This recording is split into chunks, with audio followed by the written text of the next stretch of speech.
winner is back. Nobles returns off the bench for his first start since his Breeders' Cup triumph in November. Silver Knot has stepped up to a new level, going longer on the lawn. Can he add a third straight graded stakes score in today's Bowling Green? And the good Fierceness is back. The 2-year-old champ silenced his critics with a win in the Grade 2 Jim Dandy, holding off a challenge from Sierra Leone. But what's next?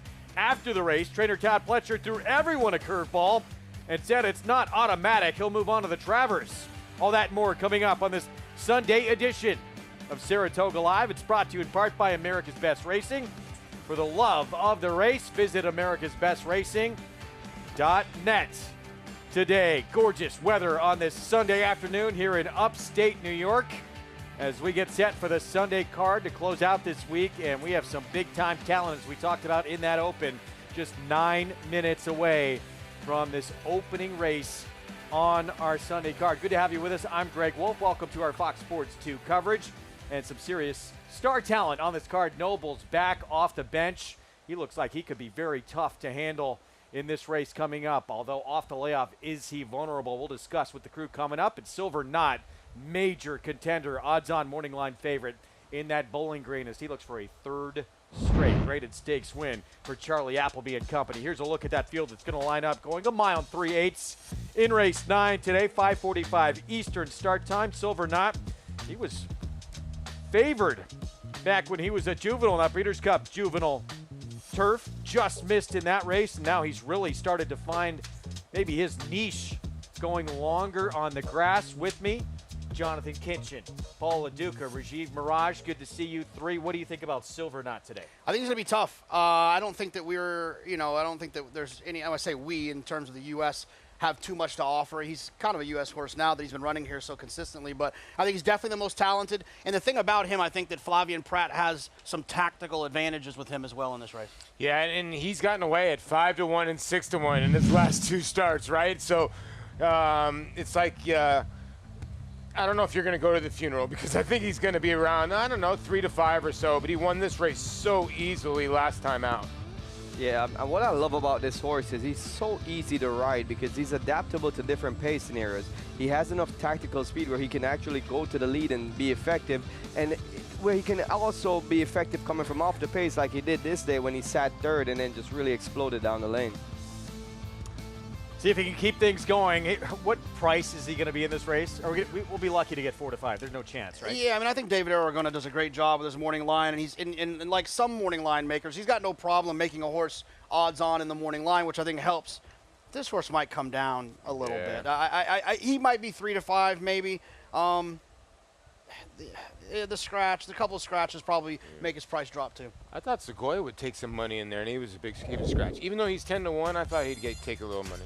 Here's what's ahead, presented by Claiborne Farm. We'll bring you the entire card on this Sunday afternoon. We're about 7 minutes away from the opener to start an early pick 5. As we said, Nobles, the Breeders' Cup Turf Sprint winner, first start back since that Breeders' Cup win in the Bowling Green was Silver Knot in race 9.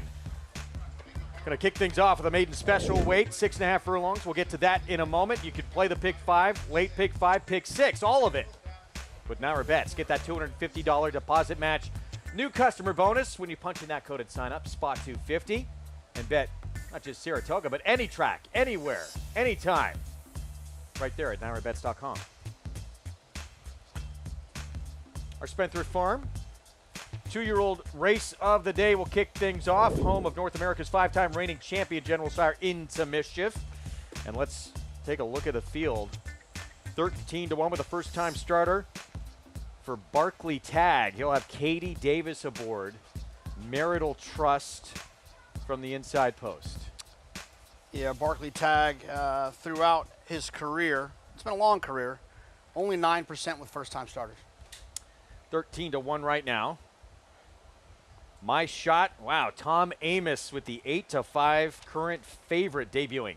Yeah, Tom Amos got a couple shots today, but this first-time starter is taking money into the teeth of the 4 and the 7. I like that horse later a little bit, too. That's a tough race. Here's Buriana for D. Wayne Lucas. The horse was 62-1 on debut and ran like it. Reliable Source, a horse with a race under her belt already for Steve Asmussen. Yeah, you know, it says that she got checked back, and, you know, you could read it both ways, but she did run on well, and I thought she'd be the favorite in here, but she's not.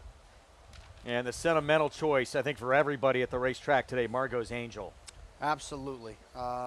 Without a doubt, rooting for Margot's Angel in this spot. You know, named for Bill Mott's son, Riley, his wife, Megan's daughter, who passed away earlier this year, 5-2 on Margot's Angel. Get your $10 win play back if your horse comes in second or third. And opt in for that promotion at Naira Bets. Go to nairabets.com. 5 minutes away from this first on the card. How do they look on the track? Let's go to Maggie Wolfendale for more. And we'll take a look at the horse who has experience, guys, who is taking some money. She's kind of been flip-flopping, but the horse we'll get to next. And that's number 4, Reliable Source. She exits a field at Churchill Downs in which Anna Karina, she was able to wire the field that day. And while it looks in the running line that Reliable Source didn't break that well or was way back early, she kind of broke well. She just couldn't keep pace going 4.5 furlongs. And 2, she was the only horse to make up any sort of ground in the latter stages of that affair, and did so was showing some, maturity, weaving in and out of traffic. She's so athletic, talking about Reliable Source in here. She's so well prepared, and she gets Flavien Prat aboard. That's always a good thing. As number 2, taking a lot of money, My Shot for Tom Amos. She has been working consistently since April, so maybe she's ready to go. My initial gut instinct is I think she'll benefit from a start, but maybe she's talented enough that she won't need it. There is some precocity in the family. Daughter Constitution, who hits at 16% with his 2-year-old first-time starters. She's a half to Squire Creek, who won his first start as a 2-year-old, and also he's a state place dirt sprinter. And there's some pedigree going back a generation, too, as My Shot, she just looks as though she needs to develop a bit more, talking about number 2 in here, My Shot. She's fit enough, but I just thought that some of the other ones looked a bit further along than she. I could be completely wrong, and I could put her right in the winner's circle. The money is often meaningful in these spots, but the horse that I was pleasantly surprised by is number 7, Margot's Angel, whom I thought her workouts were just okay, having watched some of them on XBTV. If you go back a generation, she's actually half to Audible, though in the first generations, it's actually more turf. She's a big girl. There's a lot of size and scope to her. She's warming up beautifully. Sometimes Bill Mott's firsters, they can be awfully green in the paddock and out in the racetrack. That is not the case whatsoever. I know I did the early handicapping show and I didn't use her at all. I think I'm wrong. I think Margot's Angel is a runner. She's very athletic. I like the 6.5 furlongs for a filly that probably in the long run wants to go a little bit further than this. For me, it was all 4-7, Greg. Thank you, Maggie. So 4-7. Tom Amos, though, I know a little intrigued by this horse.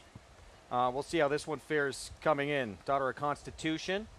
There's the sentimental choice, though, and we'll see what we get. Steve Az, we're used to seeing him, win a lot with these young horses here at the meet. He's only sent out 10 horses to this point so far. He's gotten off to a slow start. Got his first winner with a Colleen Shaw runner that really ran well, a filly. Reliable Source, I think a lot of people forget for 3 Chimneys here that I always thought that Steve was better second time out. Now, with the world we live in is what have you done for me lately. I think a lot of these horses crank up their horses first start more than they used to. But I just think that she'll improve. She was not completely bet in that 11 horse field. She was about 9-1. She was okay bet. So 7-5 might be a little too low. I'd like to add something about Reliable Source. I went back and watched that replay because it says on the chart line, inside shuffled. Sounds like she had some trouble. And when I watched the replay, she actually was not shuffled at all. She was just out sprinted like Maggie alluded to. And it makes her form looks a bit buttered up than it actually was. Yes, she did some good running at the end here, splitting the horses, running pretty professionally. And so there is some good ability there. But when you're thinking about taking a horse that is currently, you know, the strong, heavy favorite, and one of the factors of that is that small comment right there. I think that has a lot of impact on her price. So you're getting your price knocked down because of that comment. I think you can find a better alternative with a horse like Margot's Angel or one of these other first-time starters.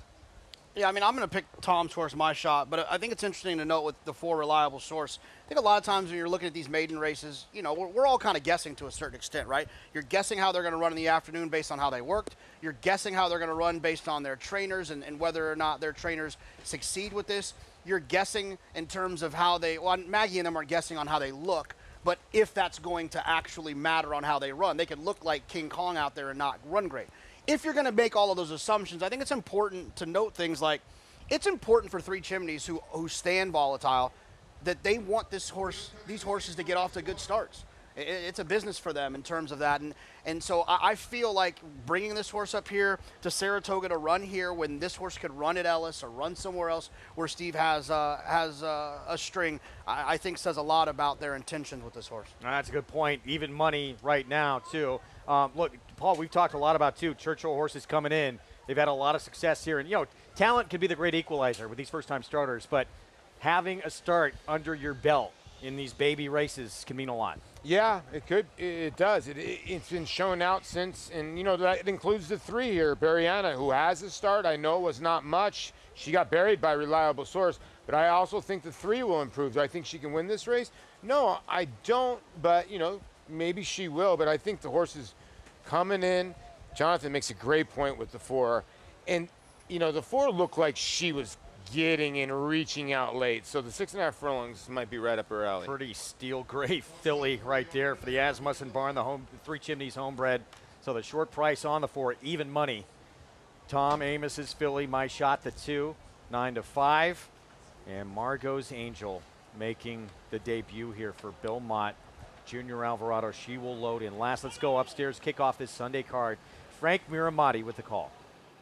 Margot's Angel goes in.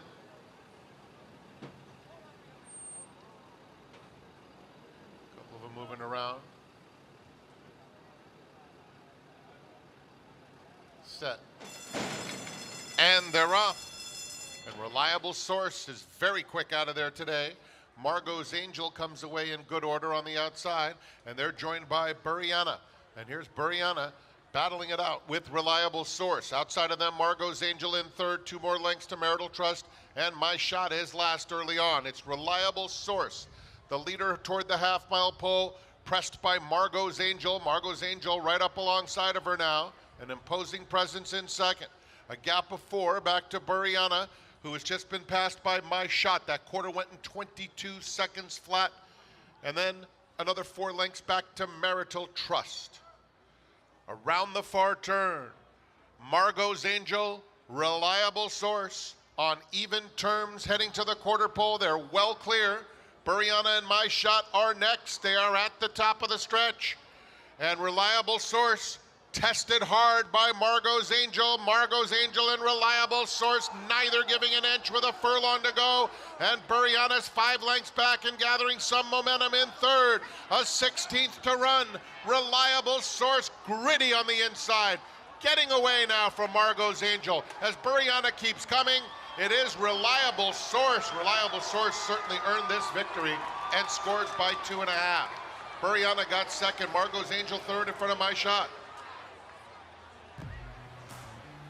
Reliable Source out dueling Margot's Angel for the win. That start under her belt and that experience may be paying off here. Absolutely. Yeah. It showed right from the gate, though, because when she broke in her first race, she wasn't even, she got disconnected from the leaders. That experience made her break much sharper. She knows what it's all about. You could tell from the onset that she was ready to roll today. Yeah, I mean, a Hall of Fame trainer like Steve Asmussen, you can expect these horses to improve second time out, right? He's seen it all, he's done it all, and to have a race under her belt to understand what she needed, where she needed to improve, he made those adjustments, and she was gritty in here, right? There was a battle. I mean, they were running, looking each other eyes for 3/4 of a mile. I know Three Chimneys is excited, but I know you're excited too because you were a very big Volatile fan. Oh, I love that horse. Yeah, and that's the fun part about Saratoga as well is like getting to see the offspring of horses you loved. We get to see it a little bit later this afternoon, right? Opulent Restraint, I think is the name of the horse. To Chad Brown, first time shot on the turf. I loved her mom, right? Significant form. So it's always fun. Back to the start of the race, and for Tom Amos's filly, that's not how you want to begin things, Paulie. Yeah, just a little green at the start. She ducked in a tiny bit, but she got a good education in here. We'll watch it again. Watch her just like she's. It's Keep like, your eyes on the 2. Yeah, it's like she hops at the start. She's just slow getting out of there, you know, and just kind of swerved in. You could see Jose had to correct her immediately. And again, 1-2. Two horses that it started at Churchill Downs. And Rajiv, I mean, this is how competitive Saratoga is. I think if we get a look at the head-on, you would see jockeys, they see any sort of hesitation early, they shut that door on you, don't they? Well, you know, it's just a part of the racing. You got to take any advantage that you can get that presents itself. And obviously, my shot was a highly regarded competitor in here. And as a jockey, you're thinking about, you know, your main competition. And I'm sure that Flavian Pratt, when he came out of the gate and his filly broke that well, and his main competition, one of his main competition, didn't break that well, he felt like he got an advantage right there. Winningest trainer right there in North American history, just adding to those totals. That record-breaking win came right here at Saratoga a couple summers ago. Steve Asmussen, and potentially another talented youngster filly here. He debuted really one of the special 2-year-old fillies we've seen in a long time when Gunrunner was new on the scene a few summers ago.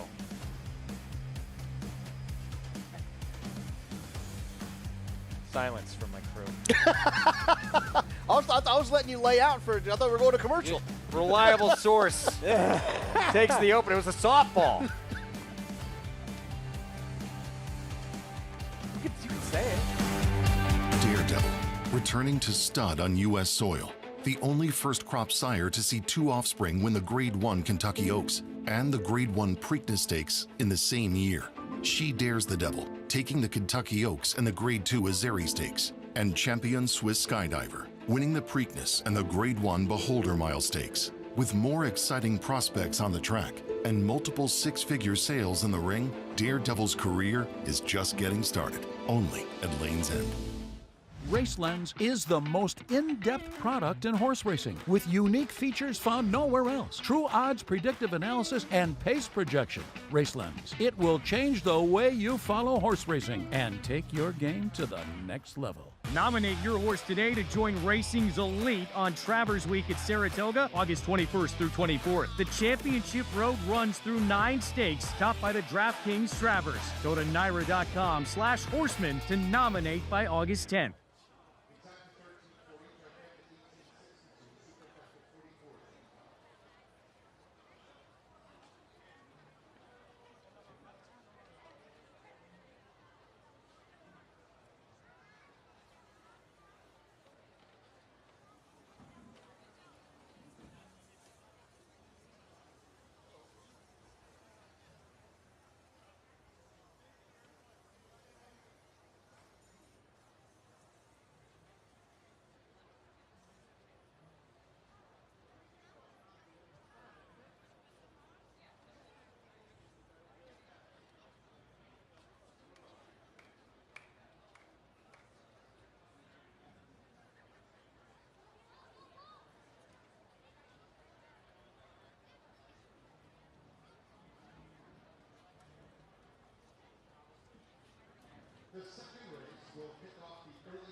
Back on our Sunday Saratoga Live coverage on Fox Sports 2. It's brought to you in part where you can play it all at Naira Bets. Bet any track, anywhere, anytime. Go to NairaBets.com, get signed up and started. It's reliable source and well-named. This trainer, a very reliable source with talented youngsters year after year after year. Steve Asmussen, Three Chimneys Homebred, and Flavian Pratt. Let's go to Maggie. You couldn't have said it better, Greg. I was actually going to use that line, as she was a reliable source here in the first, Steve. So much education out of that first race, and plus 2 more furlongs really seemed like it suited her. Well, lovely filly, you know, just a wonderful physical, homebred, volatile at Three Chimneys. Very, very good filly with a nice future. Just very happy to have her win a maiden special weight here at Saratoga. Everybody knows how tough that can be, but very proud of her. How important and imperative is it for a young sire like Volatile, a homebred for Three Chimneys, to get wins like these? Well, it's what we're in the game for. It's what we're hoping for. The whole team has a ton of confidence in the sire, and especially because he put out individuals that look like she does. She's going to be a wonderful filly, and we're just very fortunate to have her. They all look like athletes, the Volatiles. I want to ask you about another 2-year-old you have on the turf later in Olivia's Potion, another second-time starter. I know you had some reservations about the turf, but at least she could have a pace advantage, right? I definitely think so. She's a wonderful filly. I definitely think she's going to stretch out extremely well. I mean, you had mentioned the turf work. We both saw the same thing. Looked like she was a little cautious over it, her one turf work, but she's a lovely filly, very athletic. Tyler has a lot of faith in her, and so we're excited about it. I'm excited too. I picked her. No pressure.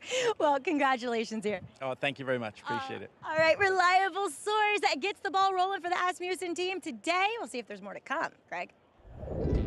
Yeah, indeed we will. That's the way you want to start off the card. Steve Asmussen with a talented 2-year-old filly here. She went second time out in our Spendthrift Farm 2-year-old race of the day. Buriana, Margot's Angel, second and third. Starting point for Margot's Angel. And we're underway on our Sunday action. Pick 4 coming up next. The good news, if you didn't have that one, non-winners at 3 life, 6 furlong sprint, race number 2. And Golden Dagger right now opens up as the 8-5 favorite in the race. I thought JK looked wide open. What do you think? Yeah, look, I thought, I was just telling the guys on the set, I don't like to hit the all button because I feel like there's at least one horse that can't win every race. But man, this one really feels like they all look the same. I ended up going with the one on the inside, the aggressive Jose Gomez on the rail. I landed on the 5, but I didn't think the 5 would be 8-5, to be honest with you. You know, Bill Morey sent in 2 horses so far. They've both run well, and this horse has never run on dirt. And for that reason, like you guys said, I thought this race was so wide open. I would just try a horse that's trying something new for the first time. I just never thought this horse would be 8-5. I like JK. I picked the one, try it again myself. I just like the inside post. We'll be back. We're going to take a timeout. Fierceness back. 2-year-old champ. Showing he can still be pretty good when he wants to, but what's next? Introducing a stallion, as top class as they come. In 22 career starts, he won or placed in 12 graded stakes, competing in 15 grade ones, earning over $1.7 million. His undisputed speed is evidenced by 7 100-plus buyer speed figures, a 3-time Grade 1 winner, Raging Bull.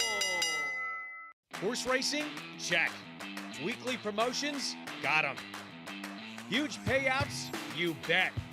With Naira Bets. Download the app today and bet on any track, anywhere, anytime with live HD horse races, betting tips and tutorials, expert picks, and more. You bet with Naira Bets. Join now for a new member bonus at NairaBets.com. And they're off at the Naira Bets Haskell. In the Belmont Stakes at Saratoga. Dornock setting up moderate pace, 3/4 of a length ahead. And as the field turns for home, Mind Frame on the outside. It's coming after Dornock. They're at it again. The 2 Belmont first and second place finishers Will be Dornock to win the Belmont Stakes. Dornock wins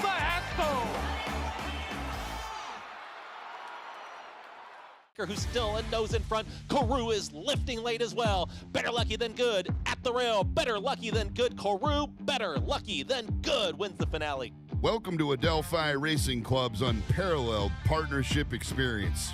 Exclusive access to the backstretch at Belmont and Saratoga, premier accommodations on race day, and of course, experience excitement like no other. Contact us today and come hang with us this Saratoga meet. Back with you on our Saratoga Live coverage on this Sunday afternoon. It's presented by legendary Claiborne Farm. 100 years of doing the usual unusually well. Our ABR race of the week from Saturday, it more than lived up to the hype. It was, I think, the stretch stool that everybody, JK, wanted to see between two-year-old champion Fierceness and the Kentucky Derby runner-up Sierra Leone. Well, when races like this draw and you see Sierra Leone and you see Fierceness, you hope that in the stretch it feels like this, and it lived up to it. You had the two-year-old champion in Fierceness, the favorite for the Kentucky Derby, the second choice for the Derby, and Sierra Leone diving to the inside, and a Hall of Famer in Johnny Velasquez and Flavian Pratt. It's everything that I wanted it to be and more. It was phenomenal. It really was. Johnny Velasquez gave a textbook ride, and what he did is Fierceness meant business right out of the gate. He broke right on the money, sharp as can be. And as soon as he broke, I go, I'm in trouble, because I laid all the chips on Sierra Leone, and I was completely wrong. But he kept him in the center of the racetrack regime. It looked like he wanted to keep him away from his competition and say, I'm the best horse, let's see what happens. I mean, that was always the plan with him, right? The one chink in his armor for Fierceness is that he doesn't want to be crowded. He doesn't like to be in an adverse position, and they got the coveted outside post, and he was able to stay in the clear and show what he's really all about. So that ride in the stretch, you see him coming out, was that John Velasquez possibly thinking Sierra Leone was coming outside and trying to shut off a horse, or was that him being a little erratic in the stretch? It was 100% by design. That was John Velasquez knowing that he does not want Fierceness to bear down on his outside, because then that would put Fierceness in that adverse position with a horse crowding on top of him and would give the edge to Sierra Leone. So John Velasquez committed to saying, look, you come up the rail and you beat me like that, but I don't want you to be on top of me doing what you did to Forever Young in the Kentucky Derby. And then you saw him take that peek back, realized no one was there, and then he went and met that horse eye to eye. Yeah, I mean, I think he was expecting him to be somewhere else, and when he looked and saw him on the inside, then he just got busy with the two-year-old champion, and who I think now, based on that performance, is right there in the conversation for the best three-year-olds in the country. But after the race, heard from Todd Pletcher saying it's not an automatic. We go to the DraftKings Travers, so we're going to wait and see what happens. We know the Super Filly Torpedo Anna is going. A lot to be determined what this field's going to look like, Maggie, as we get to that DraftKings Travers. Right, and as JK mentioned, the three-year-old championship picture got more blurry, to be fair, because Dornick, I think, is still atop of this division, but Fierceness said, hey, don't forget about me yesterday. And as we saw in the paddock, he was feeling himself, that's for sure. And I think owner Mike Rapoli, with his analogy to Kobe Bryant, was quite right, because he always walks into the paddock like he wants to go for a nap. And then when that tack got put on him, he said, "Rawr, I'm ready to go." And I didn't mind that. I thought it was a good sign. He's awake, he's feeling fresh, and he is a little bit of an enigma, because he's not the biggest, most imposing horse there is.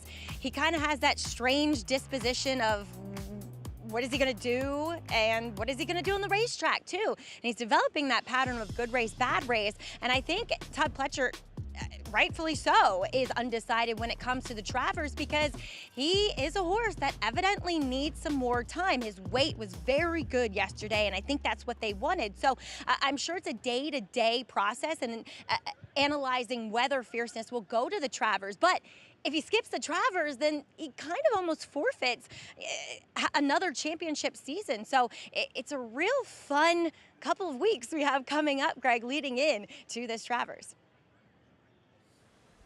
Yeah, interesting. I mean, it sounded like, yeah, they want this horse, you know, it does take off some weight after big performances, and they want to give him a little more time.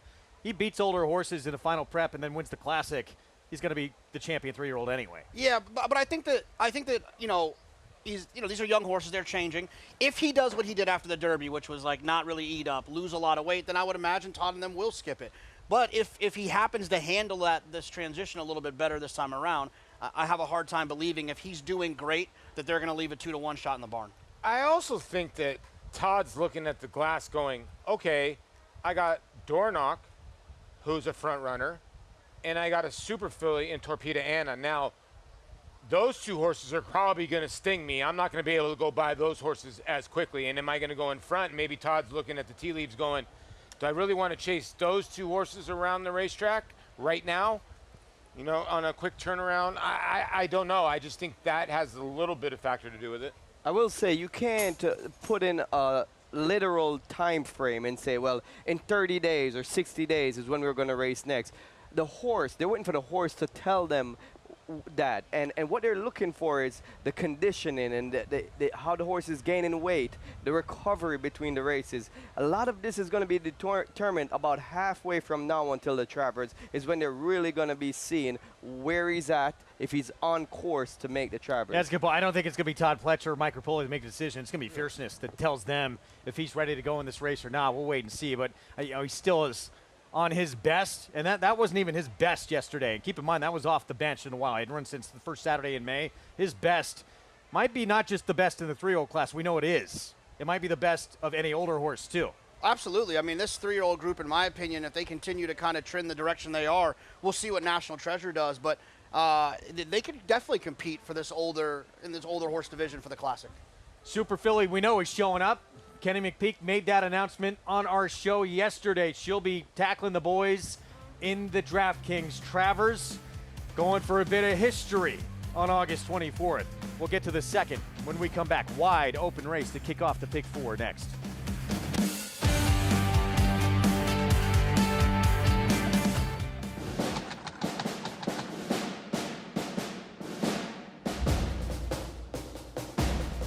Down to the wire, Verstappen. Here's the finish, Ancient Roll. War Bomber's won the King Edward. Seal Team has won the Twilight Derby. Warfront, standing at Claiborne Farm.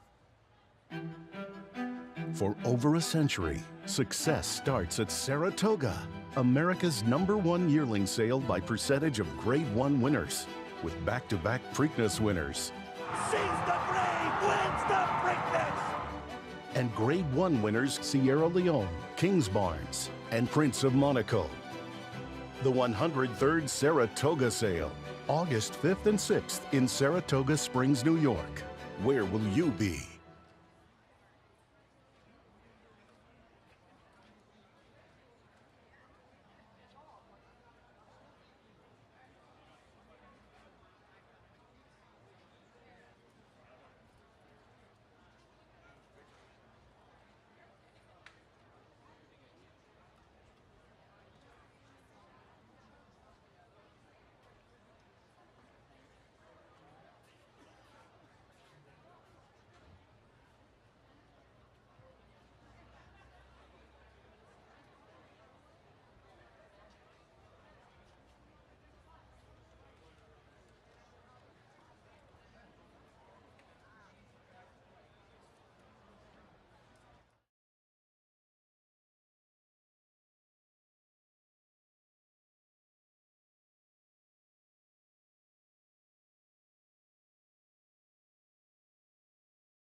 Welcome back. You're watching Saratoga Live as we have horses making their way from the paddock to the track here for race number 2. It is a non-3 for 14 fillies and mares going 6 furlongs, and we'll check in with the horse who's taking all the money, shipping in from, well, Kentucky via Presque Isle Downs is number 5, Golden Dagger for Bill Morey, who's run a limited amount of starters here with success. Now, she is dropping precipitously in class, and she's never been on the main track, which is what we're doing here.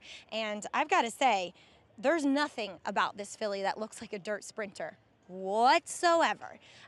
She is very long, rangy, lacks a bit of a top line and hindquarters, which, as I always say, you need muscle mass especially when you're sprinting on the dirt. Now, she is striding out nicely, and she's very forward and eager in here, looking incredibly fit, but she also shows up wearing those front wraps and does have that proverbial turf hoof and turf look through and through. Very angular frame to her is number 2, I think, is the horse to beat. At least you know what you're getting here with number 2, George's Vice, who the last time we saw in a similar type of condition, that non-2 for 16, she won.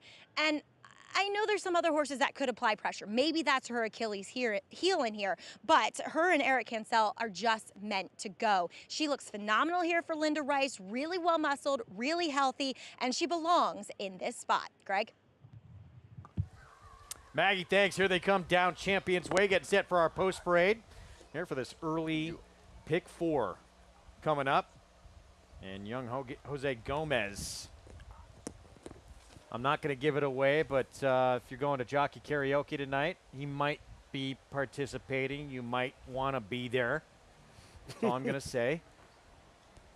Rajiv, you might want to see him as well. Can you give anything away about tonight? Or do you save it? Surprise. Well, just you could say not what you're performing. Who's your performing partner? My performing partner is Julien Leperoux, the French-Jamaican connection that won that won the karaoke quite a few years back. Oh, so you got at least one title under your belt. Yeah, and Jose Ortiz, last year's winner, said that we have no shot of beating him, so he's got something good coming. Wow. Throwdown starting. Here's Try It Again and Jose Gomez for Rudy Rodriguez. My top pick finished second last time out at this level, just got beat 2 lengths. Linda Rice Barn. Eric Cancel rides at 5-2 on George's Vice.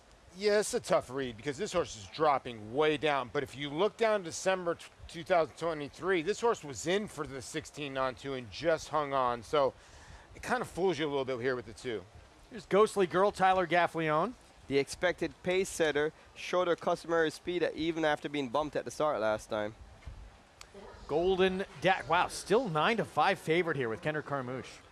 Trying the dirt for the first time after running long on the poly track at Prescott, but she takes a big drop in class today. Yeah, first time on dirt for that filly. Sun and Wind with Katie Davis.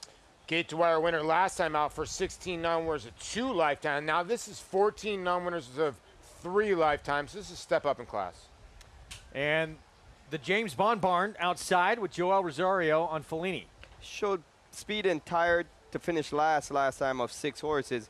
I think they're going to revert to different tactics. The last time Joel Rosario rode this filly at Saratoga last year, he took her right off the pace and she ended up winning. So maybe that reconnecting with him. Approaching the 5-minute mark to post here in this pick 4. Get all the stats on the horses, trainers, jockeys with free Equibase past performances. You can download yours now for all the races we're showing you on the program at NYRA.com/TV schedule. So get those now, play along as we get set for this pick 4 coming up. Let's go back to Try It Again. Rudy Rodriguez trying to get that first win of the meet here coming up. And let's go to the most recent start from this 5-year-old mare. Wound up second behind First Class Cat. Yeah, I mean, one of the reasons why I picked her, the main reason is you see her being stuck out wide here. She was drawn 6 of 6, never got a chance to get over to the inside. She lost a lot of ground and kept getting forced outwards, while the eventual winner was, got the jump on her. And today, it's complete opposite, right? She draws the inside post of the 6 runners today, so I think that's a big difference. And I wouldn't go out on a limb and feel very excited about picking any single horse in this race because you're pretty much splitting the hairs between everyone. But I think ground saving is going to be crucial, and she has the perfect post for that. 7-2 right now, as well, it is so difficult to win at this meet. And very good trainer trying to get his first winner here, and maybe it happens coming up in this second race. But Jake, are you surprised that the Golden Dagger has been favored throughout? This horse has never been on dirt. No, I mean, you know, Bill Morey, a high percentage trainer. It's the horse who's won a few races, run well on a synthetic racetrack. So I'm assuming there's just an assumption that the dirt shouldn't be an issue. No, it's a lot of times in these spots, it's more about class than it is about what surfaces they've been running on, like who's the better animal. And I think that some could argue that this is the best animal in the race. Raj, is that good luck to be in House Silks? Oh, yeah. It seems like that. We saw the entry of Amundsen winning from the entry. He was in the House Silks the other day. Yeah, how about that? Amundsen won 3 in a row. They gave him no respect. They stuck him in the House Silks and the other horse in the regular Silks. But Amundsen, you know what? I'm such a fan of his. I think he just loves Saratoga, so they just put Saratoga on the jockey's back. You know what I mean? Good call. Yeah, he does love it up here. 2-1 favorite, a horse in the House Silks here, Golden Dagger. So Kendrick Carmouche for the Morey barn. It's been the favorite from the get-go here as we get set for this pick 4. What about looking beyond here in this pick 4 sequence? I know it ends in a race that we were just talking off-air about, where we're going to see Regulatory Risk, who ran, in the Kentucky Oaks, ran 3rd for Chad Brown. She was a bit of a surprise that day. Is she, you think, a single for a lot of people in that race?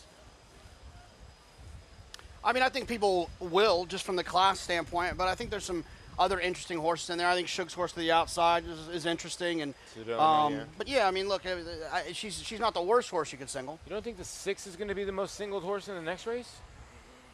Oh, for Linda? Yeah, for Linda. Yeah, she's a little edgy. She's going to take a lot of money, no question. Let's go to Maggie. Isn't Silver not in Nobles? I don't know. You guys are talking about a different sequence. Sorry. The problem with number 5 in here, if you want her as the favorite, fine. But she's trying to do something for the first time in her life, and you're taking her at 2-1. Not for me. And furthermore, as far as pedigree, it is all synthetic and turf on the bottom side as well. As we'll take a look at number 1, Try It Again in here. Now, I see the guys pick Try It Again, and I've got good news because to my eye, she's moving better than what she was last time, and Jose Gomez really sent her away from the pony. So that's probably going to give my pick in here, number 2, George's Vice, some havoc on the front end. Again, I think she's doing better than that last race where she was outside of a 4-horse and part of a 4-horse pace duel early. She couldn't keep up. She kind of got a little out of it around the turn and then ran on again just to be second best behind First Class Cat. Now, I know if you have the form, there isn't a buyer for that race, but there's a problem with the input. I don't know, it's some story, but I do have confirmation from Andy Byer that it's a 58 on form. Now, Ghostly Girl, she also exits that race, so probably not running a very good number if you take the 58 that Try It Again ran. But Ghostly Girl just looks really good overall. She just looks great in her coat, which has often been a problem for her. You know, that summer coat and that health and that shine's finally come through for her. I think she's maybe a little bit up against it, but it does feel like at least she might be a quick horse that's drawn to the outside of the other 2 speeds in here. So that might be a little advantageous for her, guys.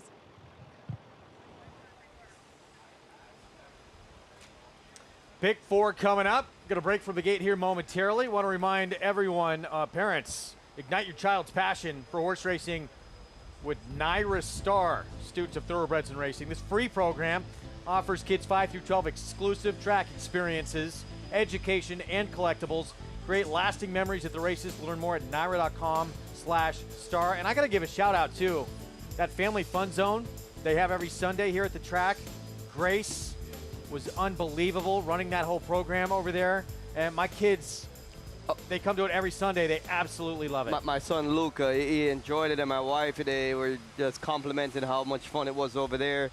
He was jumping around riding that little horse. It was pretty exciting to watch. That's good stuff. So pick 4 coming up, and favoritism now is shifted for the first time. George's Vice, the 2 for Linda Rice, has become the one to beat. Big drop in class. And I mean, JK, if you go back to that race 2 back, is this race over or no? Yeah, but with this level, though, it's hard to do that. It's you know, you can play the game of, they basically all have a race 2 or 3 back that they can win sometimes when you, but it's what's going to happen here today. What's the intent? I think this race and the next race are pretty wide open. Board reflects it. I think the 7's the dangerous horse of the long shots, because if you look at Fellini, didn't finish last time. Everybody's off him. He's got that one race here at Saratoga, like most Bond horses. That wins this race, that race. What I love about wide open races is all the decisions the jockeys make have so much more impact on the result, so it's really fun to watch that. Sign those kids up for the Naira Star program. Horse Racing's future fans. Hard to come to this track and not enjoy things. If you can, get out here. You will be coming back every summer. Pick 4 starts here. Let's go to Frank Miramati. Thank you, Greg. Here's Fellini for the Bond Racing stable. They're in the gate. And they're up. Sun and Wind hopped awkwardly. Try It Again is very quick. So is George's Vice, who takes the lead. Here's Ghostly Girl moving up to claim 2nd. And then it's Fellini in 4th, 3 lengths off the lead. Golden Dagger, Sun and Wind at the back. Down the back stretch, and it's George's Vice leading just under a length to Ghostly Girl, a clear-cut 2nd.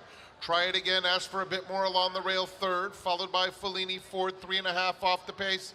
Then Golden Dagger and Sun and Wind, 23 and 2 for the opening quarter. George's Vice, Ghostly Girl, right up alongside. They passed the 3/8 pole together as one.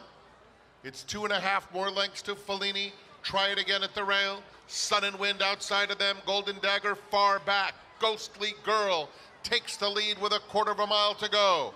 George's Vice on the inside, fully extended. Fellini is in 3rd. In the center of the track, Sun and Wind is trying hard. They're in the final 1/8 of a mile, and Ghostly Girl has spurted clear. Sun and Wind continues to make headway on the outside of Fellini. It is Ghostly Girl in charge, coming for the wire, and Ghostly Girl and Tyler Gaffleone win it. Sun and Wind was a solid 2nd. Fellini finished 3rd. Try It Again 4th. Ghostly Girl, 7-1. Tyler Gaffleone, John Toscano Jr., and a filly who was 2 for 25 coming in, gets through this non-winners at 3 life condition. I mean, she got loose on the lead, and that's a big advantage in this kind of race. Getting brave on the front end, was able to control the pace, and when you see her coming off the turn, it seems like Tyler Gaffleone had a ton of force by his posture. He wasn't even asking her for her best run, and she was already opening up from the rest of the field. Yeah, she just stalked the 2 who broke well and kind of put her away easily. The 6 launched from way out of it. So your 2 longest shots on the board, actually 3 longest shots on the board, run 1, 2, 3 here, JK. Yeah, I mean, this is one of those situations where when you look at the form for Ghostly Girl, I mean, those last 3 races, even the Wind 3 races back, doesn't seem fast enough to do what she just did now. These horses can change. Yeah, the race was really impacted by Sun and Wind, who was a very unfortunate loser because she's a speed horse. 6 horse here. Yeah, she won wire to wire in her last race, and she had a terrible start. She had the worst trip of it all, and then having to go wide. One more look, 6 horse, 2nd from the outside with Katie Davis. Oh my goodness. What does that feel like, Raj? When you're riding a speed horse and you want to be on the lead, you expect to be on the lead, and then the horse jumps up, lunges coming out of the gate. It's one of the worst feelings. Like, you would feel like your race is essentially over. You have no such chance. For her to actually recover, change her style, and still run 2nd, she ran way the best race of any in this field. 7-1 over 10-1. A little bit unlucky with that start we showed you for Sun and Wind, but a big finish. But it's Tyler Gaffleone, the best start to any Saratoga he has ever been at, continues alone now in 3rd in the standings with his 13th winner of this meat. And doing it with prices too. Ghostly Girl, 3rd win. 26 career starts. We'll get into race 3 when we come back. Gonna fire up the golf cart. JK with Mike Smith, the Hall of Famer, when we come back. Stay with us.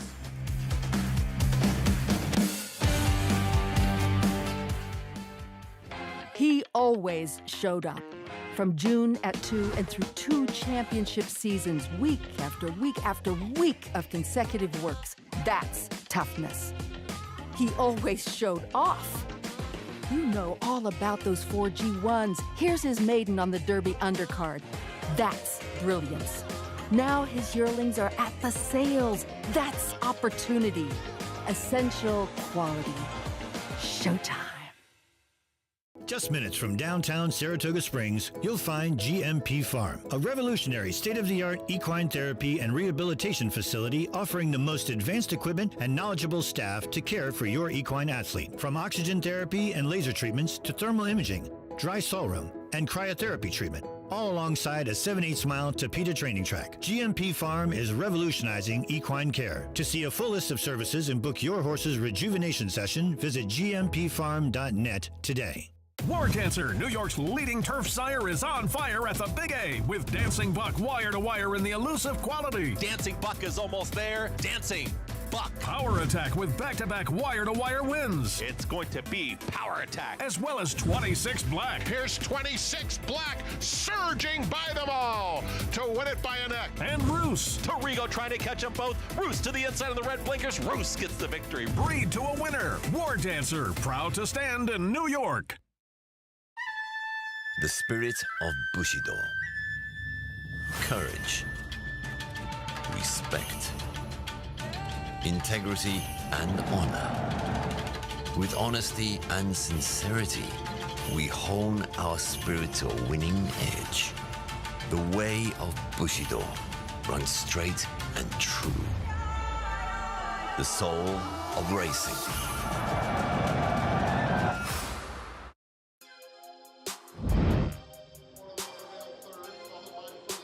Welcome back. You're watching Saratoga Live on this Sunday afternoon on FS2, and a bit of an upset in race number 2, 7-1 on Ghostly Girl, as she was guided to victory with an aggressive ride by Tyler Gaffleone. And Tyler, it was tough to make her on paper, but at least you knew that you had speed and you're drawn towards the outside of the other speeds. Exactly, like you said, we got a perfect position.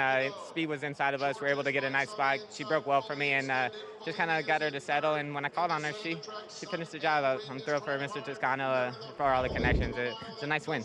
It really was. That kind of resurrection of her form a bit. Tyler, we saw you aboard Nakatomi yesterday in the Grade 1 Vanderbilt. Just really reflect on that day. I know that this horse kind of has a special place in your heart. He does. You know, he's not a typical Wesley Ward horse. When I first got up with him, I used his speed the first time I rode him, and I came back and I told Wesley, I think we went against his running style. So we started taking him back, and we learned a lot about him that day. But he just continues to progress, and Wesley's had so much faith in him and perseverance. He called it earlier this year. He said we're going to win a Grade 1, and he was right. Oh, that's so awesome to have that teamwork to come together. And two, you know, how gratifying is it for you as a jockey to say to these trainers, hey, I think something else might work, to kind of change it up with a horse? I think it's all about developing, and as a rider and as a person, you got to be honest with yourself. Don't come back, make excuses. Just the whole point is try and get better for the whole team and get the best possible outcome. And that's why we see you killing it up here at the spa. Congratulations on another winner. Thanks so much. All right, Tyler Gaffleone. He gets the job done today here with Ghostly Girl, guys. Incredible start to this meet for Tyler. Again, his 13th winner, alone in third in the jockey standings, $16.20 on Ghostly Girl. And that sprint division, that win with Nakatomi in that Grade 1 Vanderbilt, we talked about it a little bit yesterday, JK, but it is completely wide open. Skelly now, again, just can't, I'm not going to say can't get out of his own way, but problems out of the gate. Yeah, I mean, Elite Power left a pretty big void, and Gunite as well, left a pretty big void last year when they retired. Now, I think Nakatomi, the way that he ran, showing some versatility, being forward, definitely throws himself into the mix, being third in that Breeders' Cup behind those two horses last year. But I think the 3-year-olds are going to make some noise. We'll see what happens in the Jerkins for some horses that might kind of emerge from there to kind of spice up that division a little bit. Yeah, I mean, someone's got to show up because like I said, I had said this yesterday. I just felt like Skelly was on the back end of his dominance. And I take nothing away from Steve Asmussen at all because the horse loves Oaklawn. And I remember when I talked to him at the beginning of the Oaklawn meet, I'm going to run this horse at all those races, and he's undefeated. He's never lost at Oaklawn, so it's just he's tailed off a little bit. Now it's not right for a new shooter. But Paul, I don't know if he actually tailed off. It's a big difference between running at Oaklawn in that series versus Grade 1 competition. And to finish second in the Grade 1 competition, it might be equivalent to the races that he was running in those Oaklawn races. I don't think he's stepped backwards, but he's on a different playing against different players now, and this, good horses. Best win for him so far has been a Grade 3. We'll see if he's up to that. They targeted the Vanderbilt. We're going to look at it later, and obviously the Breeders' Cup Sprint, the two main targets for that horse for Skelly, who did get beat yesterday, but he still is just amazingly fast early. As we move on to race 3. 7/8 of a mile, $25,000 claiming race, and the one Paulie was talking about will take a ton of attention in here. She's a little edgy for Linda Rice. We'll talk more about this field, that horse, coming up in a moment. I'm going to do a little different how I throw to this time. I'm not going to ask you, Raj, because you competed against him. You're off the hook. But your favorite memories, or memory, let me say, of Mike Smith. Yeah, I mean, it has to be the emotion he showed after the defeat on Zenyatta. I think that, obviously it wasn't the happiest moment, but it just showed how human he was, how much he cared, how much passion he has, how much he loved the game, and how much she meant to him, and how disappointed he was in the outcome of her final race. It sticks out to me is why he's so special. Paulie? Well, for unbelievable story purposes, I was in the middle of a game when Giacomo won the Kentucky Derby. I bet the horse twice. And Mike gave him to me the first time out in a maiden special weight. And I remember calling him before the Derby. I said, you know what? I just had a dream that you're going to win the Kentucky Derby. And the Marlins decided to schedule a game. And in the middle of the second inning, I ran in and watched him cross the wire. All I remember was Durkin saying Giacomo. And let's just say myself and the Marlins collected a lot of money from Calder Racecourse back in the day. Mike Smith. Oh, were you going to add something? No. Mike Smith. Hopping in the cart this week with JK.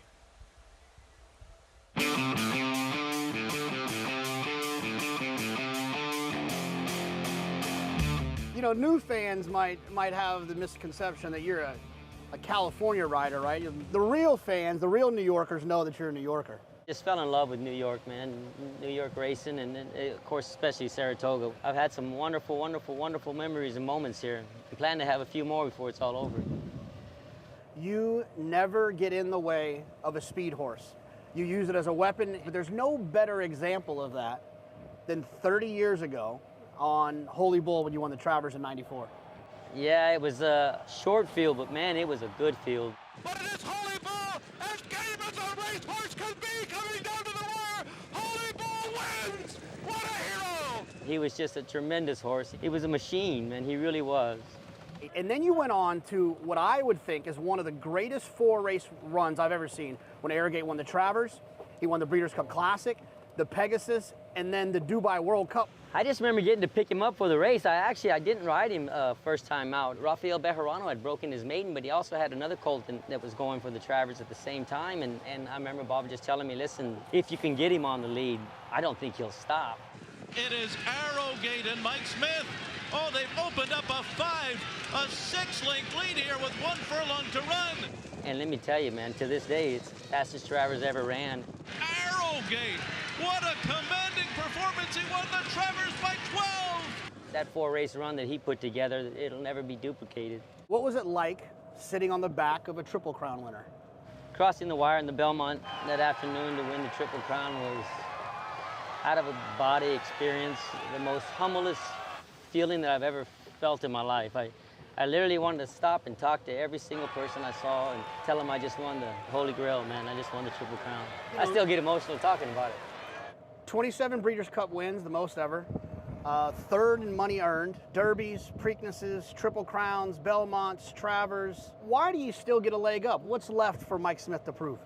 I'm really enjoying myself right now at this place in my life. Look, I don't ride as many, but I've kept myself in really good shape. And this is like retirement for me. I mean, I really enjoy riding races, man, and riding a good horse. I mean, I just love horses. If I retire, what am I gonna do, man? I ain't gonna be a good commentator like you guys, man. I need to keep doing this as long as I can, and as long as I feel that I can compete at this level, I'm gonna continue to do it. Well, I can't let you go without talking about the big mare that got tattooed over here on my left elbow, Zenyatta, who I know that there's probably not too many that have meant more in your career. Talk a little bit about the great Zenyatta. She was Entertainer of the Year every year she ran. I mean, she had it all. She had the whole package. She would intimidate the other horses. I didn't care if they were male or female. She was just bigger, stronger, and better, and she knew it. What a performance, one we'll never forget. She'll go down as probably being by far the most popular horse I've ever been on. I gotta say that there's no way there's anyone else on this earth whose life you've impacted more in terms of the horses that you've ridden and your performances than me. The first and only Triple Crown race that I ever got to watch with my father was Palace Mouse. And he's right here on my I know you got arm. him on your arm, man. Every time I get to sit with you, it's an absolute honor. Happy to know that. I'm happy to know that I was a part of all that, man. It made my day. We gotta get you back. We gotta get you back to the job. Time to ride, yeah, yeah. You gotta get your silks on. Big Money Mike. Kart Talk brought to you in part by Gainesway Power. Passion, performance, 58 years old. Just came here last week. Got a graded stakes win. Look at that incredible resume. Third all-time career earnings. Most Breeders' Cup wins of any rider in history. One of the greats. And Rajiv was just telling a story off there. He was in that Breeders' Cup Classic. The only defeat, final start of Zenyatta's career. Tell it to everybody. When we were coming around the final turn, it was the craziest thing, because I was on Musket Man, and I tipped out and thought I had a shot. And all of a sudden, I felt a big presence. It's almost like there was a train coming on the outside. And I looked over, and it was Zenyatta rolling. The crowd erupted in this harmonious melody that's so synchronized, the loudest thing I've ever heard riding a race. It was so loud, I couldn't even hear myself think. And that Zenyatta passed, and then just missed. Never seen a horse struggle early in a race so much as she did in that Breeders' Cup Classic, and then just almost instantaneously turn it around. The other thing about that day that was really like heartbreaking, I remember I was there on the side actually doing the show with Tom Amos, one of our colleagues. She would not go back to the barn. She kept looking at the winner's circle. It just shows you how smart she was, or how smart these animals are. She kept going, looking back in the circle like, hey, I've always taken my picture in the winner's circle. What's going on here? And they she couldn't did pass lead her Blame out. right past the wire. Yeah. So, Look, Blame ran a huge race that day. It was terrific. Yeah. But I think she had such a following that year. She had a great run. Came up just short. But Mike Smith, he has been on some special fillies and mares in his career. We got the third coming up next. 7/8 of a mile, 15 minutes away from the third. We'll be back with a post-parade when our coverage from Saratoga continues.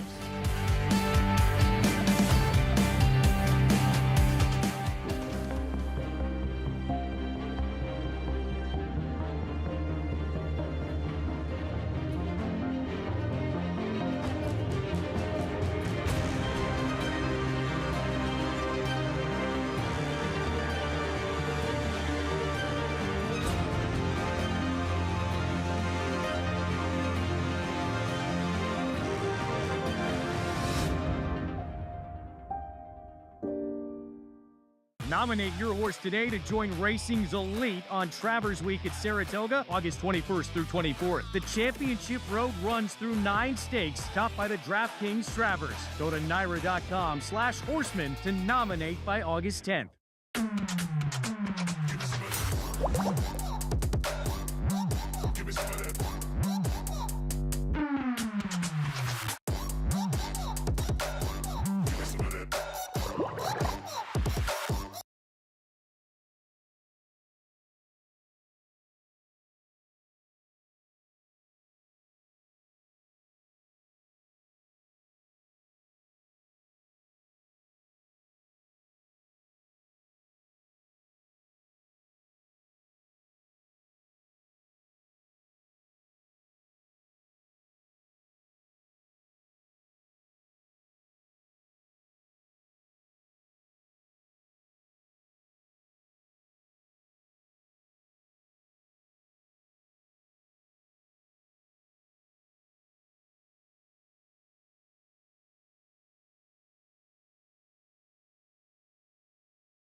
I'm Dean Reeves. My wife and I, Patty, have Reeves Thoroughbred Racing, and we started in 2007. Happy to say I'm a partner with some really great guys in a filly named Porta Fortuna. She just won back-to-back Group 1s in England, and I was thrilled to be at both of those races. She won at Royal Ascot. But it's Porta Fortuna who leads them home in the coronation. And even the thrill, bigger than winning the race, was we got to meet King Charles III. Those nice horses are out there. Don't hesitate. Get with partners. Get in this game. Figure out how to play, enjoy it, travel the world, because it is unbelievable.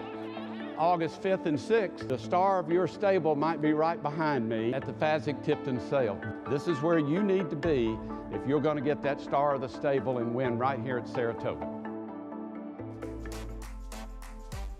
Indeed, Saratoga Live brought to you in part by Fasig-Tipton and the 103rd Saratoga sale of selected yearlings, August 5th and 6th. Where will you be? Not to mention, it's a pretty good party, too.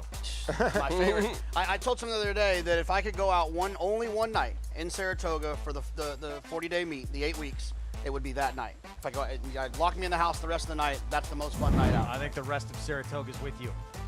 Getting set for the 3rd. Let's check in with Maggie. Yeah, we'll start with the favorite here. She's a little edgy as she does drop in class here for Linda Rice. We'll see if she's able to secure an easy lead, because on paper, she is meant to, I think. She was beaten by a repeat winner, Fancy Azteca, who had the privilege of riding the rail that day on June 16th, that she probably wanted to be there as well. And Fancy Azteca would come back and win with an 81 at Monmouth in her subsequent start. And she looks great here. She's always a horse that carries really good conditioning. She's kind of your typical sprinter in that she's well-muscled and just really exudes health. Now, does 7 furlongs concern me a bit with her? Yes, but then when you look at her physically, but then you look down at her record and you see 5 stars, 2 wins, 2 seconds. So it's often easier for these speed types to kind of dole out those fractions. They're able to get into a better rhythm than being a little bit more rushed off their feet. So we'll move on and take a look at a horse who will be kind of in chase mode, one would think, and that's number 1, Killy Start. She's coming off of a somewhat short rest here, but she's no worse for the wear, that's for sure. She looks fabulous here.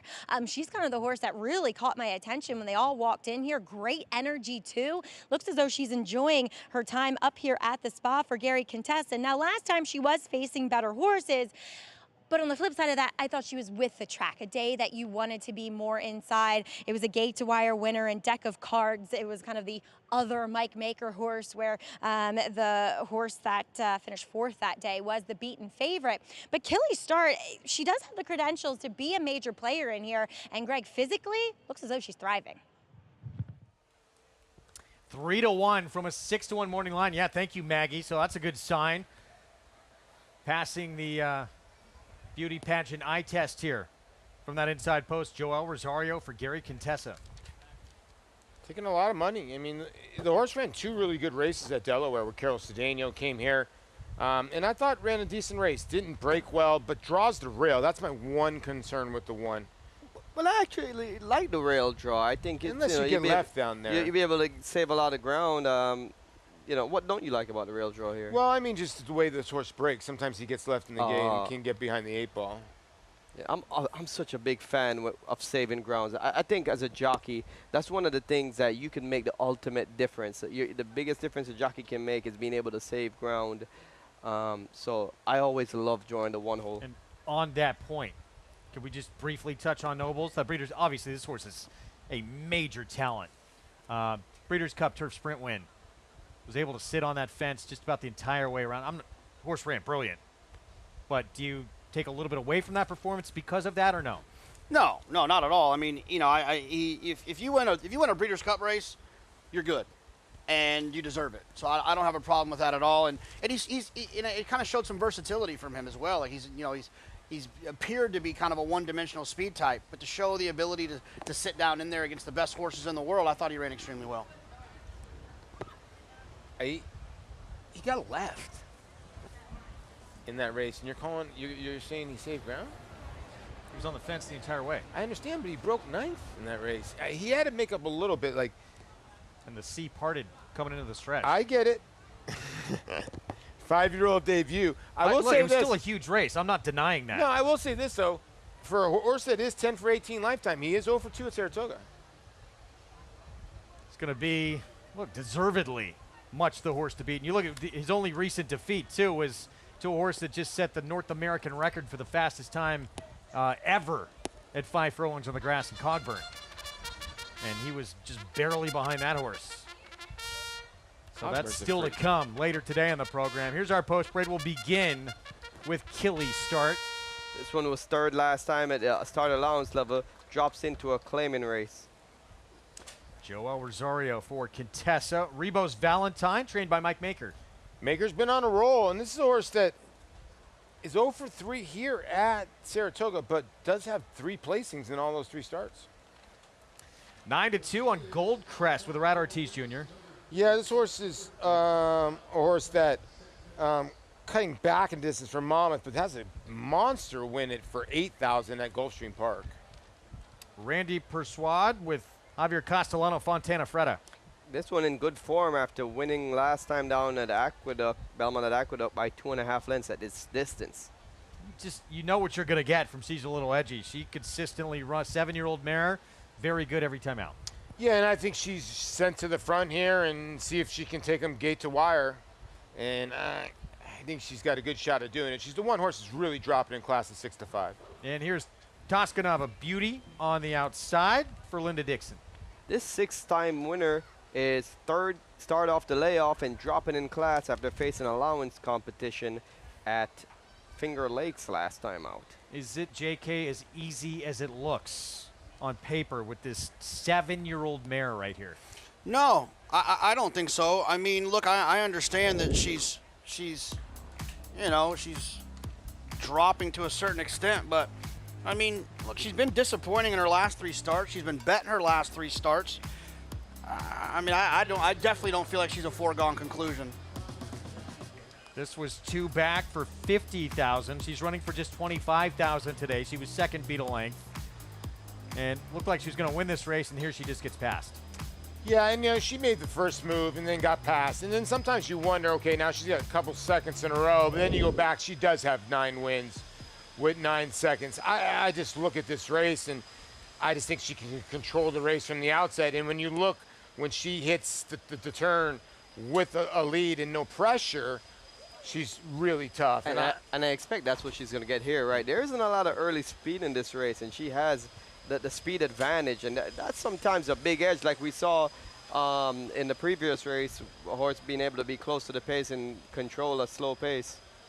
The other thing, too, I look at Timeform US, and they have a race rating in there that kind of helps with claiming races. I mean, we know what a grade 1 and a grade 2 is. You get that figured out. But sometimes these claiming races at different places can be a little tricky. The race rating of this race today, race 3, is a 100. Her previous race, where she ran for 40, was a 101, basically the same thing. What I'm trying to say is that downstate for 40 is a lot closer to upstate here at 25 because people want to win here. They're more aggressive here. The trainers want to win here. Their owners want to win here. And to me, a horse that ran second for 40, now showing up here at 6 to 5 because she's in for 25, I don't think it's as big as it might seem. Yeah, that's a good point. 6 to 5, she is the favorite. Can she produce? Let's go to Maggie. Let's take a look at the Mammoth Invader for Jose D'Angelo, and that's number 4 in here, Gold Crest, as she's coming out of races that I think are a little suspect. I don't think they match up quite as well with some of the other major players in here when you look at the horses that she's run with. And last time, she was the beaten favorite. She got a perfect trip behind a pace stool, and the horse that was doing all the dirty work up front Vegas weekend actually re-rallied to beat her for second. So I know it's Irad Ortiz, and that probably drives her price down a little bit. I will say this, I liked her warm-up. I liked her more on the track than what I did in the paddock. But again, she's just she's not my cup of tea because I don't think she's that good, and your price is hurt with the guy who's riding her. Number 2, Rebo's Valentine. She will move back to the main track, and she's only been offered up for a tag once in her career, and that was when Ray Handel dropped her in for the 25, not 3 for 25, and she was able to get the job done. And it feels like Mike Maker and his team are just kind of experimenting, see if they could make her into a turf horse, which they often have success in doing, and now they're just being realistic. She's a massive price at 11 to 1. I wasn't expecting her to be that big, and I think she's done well. You know, now as a 5-year-old, they usually reach their full physical potential. She's finally filled out that frame. She's moving well out there, and I just think this is the right spot for her. This is where she belongs. So I like her. Look, guys, I picked the 6 in here. She's a little edgy. I understand if anybody has reservations, but I think what JK said about Linda, you know, the equivalent of this race from when you're at Belmont at Aqueduct to here at Saratoga, I think that makes sense. I am scared. Greg, were you guys expecting 2 to 1 on number 1 Killy Start? That's very low. I don't think any of us, were expecting that price as we look at some fans, youngsters enjoying this action. Was that Jenna? Was that Jenna Antonucci? Yeah, Jenna. Yeah. Yeah. History-making trainer. Looks like she took somebody in the winner's circle. Jenna having a little fun. That's great stuff.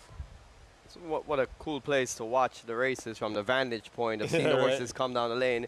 We don't get, not every track offers that, to be able to get that up close and personal to a race. Canoe in the infield lake, still painted in the silks of Jenna Antonucci's 3-year-old champion. Last year's Travers winner, Belmont as well. Arcangelo, first female trainer in the history of this sport to win a Triple Crown event. Yeah, and Rajiv and I were talking about it. We're really looking forward. I mean, we lost Arrogate really too soon, and Arcangelo, being the best son of Arrogate, I think he's going to be very good as a sire. Yeah. And Jenna is such a great ambassador for the sport too. Very knowledgeable and well-spoken and relatable to many people. And taking some youngsters in there that are part of that NYRA Star program we talked about earlier. NYRA Students of Thoroughbreds and Racing. And parents, you can get your kids involved with that 5 through 12 to get in on the action and learn more about the sport, get educated on it, and hopefully become a fan for life. So 6 to 5 favorite. She's a little edgy. 9-time winner. Pretty much know she's going to show up and kind of run her race. She's run sort of the same figure, depending on what figures you look at. The ones either the last 5 or 6 starts, so at least she's reliable. Yeah, she's reliable at that figure, and I get it. 25 is 40 at Aqueduct, but you have the one time started for 16. The 2 has started for 25, non-3. The 4 was in for 8. The 5 was in for 20, voided claim for 32. The 7's been at Finger Lakes. The 8 is the one dropping in class out of all these horses. The 6. I mean 6, I mean. Yeah. 6 to 5 favorite. We'll see if she's a little edgy, can get it done here. Jose Lizcano for Linda Rice. 7/8 of a mile trip as they get behind the gate. That is a lot of attention, though, and we know so often that money, where it flows, it is meaningful, especially here. So we'll see what happens with Killy Start from that inside. But as Paulie brought up, it was a good point. This one has had major issues getting out of the gate. Not always necessarily her fault. Let's go upstairs. Frank Miramati with this 3rd from Saratoga. Toscanova Beauty will be the last one. Following She's a Little Edgy. She's a Little Edgy goes in as the 6 to 5 favorite in the final stages of wagering. Here's Toscanova Beauty. And they're off. Very even start. Toscanova Beauty and She's a Little Edgy. She's a Little Edgy to the front. Goldcrest is flashing sharp early speed and moves up to claim the 2nd spot, but it is a comfortable margin through the opening furlongs for She's a Little Edgy, who establishes control and has it a length and a half. Toscanova Beauty moves into second. Goldcrest, Killy Start is in a very tight spot, but able to get through there. And Killy Start also headstrong, tugging fiercely on the inside, right on the heels of She's a Little Edgy as they come to the half-mile pole. It's still She's a Little Edgy, Toscanova Beauty, Killy Start, Goldcrest racing in between horses as they move into the far turn. The opening quarter went in just under 23 3/5 seconds. In that group 2 was Rebo's Valentine, and Fontana Frida is at the back of the field. They're coming toward the quarter pole. On the inside, She's a Little Edgy has been there every step of the way, pressed throughout by Toscanova Beauty on the outside. They arrive at the top of the stretch together. Killy Start is having a horrible trip. In the meantime, Goldcrest has clear shot if good enough. They're in the final furlong. She's a Little Edgy clinging to the lead. Goldcrest on the outside. Then Toscanova Beauty and Killy Start. They pass to 16th, and She's a Little Edgy keeps going. Killy Start gets out late. It will be She's a Little Edgy to prevail. Killy Start was second. Then it was Toscanova Beauty in third, and Goldcrest. She's a Little Edgy crosses the wire first. We got to take a look at the head-on and see how far she did come over on Killy Start in here. But for now, your winner. It's a weird ride by Jose Lezcano because, you know, when I look at this race, you're supposed to open up, okay, first of all. But Julio Rosario had a handful of horse. This horse was giving him all kinds of trouble down the backside. I can't believe she had the energy actually to probably win this race, but it gets a little tight right here, and I'm wondering, I don't know. It just was, I don't know if it's really anything, to be honest with you. It's hard to see from the pan shot, but from my experience, I don't think there is no form of interference from the number 6 to the number 1, Killy Start. You know, if you bet the Killy Start, you have to be super disappointed because this horse was so much the best. One of the worst trips that you could ever get, blocked the whole way. The horse almost got put down to, got into the rail on the backside of the one. Let's take a look at the head-on. So in front, it's already blue cap, and then the blue cap down on the inside with the blinkers. The one that, was there a bumper interference? Yeah, Space taken away. Raj, what do you think? No, I was past that already. We already went past it. Can we back it up a bit? We got to back it up a little bit more.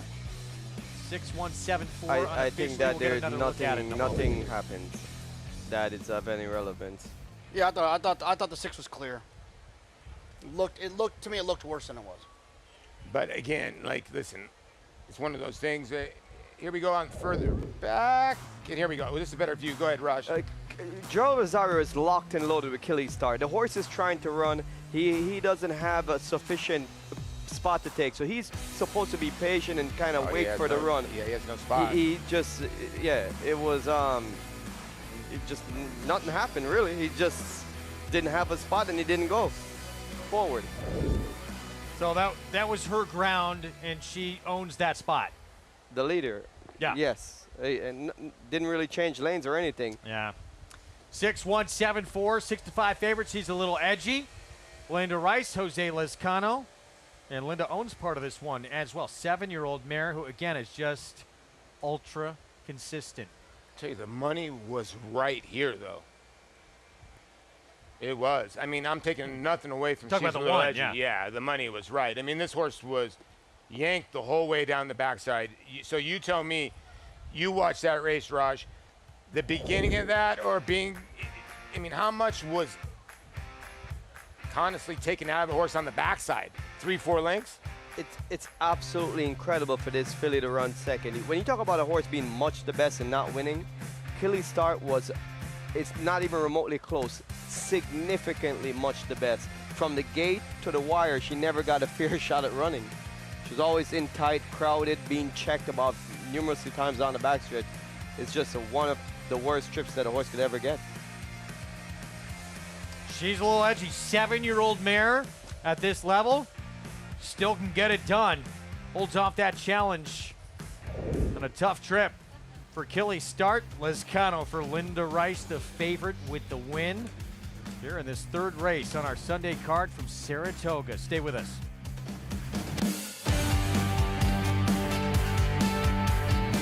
Connect, a Grade 1 winning millionaire, making his mark as a sire with Rattle and Roll, a Grade 1 winning 2-year-old, and multiple graded stakes winner. Graded stakes winning 2-year-olds Hidden Connection and Whitwater's Rand. Graded stakes winning 3-year-old Implicated. Connect, a proven sire in the making. Standing at Lane's End Farm. Horse racing? Check. Weekly promotions? Got 'em. Huge payouts? You bet. With Naira Bets. Download the app today and bet on any track, anywhere, anytime with live HD horse races, betting tips and tutorials, expert picks, and more. You bet with Naira Bets.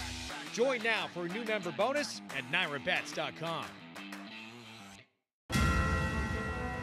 It's amazing. I mean, we're used to having horses in claiming races, and here we're at the undercard of the Belmont. And they're off in the Woody Stevens, and here's Bookham Dano, who has blown by them all. Bookham Dano, Prince of Monaco in between. It's going to get very close. Bookham Dano! Winning on New York's most important day of racing. I can't. That was awesome. He's the best.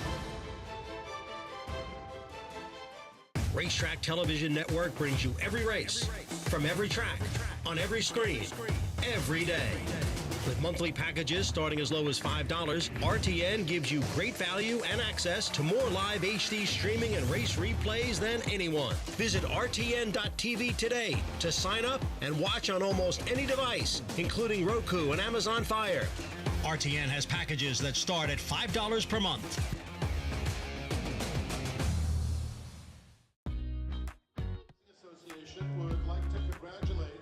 Welcome back. You're watching Saratoga Live here on FS2. We are brought to you in part by America's Best Racing. I love the race. Check out americasbestracing.net today.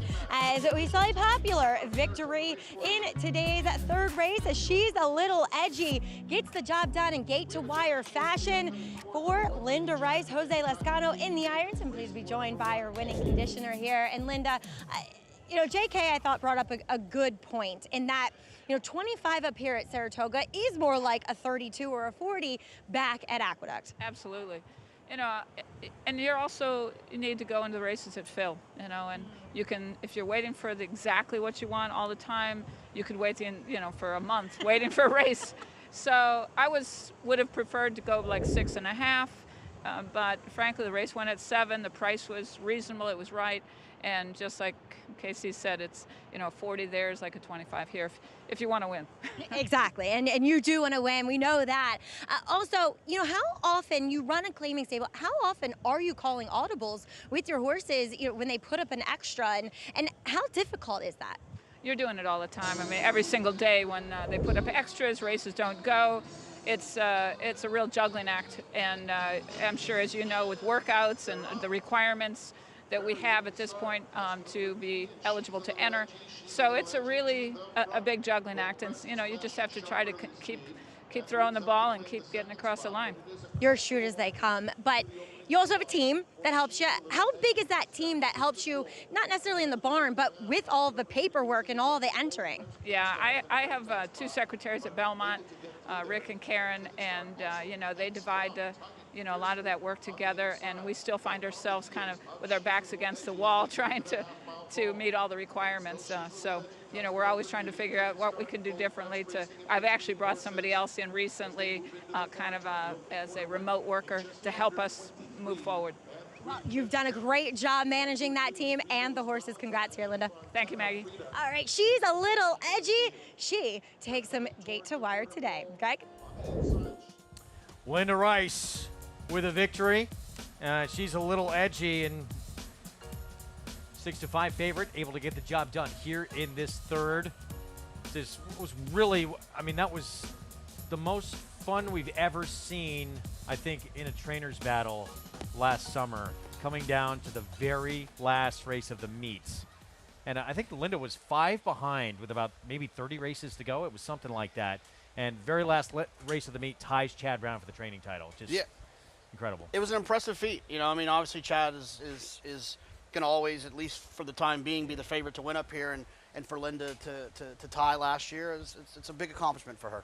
And every time you come into this meet now, it looks like we're looking at Chad Brown or Irad Ortiz Jr. going to lead the trainer standings, and Irad's going to lead the jockey standings. So it's a surprise when it comes to that. And Linda, that was a tremendous feat. I get it. There was some rain, might have aided a lot of it, but you can't take nothing away from her. Flavien Prat making it a little difficult though on Irad right now. No breathing room yet. Yeah, and no breathing room. Flavien is riding exceptional. And I went to the jockeys room this morning and talked to some of the jockeys. And one of the things is, man, this is the deepest top quality from top to bottom that I could ever remember. So, the top 20 jockeys here, they could all be future Hall of Famers, or some of them are current Hall of Famers. I mean, really, and they're riding optimally. No one can give up any advantage now, so it's really interesting to watch them ride day in and day out. It's like every year you throw in a big, Flavien Prat, fairly new face, coming in here. Frankie Dettori's here this summer. Yeah. I just gets better and better as we take a look at the standings.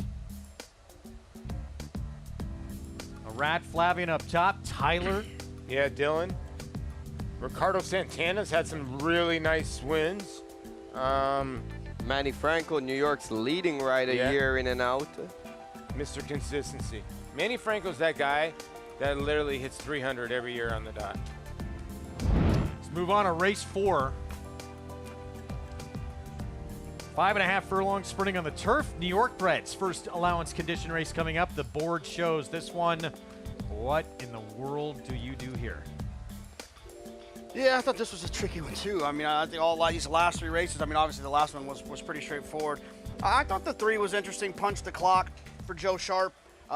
Claim the horse, switching to the turf. We talked about Mike Maker and the success Mike Maker's had in taking a horse and moving him to the grass. Joe Sharp comes from that school, that Mike Maker school. So whatever it is that Mike does, it feels like maybe Joe can do the same thing. It's a tough race. Yeah.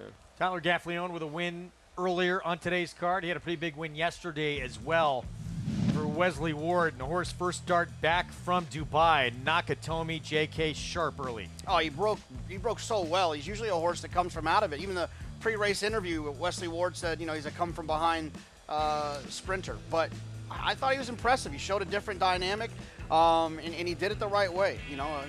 105 buyer. That's Breeders' Cup sprint type numbers. He was unlucky not to win the Breeders' Cup sprint last year when he was third. He had a tough trip, and I did not expect the race to shape up like this. I thought Baby Yoda would be a lot closer, involved in the speed. I thought Nakatomi would be dropping back early and making one run.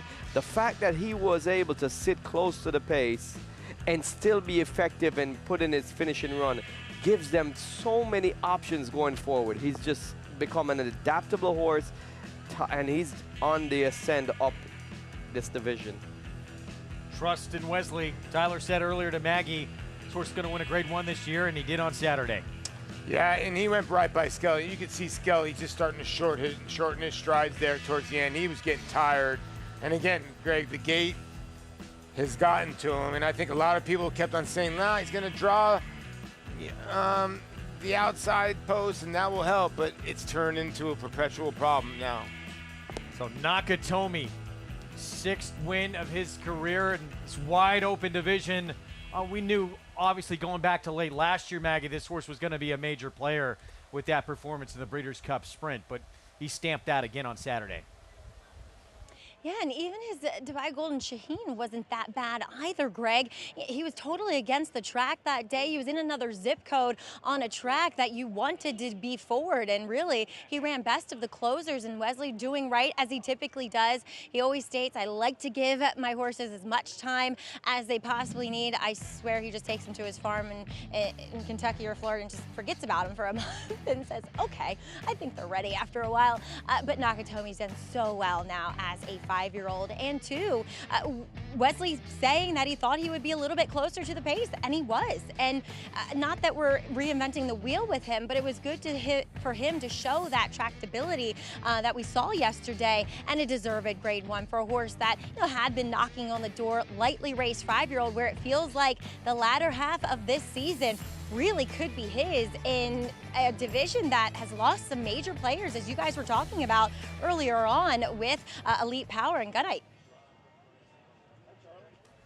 It's a wide open division. I mean, there's no one that's a clear-cut leader in there, and as we've talked about, this 3-year-old division, it would not be a surprise to see a 3-year-old win that race this year.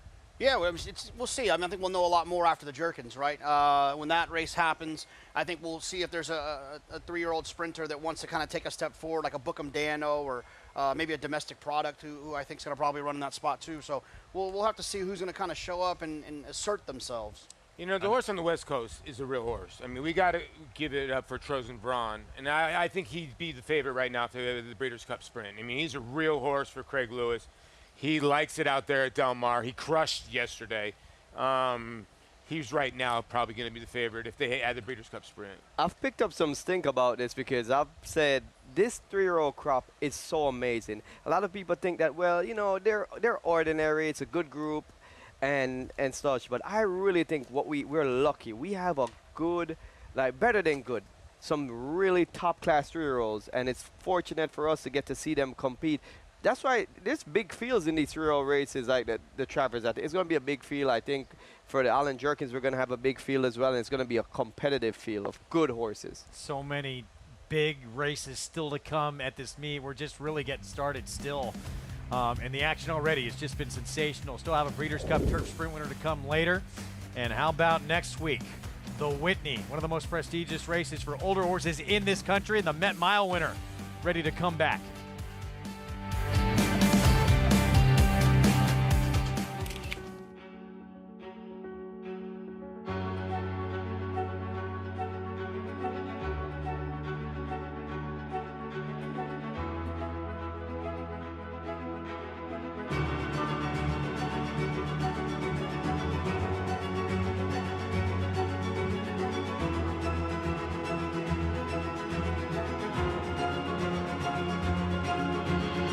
Marshalier, standing at Claiborne Farm.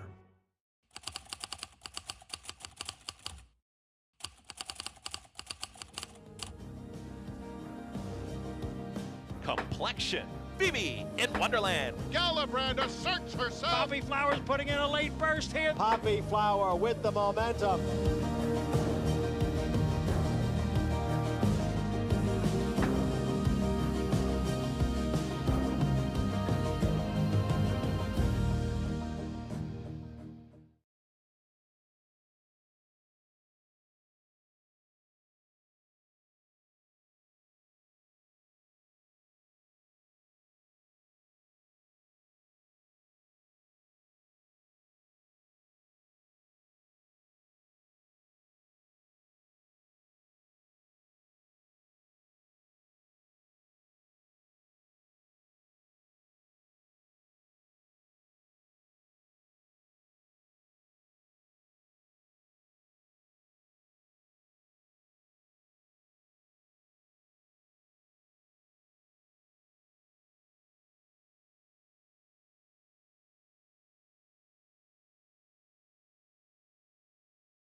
Back on Saratoga Live on our Fox Sports 2 coverage. Oh, boy, does it get big next week. One of the most popular weekends each and every summer out here. Whitney Saturday starts with the De La Rose. Rajiv had a big win in that race a few years ago. Glens Falls on Thursday. And the Whitney is special. Whitney Day is special. And we're going to see the Met Mile winner return in this race for Bob Baffert. Yeah, he was outstanding in this race, and you know, he ran on the front end. He's really turned it around. I mean, when he won the Preakness, I was very underwhelmed by who he was as a racehorse. But then you take his Pegasus, you take this this Met Mile here, and then suddenly he's the best older horse in training. He did, Paul Healy, he got a 102 buyer speed figure here. What do you make of it? I don't know. I mean, sometimes they'll come up a little light, maybe because of the competition that he ran, but I'm kind of in the same boat as JK, is that this horse is really, as they said in Swinger, all grown up. I just think he's gotten better and better and better, and Bob's tweaked little things. He's been able to rate, and I think the guy on his back has helped a lot too, Flavian. Yeah, I love his running style as well. He's a horse that is fast early, and he could sustain it over a long distance, and I think that's the mark of the horses that really separate themselves and distinguish themselves as a top-class racehorse. When you're able to put it to your competition and put them in chase mode and still be able to finish it off, that's when you really take it to the next level. They always thought this horse was going to get better as he got older, and he has. Part of our Fox Saratoga Saturday coverage, Grade 1 Whitney special weekend coming up next Saturday. As you take a look at the rest of that schedule, of course, the DraftKings Travers, all eyes circle that calendar. We're going to see the Super Filly Torpedo Anna against the boys, trying to make history in that race later this summer. Race 4 is coming up, approaching the 10-minute mark to post. Let's go to Maggie. As the board suggests, this affair is wide open. So let's take a look at a few new faces when it comes to New York Bride Company, including at number 4 in here. That's Delightful Dixie, as she comes off of a blowout performance at Monmouth on the turf, in which I know it was a claiming 40, but she broke sharply. Then she kind of took back a little bit while stalking on the inside. But Paco Lopez had so much left in the tank that she powered away from this field. And both of her wins now coming back as a 4-year-old have been by open lengths. That's not easy to do in turf sprints. And I know they were probably inferior horses, but again, in a field that really lacks a superstar or true horse to beat, I think she's really intriguing here in the paddock. She is sharp. She is your typical kind of pocket rocket looking type of filly, in that she's compact, really well developed hindquarters. So I like what I'm seeing from her. As we'll move on to number 5, 1,000 Plans. She's only been on the turf once, and unfortunately, it was at Mountaineer, so probably facing a better field here. She's maybe a little less impressive than the aforementioned number 4 in here, but I do respect her with Mike Trombetta taking over training. And again, that win was quite easy for her, and she could very well play out to be the speed of the speed in this race. She's a little bit more quiet, weirdly, than number 4, Delightful Dixie, but she looks quick. She has really powerful hind end on her. As we'll move on to 2 horses trying the turf for the first time, that includes number 3, Punch the Clock for Joe Sharp. And on both of these, there is not much turf pedigree to report home on, but a shrewd claim by Joe Sharp and Jordan Wyckoff in taking this filly out of a race which she won convincingly, and at 8-1 that day. So she's a good looker, though. She's bouncing on her toes. Looks as though she's come out of that debut in fine fettle, and despite not much turf pedigree, she actually has a turf hoof, and Joe is actually pretty astute at determining what horses will take to these turf sprints. As number 7 is Enfuega, whom is a daughter of Flame Away. I like these Flame Aways on the turf. Again, not much turf pedigree to report home on the bottom side, but a very angular filly that usually speaks to one taking to the turf. I watched her work, or excuse me, the DRF Clocker report says that she worked with Echo Baby, who we saw yesterday not run that well, but at least a winner on the turf in turf sprints, and going along quite nicely with her. I know Jeremiah Englehart, her trainer, quite excited to see what she does on this surface change. But guys, it's always that eternal question. Both of these fillies have speed on the dirt. Will they have it on the turf?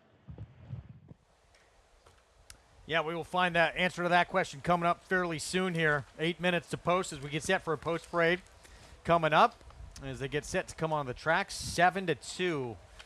Tells you how difficult this race is. That's your favorite. The 6, Fancy Pants Juliana. We get a look at Katie Davis behind there. Johnny V. On Linerite for David Donk, and Punch the Clock. First time on turf coming up. Yeah, I'm looking forward to this horse. Like we talked about, Joe Sharp used to work with Mike Maker. We talked about Mike Maker's success getting horses, claiming horses, getting horses moved to him. and then changing what they do, specifically the surface. I think this is probably a tool or a club, as it were, that Joe Sharp has in his golf bag. We'll kick things off with Lady Jasmine at 20-1. Yeah, that rider change, by the way. Big cutback, dropping in from the 9 furlong starts back-to-back races.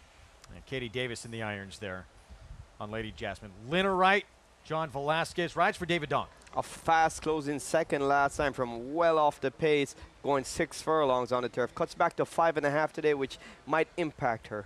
Here's the Joe Sharp filly getting on grass for the first time, punch the clock. Yeah, has a lot of speed and a turf sprint. Those are things that I like when looking for turf sprint horses.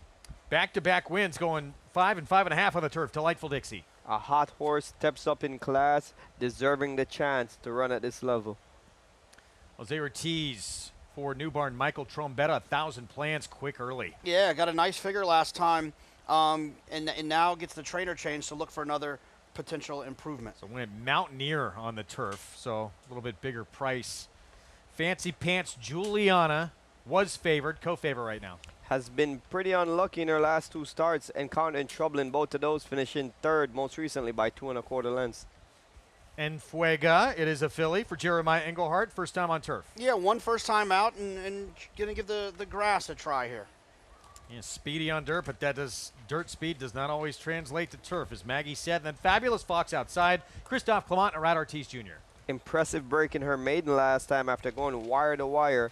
Steps up to the next logical level.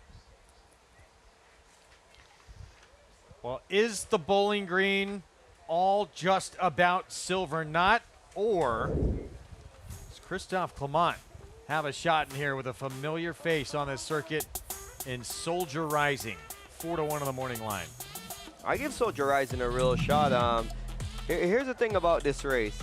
Unlike a typical marathon route race where everyone are deep late closers, there's actually plenty of horses with early tactical speed, and Soldier's Rising is a deep closer.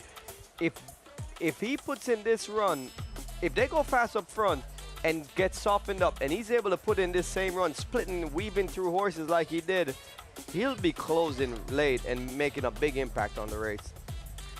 Soldier Rising hasn't won since 2022, and that was an allowance race. I just think he's just a cut below.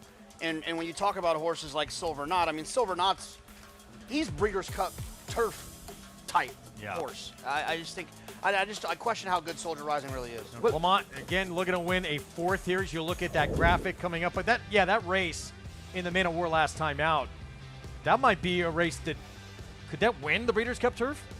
Oh, for sure. The way that he ran that day and the figure that he earned, it's definitely one of, I mean, you know, don't tell City of Troy or Auguste Rodin, but yeah, I mean, it's. Who got beat, by the way, over in Great Bend the other day. Well, if you look at the one, Ohana Honor, I mean, he lost to 4.5 lengths behind him and then came back and ran 100 buyer right back in the Manhattan. So the form held up. Now he's got to try to beat him again.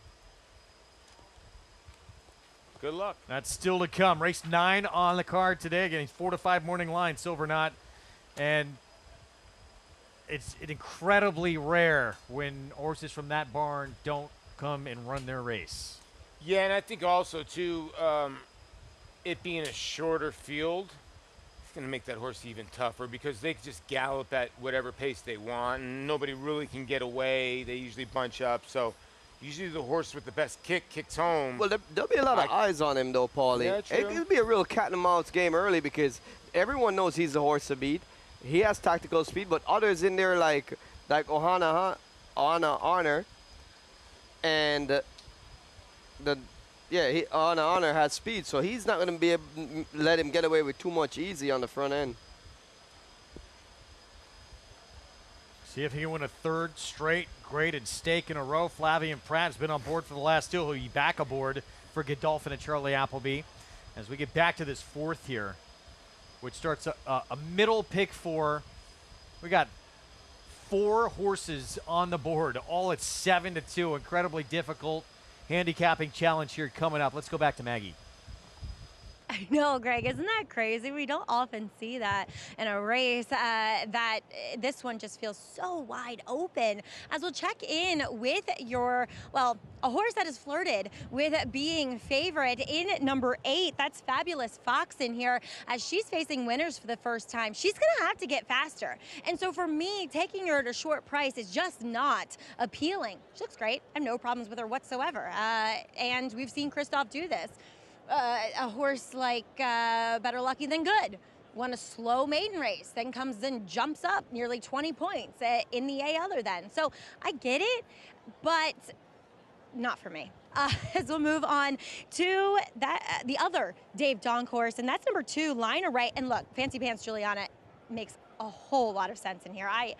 I'm not against her whatsoever, but Liner Right's one that doesn't have much early speed at all. And last time, she kind of had to split horses, and she was the only horse to make up ground. She doesn't like to win. She's 1 for 15 with 5 seconds and 5/3.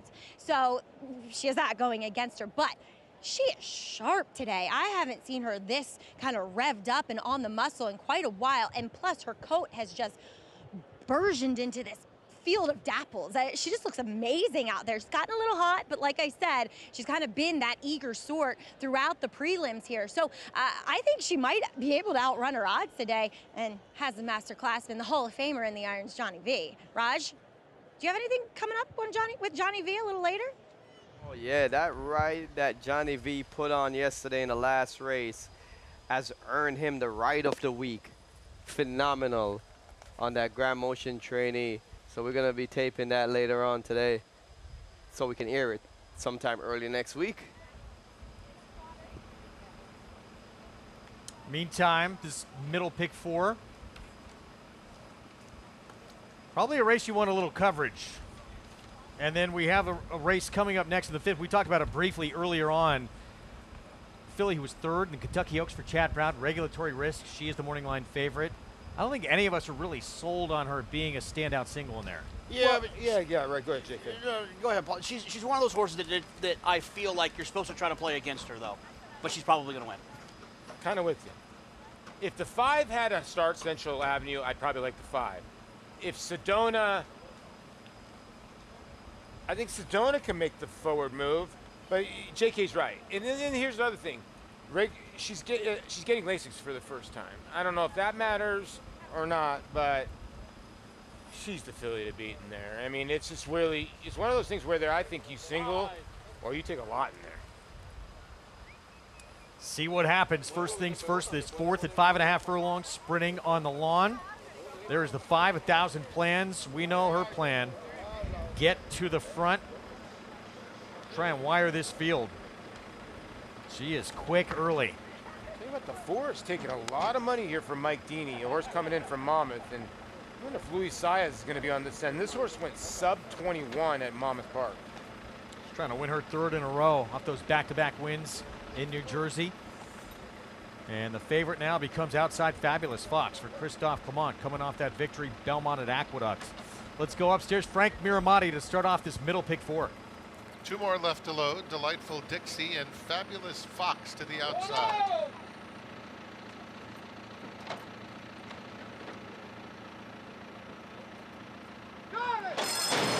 And they're off. Fabulous Fox fast from the outside. Here's 1,000 plans moving up in between horses to take the lead, and Delightful Dixie is up and on the pace too.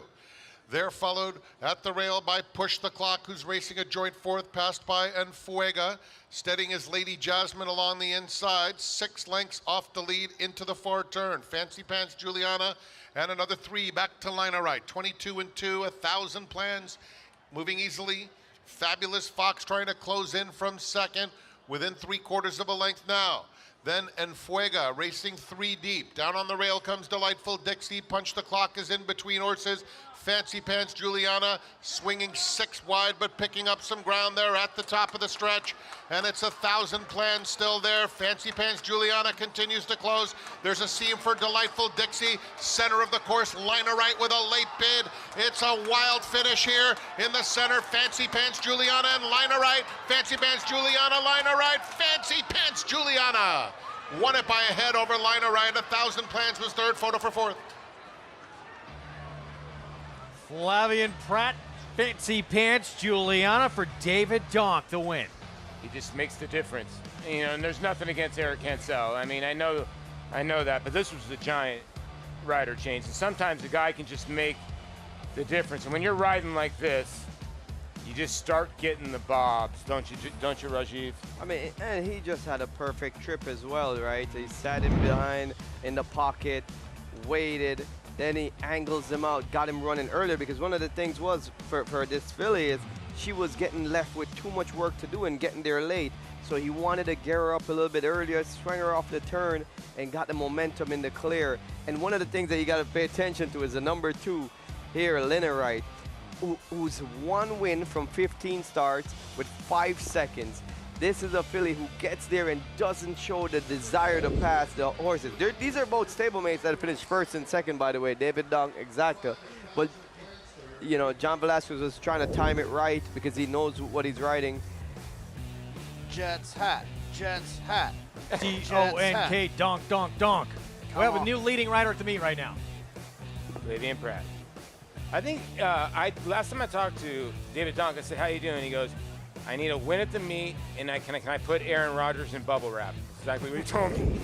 Oh, what a tough start to the season. Right. First series in. 7-2. Fancy Pants, Juliana. Flavien Prat just not going anywhere, is he? One of the best in the game. And for now, got a long way to go, but 17th winner of the meet. He's on top of these jockey standings with a win here for the Donk Barn. And this filly wins for the second time in 10 tries. I believe he moves to 18 wins. I believe so, because it was 17 to start the day. You're right, sorry. 1 up on a rad. This is going to be fun. Really is. Look, Tyler's not out of it either. I mean, he's riding sensational. All these guys are riding lights out. It's really amazing to watch. One of the best in the business, Flavien Prat. His sensational start to the Saratoga season continues to win day and counting. We'll be back. Quality at his core. And Core Beliefs will come on and win it nicely. By leading sire, Quality Road. And here is Core Beliefs to take the lead. Core Beliefs on the outside. Here it is. Core Beliefs. All the best attributes of his sire, a multiple graded stakes winner who's proven at the classic distance with tactical speed and a must-see physical. It's Core Beliefs who digs his heels in to win the New Orleans Handicap. Core Beliefs, standing at Walmack. Good afternoon, ladies and gentlemen. On behalf of the management and staff of Keeneland, I would like to welcome you to the September yearling sale. Good to have you back with us. It is the marketplace. It's electric. Quality in quantity. Some of the absolute best horses. These are the horses we're going to be cheering on in the next 4 or 5 years to come. A shareholder to win the Northern. Dornick win the Belmont Stakes at Saratoga. Randomized in a dramatic photo finish in the Ogden Pit. At Three Chimneys, our name is our promise. Our commitment to quality, our customer, and most importantly, the horse, is at the heart of who we are. For over half a century, the Storied Stallion Station and Nursery have been a place where dreams are born. From Horse of the Year, the mighty Seattle Slew, to Horse of the Year and modern-day breed shaper, Gunrunner, we've been defined these past 50 years by the company we've kept. Three Chimneys, where dreams are born. No trip to Saratoga Springs is complete without a visit to Sacred Spa and Wellness, a state-of-the-art med spa just minutes from downtown. Whether you're looking for luxury body treatments, infrared sauna, massage, yoga and Pilates classes, or more advanced health and wellness treatments like chiropractic, hydrofacials, body sculpting, laser genesis, laser hair removal, and microneedling, Sacred Spa and Wellness is the destination for relaxation and rejuvenation. For a full list of services and to book your visit, go to sacredspaandwellness.com today.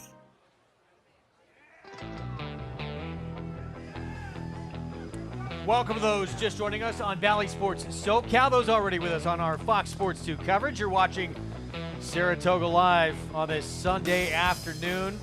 And we have some big action to come. Breeders' Cup Turf Sprint winner, Nobles, first start back since that Breeders' Cup win. Silver Knot maybe the most dominant horse right now in this marathon turf division, trying to make it 3 graded stakes wins in a row. A little bit later on in the Bowling Green. Greg Wolf, Jonathan Kinchin, Paula Duca, Rajiv Mirage.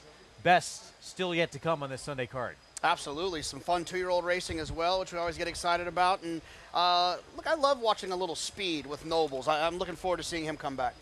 I'm with you. I mean, that turf race is a good turf race, race number 7. And then we get back to the winner that, if you just joined us, Fancy Pants Juliana with now leading rider Flavian Pratt aboard for Honk for Donk. David Donk gets the job done, $9. And these pick 5s are not that bad. But this horse finally gets the job done, and Liner Right just missed. Seals off the David Donk exacta. Yeah, how about that? 1-2 for the man with Maggie. That's right. Nice exacta for the Donk Barn as Fancy Pants Juliana. She just made so much sense in this spot, Dave. Yeah, listen, they both, they just show up every time. So they're a little bit pace dependent, maybe how the course is playing, maybe how the rail is, post position, I don't know. And you got to get lucky. Helps that you had Flavian Pratt aboard, no? Yeah, listen, he's in great form. I mean, definitely one of the best riders in the world. Love to have him. He's a great rider, no instructions. No, and I doubt you give instructions to the guy who finished second on Liner Right. Either somebody that you have so much, history with in John Velasquez. Yeah, he's obviously a very good friend of mine. I don't get to ride him that often because I don't have the right ones. But sad to see one of them get beat, for both clients. But listen, they both ran huge, and we'll try it again. They looked fabulous as well. Enjoy this one, Dave. This one I'm going to enjoy. It's been a bit of a struggle. Don't quite have maybe good enough ones. Some of them. Some things just don't fall right in place. But you know what? I've been here a long time. You just got to ride the wave. That's what I would say. There's a lot of peaks and valleys. Yeah, listen, I've been here a long time, and I've been able to survive. So it's good. We'd love to see you survive and thrive. Like I said, have a cold one for me later. Yeah, but I'm old duels, so I don't know if you want that. So, yeah. Thanks. That counts, right, Greg? No duels. 1-2. Always great to see David Donk do well here. If you have met him, you cannot like him, and you feel for him for his Jets. Ahead, separating his 2 runners in this race, so it gets 1-2 purse money here. Yeah, a couple days ago I picked like 3 Dave Donk horses, and obviously today it didn't. It was the one that he actually got.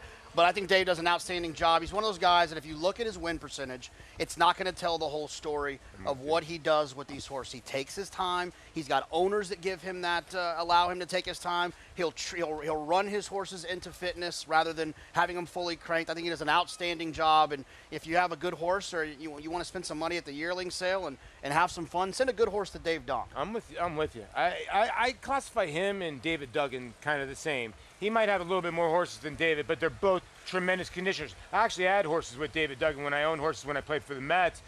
Phenomenal trainer. It's just like a lot of people didn't know him. And I remember David, too, as well. They remind me of the same. They're just underrated trainers. The stats won't wow you, but their horses are running. He's in that short list category of trainers that do more with less, of anyone in the country. Yeah, I mean, whenever he does have a horse that passed through his barn with the ability, he's able to maximize their potential.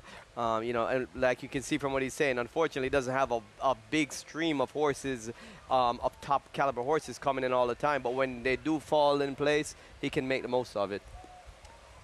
Pick 6 time, boys. Here we go. It starts in the next race coming up. Mile and an 1/8 test, allowance optional claiming field, and regulatory risk. For Chad Brown, Klarovich Stables, 3rd in the Kentucky Oaks. She's going to take on older company in this spot.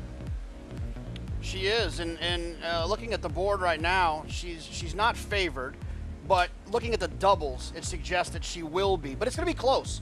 The double's paying $11 to the 4 and $14 to the 7, so that's a pretty good clue that the 4 will be a little bit shorter, but not much. We'll get more on this race when we come back. Still ahead, Grade 2 Bowling Green and Silver Knot for trainer Charlie Appleby. On a roll, going long on the lawn, trying to make it a 3rd straight graded stakes win later this afternoon.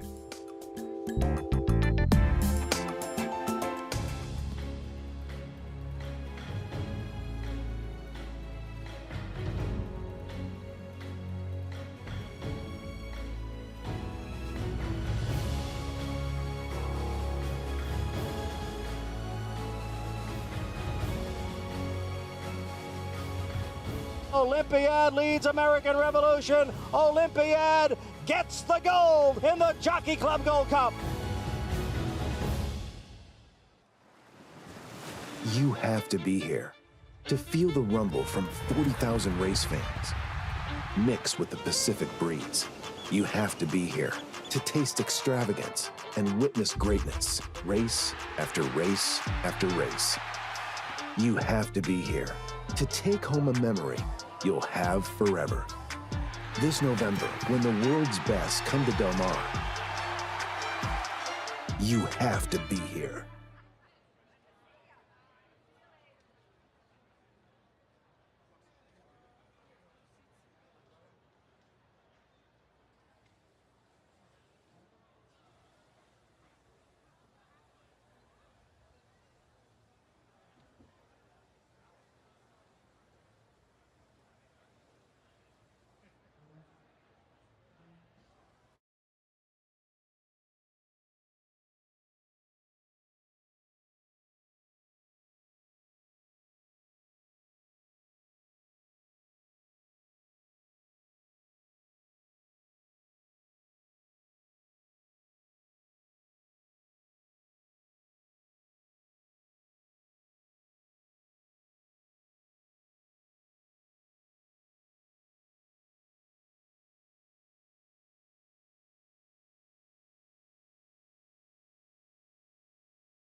I think a huge amount of it is the fans. And I always equate the fact that when you walk your horse into the paddock here for the first time, and it is a tradition that I try and do, which is to walk the whole way through with my first runner, because it's a little bit like going into the Coliseum, you know, it gives you that, the hairs on the back of your neck stand up. You understand how privileged you are to be here, to be competing at this meet, and you hope it goes well and you win some races.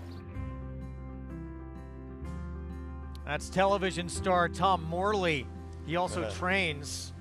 Talking about why he loves Saratoga. He was part of that FS1 coverage Saturday morning with a huge upset in that race. Goliath. Yeah. Goliath, yeah, I did not see that coming. Made a large bet on the favorite. Did not pan out. Yeah, what did the favorite go off at? 6-5. I thought it was a gift. There's nothing comes easy in this game, does Augustin it? Rodin. August Rodin, yeah, tough inside post, getting beat, but still major player, so good. Time for our Miller Lite highlight of the week. We all know what it is. Jim Dandy, 2-year-old champ, he is back. What'd you guys think? I thought he was remarkable. You know, I think he's one of those horses that in the clear, faster is better for him. I think when the fractions came up and he was going 47, I thought that's going to fit him just fine if he wants to show up and run his big race. I think a Hall of Famer in Todd Pletcher figured out what his trick is, maybe a little bit more time in between races. It's great when they have a star-studded lineup, a race like this, and then the stars came out to play, both running their top performances. Sierra Leone, you know, we were always wanting to see him run straight, so there's a no excuse. Because every time there's always some kind of excuse, and this time he got a fair shot to do his running, got up the inside, never straw on his path, kept straight. Same for Fierceness, was never crowded. I think it was a great, fair horse race and show what they really have. It's our Miller Lite highlight of the week. Tastes like Miller time, Saratoga, and the 2-year-old champ. I think everyone excited to see him back and give that kind of performance. Now we got to wait and see after what Todd Pletcher said after that race. Are we going to see him August 24th? DraftKings Travers not. That man right there, he's certainly going to try and lobby Mr. Pletcher to put him in that race. Mike Rapoli. We're going to take a timeout. Helping horses helping people. That Second Chances program, the Thoroughbred Retirement Foundation, still doing great work.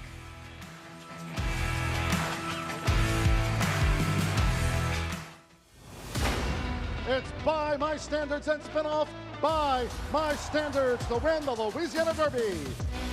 By My Standards has won the New Orleans Classic by 4. By My Standards wins the Oakland Handicap. By My Standards attack. Rushy By My Standards to the wire. Horse racing? Check. Weekly promotions? Got 'em. Huge payouts? You bet. With Naira Bets. Download the app today and bet on any track, anywhere, anytime with live HD horse races, betting tips and tutorials, expert picks, and more. You bet with Naira Bets. Join now for a new member bonus at nairabets.com. And they're off in the Naira Bets Haskell. In the Belmont Stakes at Saratoga. Dornock setting up moderate pace, 3/4 of a length ahead. Right as the field turns for home. Mind frame on the outside. It's coming after Dornock. They're at it again. The two Belmont first and second place finishers will be Dornock to win the Belmont Stakes. Dornock wins the Haskell. Grayson Jockey Club Research Foundation was formed in 1940 with a simple goal: to raise funds for research to enhance the health and soundness of horses. Since then, we've provided millions of dollars to hundreds of projects at universities around the world, leading to major advances in welfare. Our process of selecting and producing peer-reviewed research has become the trusted industry standard. And with your help, we'll be here for many years to come, supporting the health and wellness of all horses. Celebrating its 40th anniversary in 2023, the Thoroughbred Retirement Foundation has long been saving former racehorses from possible neglect, abuse, or slaughter. The TRF herd of nearly 450 horses who are not able to go on to second careers as sport horses are given lifelong sanctuary at one of the many facilities sponsored by the TRF across the country. But the TRF isn't only helping equines have a second chance at life. They are helping incarcerated individuals as well. The innovative and pioneering Second Chances program allows incarcerated men and women the opportunity to build life skills while participating in a vocational program as they provide supervised care to retired racehorses. I talk to them, I speak to them about things that I don't speak to people about in there. I can feel like they actually relate to me. And the same second chance that they're given, I feel like I'm getting. I didn't know it was going to be such an emotional thing. And you really do bond with the animals, and they look for you to be there for them. It's more love out here. It's more peace, tranquility, solace, anything you want to call it, the epitome of peace to me.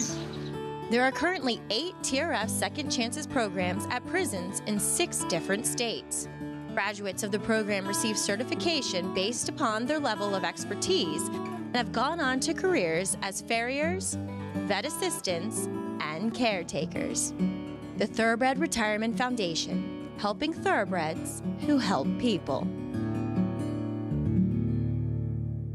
Oh, an incredible program, 40 years in running through the Thoroughbred Retirement Foundation, the Second Chances program, helping these incarcerated individuals, give them hope, rehabilitate them as well. And the great quick call.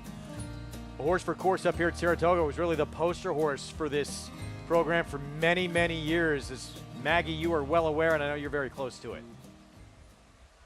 Absolutely. I just adore what the TRF does in just providing sanctuary for these horses. Not only do we have many horses across the country at different prisons, helping these incarcerated individuals kind of find that second chance in life. But there's also a lot of sanctuary farms too, and the people that manage and provide for the horses there deserve a lot of credit too. But we always need help in supporting these horses as they give us so much on the racetrack, and you can do so with some events coming up for the TRF. We have the Casamigos event, which does benefit the TRF as well as the PDJF.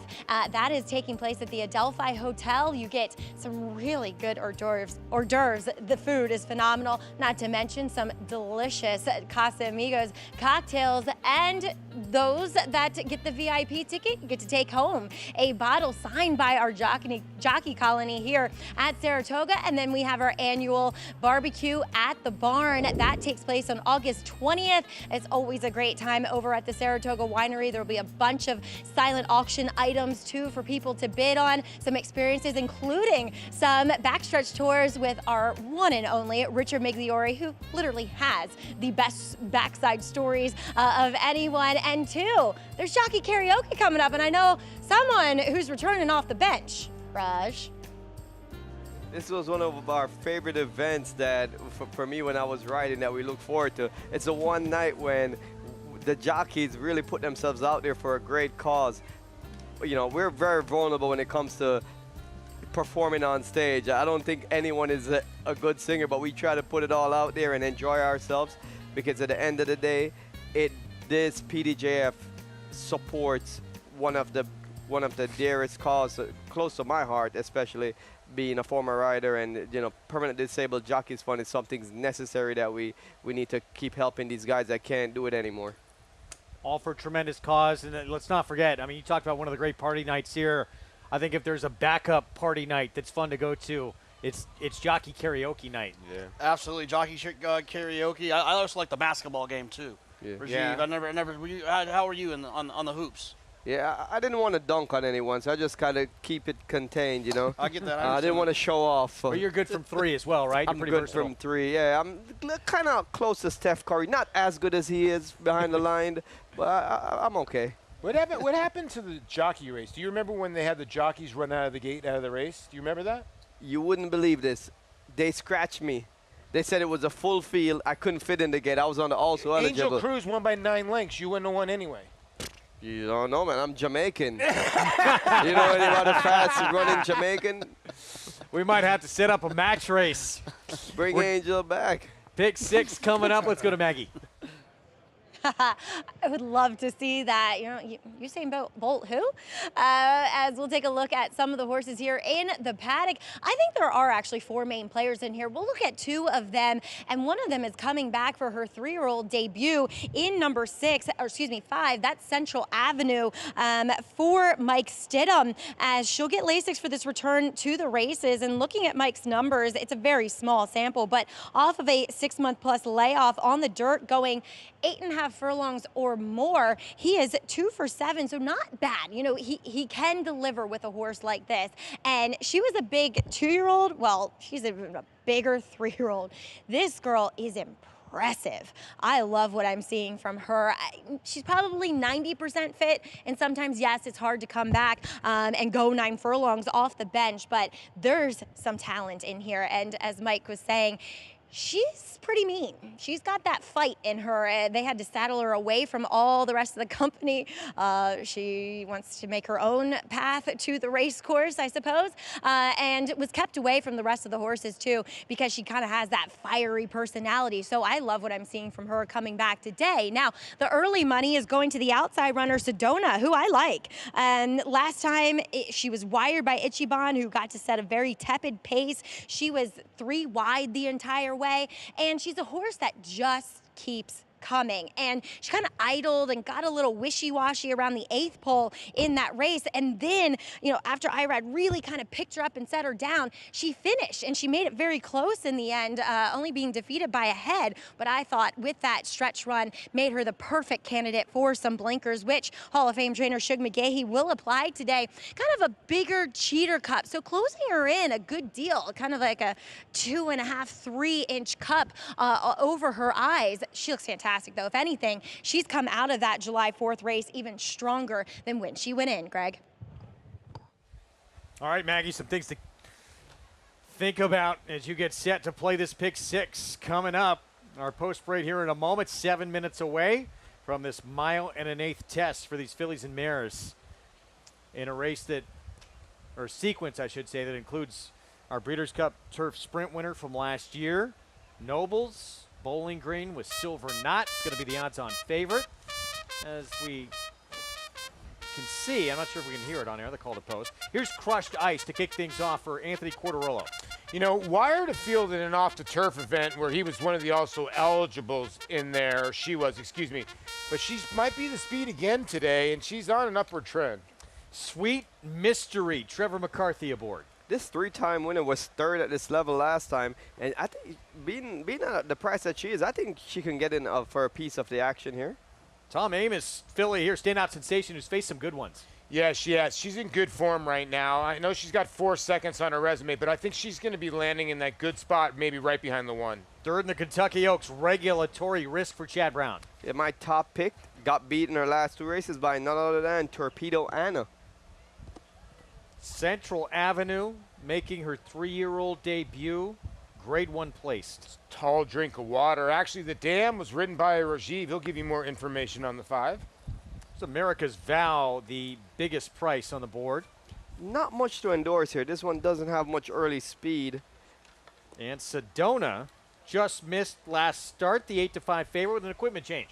Horse that is putting blinkers on, and if you ever want to see truly red mountains and red rocks, you want to go to Sedona, Arizona.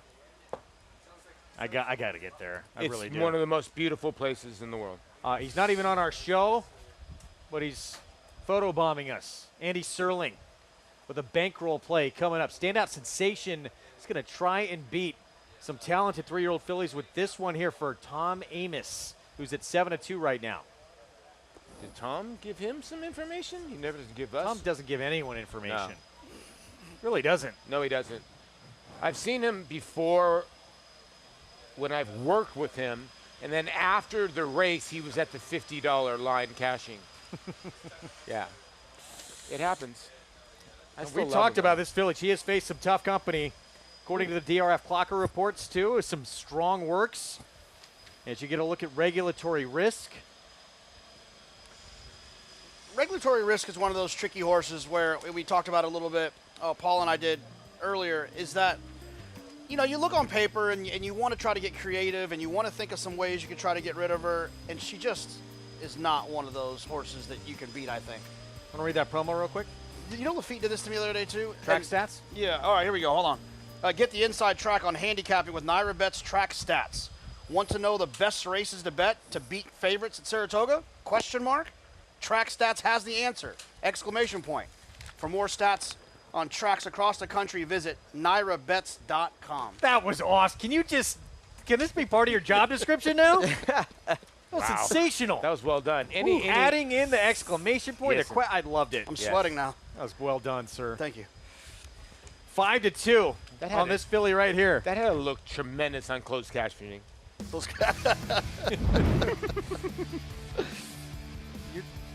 Keep surprising us with where your true talents lie. By the way, here is Regulatory Risk. And I actually agree with Jonathan, because when you look in the PPs, Where's My Ring, Torpedo Anna. I mean, just monsters that she's been running against. And I get it. Like, she was second behind Where's My Ride. I feel like a few of these fillies could have been 18.5 lengths behind Torpedo Anna last start. Yeah, right. I mean, and I think that sometimes when you run against a filly like that, and Rachel did it to a lot of horses, and I'm not saying that Torpedo Anna's Rachel, she'd beat horses by 18 or 20, and they would come back to win. And, you know, sometimes she just breaks the heart of some of these horses. And you'd hit the nail on the head about breaking the heart. If you look back in her first 4 races, she was right on top of the pace, and that made her being involved. The last 2 races running in the Kentucky Oaks and the Acorn against Torpedo Anna, she wasn't able to stay that close to the pace because they're much faster. If we could stay with this filly for a minute, Jake, are you concerned a little that her biggest race came on a wet track or not really? I mean, it's obviously something to take into consideration. I would say this. I think the concern that I might have in that arena if it being a negative. I do have a positive note that could cancel that out, that I am interested to see her getting Lasix for the first time. Okay. She's been running at a bunch of stakes races. Maybe that moves her up a little bit. Maybe that makes her, gives her another 5 or 6 points in her buyer speed figures, and she should be and could be tough. Chad's not one of those, especially for Klarovich stables, right? He's not one of those trainers who tries to jam horses into spots they don't deserve to be in. And the fact that he felt like she was a Gazelle, Kentucky Oaks, Acorn type of filly, she probably kind of is. And now she just gets the class relief she needs. The problem is she's just going to be a shorter price than I really would love to take in here. But like I said, she's the most likely winner. Maggie, what are you seeing with her warming up? That I like the warm-up a lot more than what I saw from her in the paddock, Greg. No, she gets Lasix for the first time in her career, and sometimes Lasix will really kind of calm a horse down, and it looks as though she's bitten her tongue a bit there during the warm-up, as you see her there. But it'll calm a horse down and kind of really tuck them up quite a bit, and it's done that.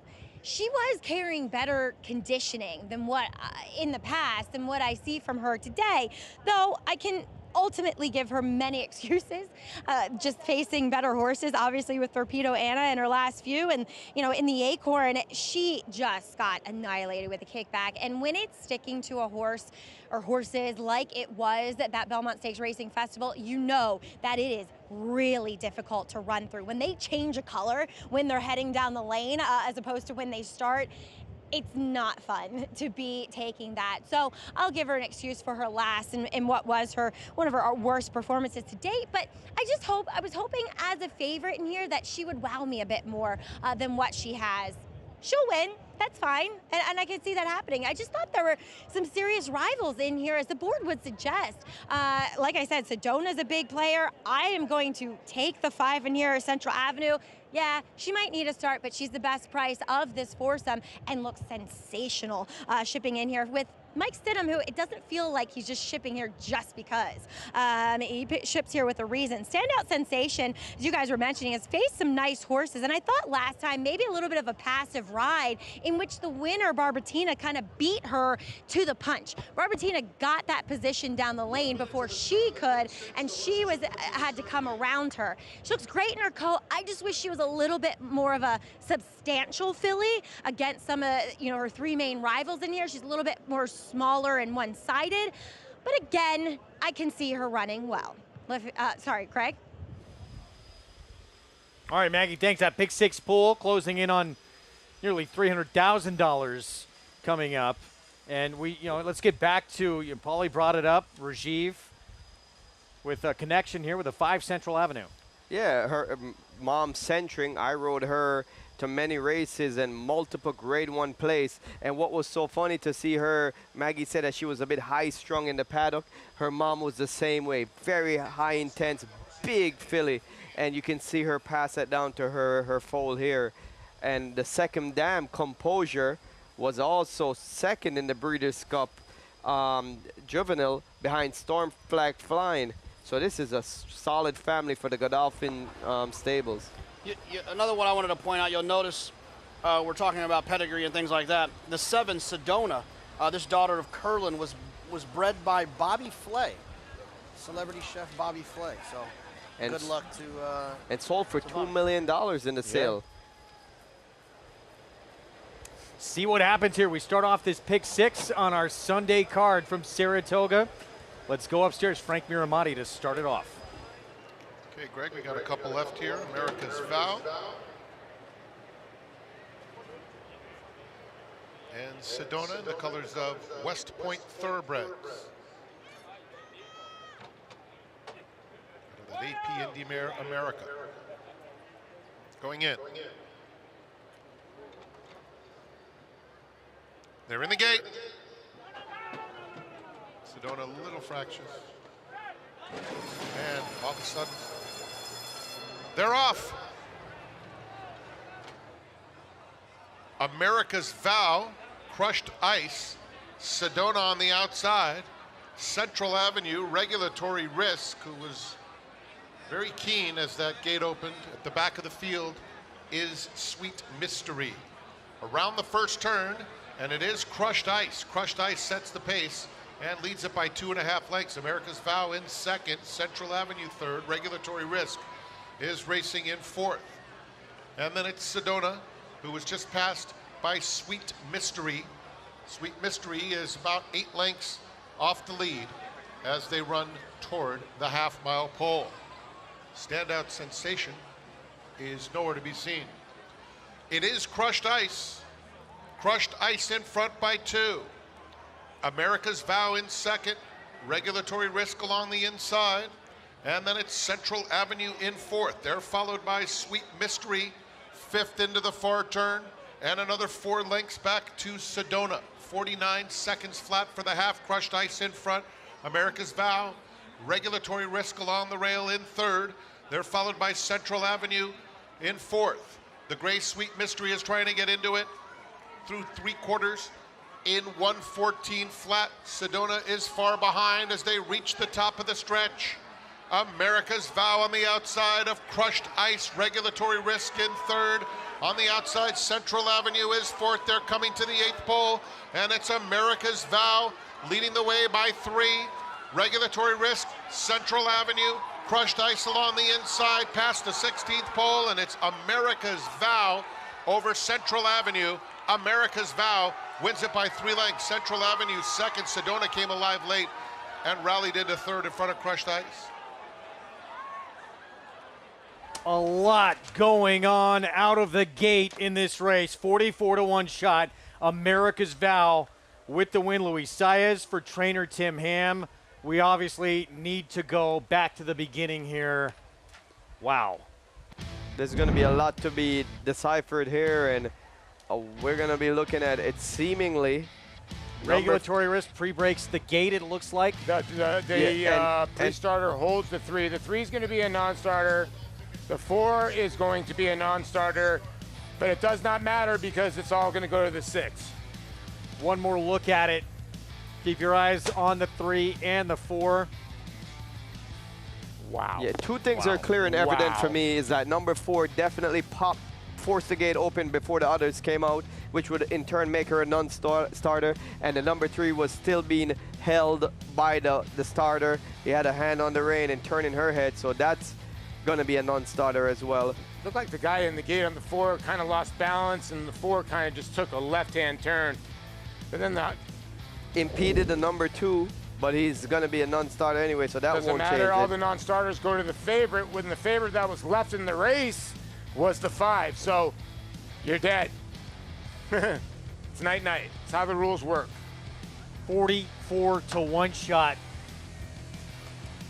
America's Vow here with, that's one of the craziest starts I've ever seen to a race. Yeah, it's in bizarre. My life, yeah. It's bizarre. Really bizarre. I don't think I've ever seen a guy actually hold on to a horse too, but he did the right thing because the 4 came straight over. And in the end, wow, one that very few would have ever figured with the victory here, America's Vow. Let's take another look here again. Keep your eyes on the 3 and 4. 4 pre-breaks the gate, and starter hanging on to the 3 here. Standout sensation for trainer Tom Amos. I mean, it not only happens is obviously the 4 comes over, bumps to 2, bumps to 1. So the 1, 2, 3, 4 got taken out of the race. It's no wonder it ran 5, 6, 7. I mean, that's just the bottom line. And the problem is there's just no jurisdiction when this kind of happens. It's almost like a dog race where a dog takes the 4 horses out. It's just unlucky if you had any of those horses. Meanwhile, the longest shot on the board wins the race. Strange things going on here in this first leg of the pick 6. A 44-1 shot, upset winner. Let's go to Maggie for more.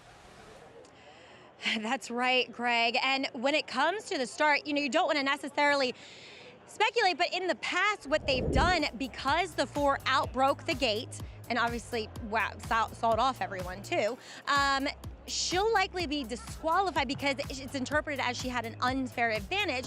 And for wagering purposes, it's a good thing she actually didn't hit the board. And then the 3 in here who was held and rightfully so, because I'm sure the assistant starter didn't realize what was going on, standout sensation will be declared a non-starter. So, wow, it was a messy situation. I will say that standout sensation, she was actually held here in the winner's circle until the completion of the race. She is fine, but this is a big upset, guys, to kick things off here. All right, let's go back to the start again. And apparently, with the 4 here, we're being told if the horse beats the gate, pre-breaks the gate, it's considered a disqualification, not a non-starter. Yeah, that's why I was wondering why he kept on riding the 4, because it didn't matter if the 4 wins the race. 4 is a disqualification. Well, he probably didn't know. Well, he probably didn't know. You But, you know, to me, when 4 horses get taken out of the race, I'm just laying low on this one. It should be a non-contest to me, but that's not how it goes. So let's get this clear. If the 4 is not a non-starter, if you bet on it, you lose your money. The 3 is a non-starter. Yeah, 4 is 3, you're going to get your money back. The 4, you're disqualified. Luis Saez, Tim Ham, a little fortunate here to get this win at 44-1. Inquiry sign is up, obviously, with what happened at the start. Stewards have a few things to sort out here. But it seems like, yes, DQ for the 4, 3 potentially declared a non-starter.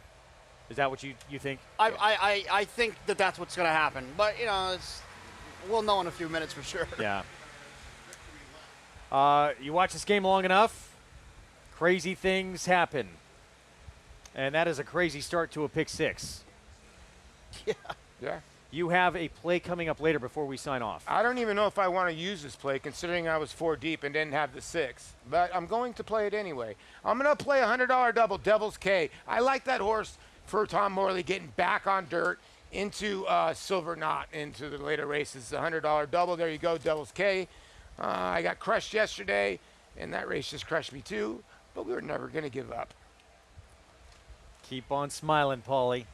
We got plenty of days left here at the meet. Enjoyed it, you guys. Best. Yeah, it was enjoyable. That last race was enjoyable. Well, I meant working with you. I work with you. Okay, now I know how you really feel. Next crew has the Breeders' Cup Turf Sprint winner still to come. Silver Knot trying to make it 3 graded stakes wins in a row. They will take it the rest of the way on our Fox Sports 2 coverage right after this. Stick around.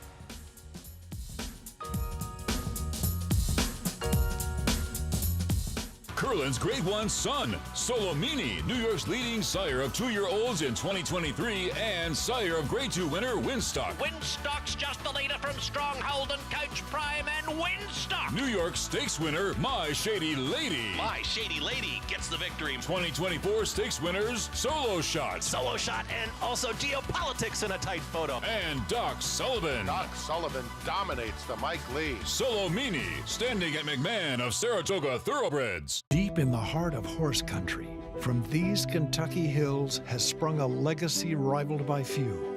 From the all-time greats of yesterday to the breed-shaping bloodlines of today, our roots hold strong with the promise of tomorrow. For over a century, our passion has guided us to where we stand and everything we stand for. Claiborne Farm, the tradition continues.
Welcome back, and thanks for joining us here on your Sunday afternoon at Saratoga Live. So we just saw a major upset here in today's fifth race, as it was all about Luis Saez and America's Vow. And I'm pleased to be joined by Louis now, trained by Tim Ham. And Louis, it was a messy start. We saw one beat the gate, one held, but you steered clear of it, and you found yourself in a prominent position early on. Yeah, definitely. That was that was a key. We tried to break from there and put her in a good position.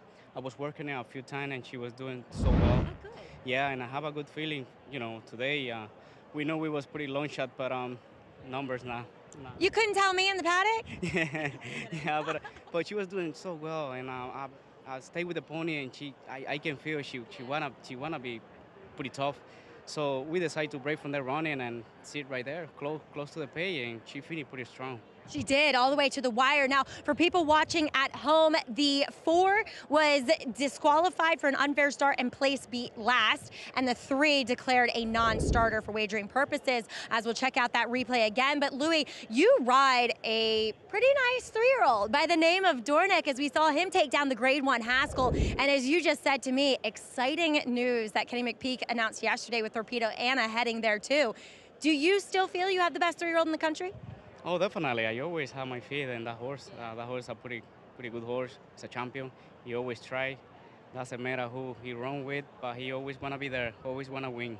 Talk about that will to fight that he has. Oh, that's a pretty exciting finish. He just need to be, need to be somebody. He need to be with somebody there, and I feel like those last 2 races, he put it 5 back and want to be there the first, so that was pretty exciting. He's been so exciting to watch. I can't even imagine what he's like to ride. Louis, congratulations here with this upset, and can't wait to see you guys in the Travers. Definitely. Thank you so much, Maggie. All right, Luis Saez.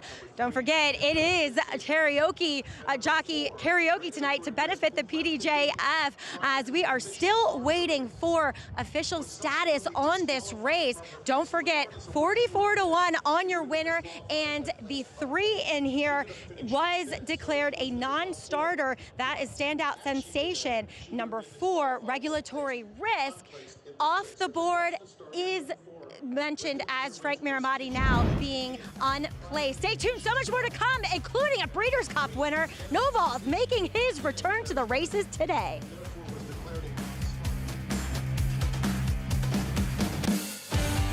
Game Winner first got started and ran a very, very impressive maiden race to Del Mar. Came back in the Del Mar Futurity and again won very impressively at 7 furlongs, and then just continued that unbelievable 2-year-old year. Went on to win the American Pharoah Stakes at Santa Anita and then the Breeders' Cup Juvenile, and then was obviously crowned 2-year-old champion. Got the precocity to do that, plus the stamina and everything that his whole family indicates. Horse racing? Check. Weekly promotions? Got 'em. Huge payouts? You bet. With Naira Bets. Download the app today and bet on any track, anywhere, anytime, with live HD horse races, betting tips and tutorials, expert picks, and more. You bet with Naira Bets. Join now for a new member bonus at nairabets.com. The Best 2-Year-Old by legendary sire Quality Road. Hit back, $1.5 million. Very, very impressive debut. Cantering home. Could not have been more impressive. Coast to coast in the American Pharoah. He's the real deal. Undefeated and unchallenged at 2. He's just too good. He wins the Breeders' Cup Juvenile. Corniche. Racetrack Television Network brings you every race, from every track, on every screen, every day. With monthly packages starting as low as $5, RTN gives you great value and access to more live HD streaming and race replays than anyone. Visit RTN.tv today to sign up and watch on almost any device, including Roku and Amazon Fire. RTN has packages that start at $5 per month.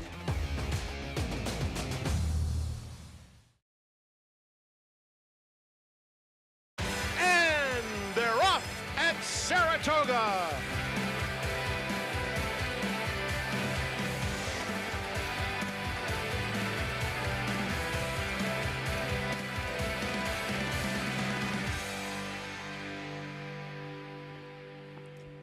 Saratoga Racecourse. Saratoga Springs, New York, winding down week 3. Still ahead, the Sunday feature, England Silver Knot. Struggled last year and didn't win a race. But now he's found his groove. The farther, the better. 2 straight marathon stakes wins, seeking a third in the Bowling Green. Trained by Charlie Appleby. Based in the UK. There he is. A stable of road warriors at Saratoga this summer. Flavien Prat will ride. Victory would result in a 7th stakes win at the meet. So glad you could join us. Grade 1 winner, Nakatomi. Yippee-ki-yay, ... Tyler Gaffleone with the Grade 1 winning ride. Saratoga Live is always brought to you in part by America's Best Racing. For the love of the race, visit americasbestracing.net. Today, the Spa. Pristine conditions again for Thoroughbred Racing. What better way to spend a Sunday afternoon in July, and never a loss for drama. Painting lessons for Andy Serling, instructed by Andy Serling after the races, in case you want to stick around. And the live racing continues as well. Welcome, everyone, just outside the paddock. I'm Lafitte Pinkai. So much to unpack following yesterday's spectacular Jim Dandy program, and we'll do so. But we have racing to get to. You're just in time for the late pick 5. Included the Grade 2 Bowling Green local prep for Saratoga's most prestigious long-distance turf race, the Grade 1 Sword Dancer. The field, mile 3/8, 3 turns. Inner turf course, significant defections regarding pace. Number 2, there he is, Silver Knot, 4 to 5 on the morning line. So I welcome in my co-host. He's a champion jockey, Richie Migliori, New York Racing Association analyst, Andy Serling, multiple Grade 1 winning trainer, Tom Amos. Before we get to the Bowling Green, Tom, you trained standout sensation, the horse who was declared a non-starter a moment ago. Thanks for being in a good enough mood to do the rest of the show. What are your thoughts on what took place in the race and then the decision that followed? Well, I don't know if we're going to see it again, but with standout sensation, the gate opened prematurely for the 4-horse. She busted through the gate. And when she did that, you know, my horse, the 3, was held on to by the starter. He did the right thing. The 4 left the gate early, so he's holding on to my horse, assuming for that split second that the 4 is going to reload and we're going to run the race again. But it didn't happen like that. No blame to the starter whatsoever for what happened there, Richie. You know, I mean, it's just it's tough luck. Tough luck for my owners, tough luck for me. I mean, I could use a hug, just not from you, okay? Don't worry. There's no chance. Here you thought the worst thing was going to happen to you today was sitting next to me. That's still the worst thing. That's still the worst thing. And technically, Andy, is that the decision that you expected? Well, I mean, Richie and I have been seeing this a number of times. Yeah. The reason the 4 is not a refund is the 4 caused it. If it had been a mechanical failure or the failure of somebody in the gate, and Tom's right, the gate crew did nothing wrong there. In fact, they protected Tom's horse, which is a good thing. Yeah. But because she caused it, she's disqualified, not a refund.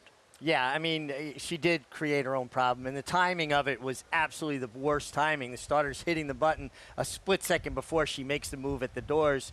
Now, she is also being held a bit as well. Now she takes the ground. Your horse is in hand, so completely got left, and, you know, no chance. But you could have made a case, too, that the 2-horse was really affected by her breaking through the gate and the whole fiasco, that maybe she could have been a non-starter as well. I thought that was a real possibility, as well as, look, when all these things happen, it changes the whole complexion of the race. Sure. Yes. So if it changes the whole complexion of the race, then all the handicappers that handicap the race, they're like, wait a second, this isn't how it's supposed to be. Sure. And that's difficult. I agree with that wholeheartedly. And listen, there are a lot of us that, you know, it was a frustrating result. On the other hand, you're going to tell people to bet a 40-to-1 shot. I'm not saying you're saying that. You didn't win here when you just watched your horse win. It's a tough situation. I'll tell you something. You watch it and you think of all the things that can go wrong. It's amazing there aren't more of these things, not less. And I think it's a tribute to the job the guys in the gate crew do every day that we very rarely see these things happen. Well, we only notice them when things go wrong, right? Exactly. They don't notice. Everybody notices that. They don't notice. They notice when somebody screws up. They don't notice when they don't. And in this case, nobody screwed up. It's just an incredibly bad set of circumstances. Chaos at the start of the race, chaos as a result. America's Vow, 7250 Central Avenue over Sedona. So that is the 5th. Coming up next, the late pick 5. Circling back to the top here, Tom, the Grade 2 Bowling Green. For our viewers, like, why should they be excited about watching Silver Knot in the Bowling Green today? I think he's a phenomenal marathon grass horse. I think Silver Knot is right now the leader of this division and a likely horse to be the favorite in the Breeders' Cup going a mile and a half. Even with the Euros, Silver Knot's a really, really good horse. Yeah, I'm not ready to anoint him that good, but he is good. I mean, he is the best horse I've seen in this country in a mile and a half. And isn't he a great example of what we talk about? A horse that was a talented horse, but not that special, going a mile to a mile and 1/8. But in these longer distance races, he's turned into a very, very good horse. That race, close to a fast pace and still finishing like that. All the more impressive. And a huge buyer speed figure. It was a weird race, though, Richie, because, and you're right about the pace being honest, but nobody closed it all. It's almost like there was no movement at all during the running of the race. Now, I'm not disagreeing with your assessment that the pace was honest, but normally in these races, at least the field is sort of clunking up behind them. It's like nobody ran. And some good horses didn't run. Well, or maybe he looked like nobody ran because he ran so well, right? No, he ran great. I'm not him besides, but it was just a weird race. It started spread and it finished spread. You don't usually see that in turf races. No, that's fair, but I think it underscores his strength is his stamina, and that's why he has excelled at these longer distances. And the fact that he's so versatile, he can make the pace if no one wants to go. He can rate and finish from off the pace. You know, some horses, their specialty is their speed. Some horses, their specialty is their stamina. I don't know when stamina became less important in thoroughbred in North America. It seems like speed has become more of the premium. Soldier Rising isn't as versatile. he is a deep closer. Richie, here he is. This was at Monmouth Park, far back, as usual, in the Red Smith. He makes that late run, but this has been the story throughout his career. A long time since his last win. He has ability. It's just usually this, too little, too late. Well, you watch this race and you go, well, maybe if he wasn't compromised a bit by traffic and had to pick his way through horses on the far turn, he might have gotten there. Soldier Rising has an allergy. He's allergic to passing the last horse, right?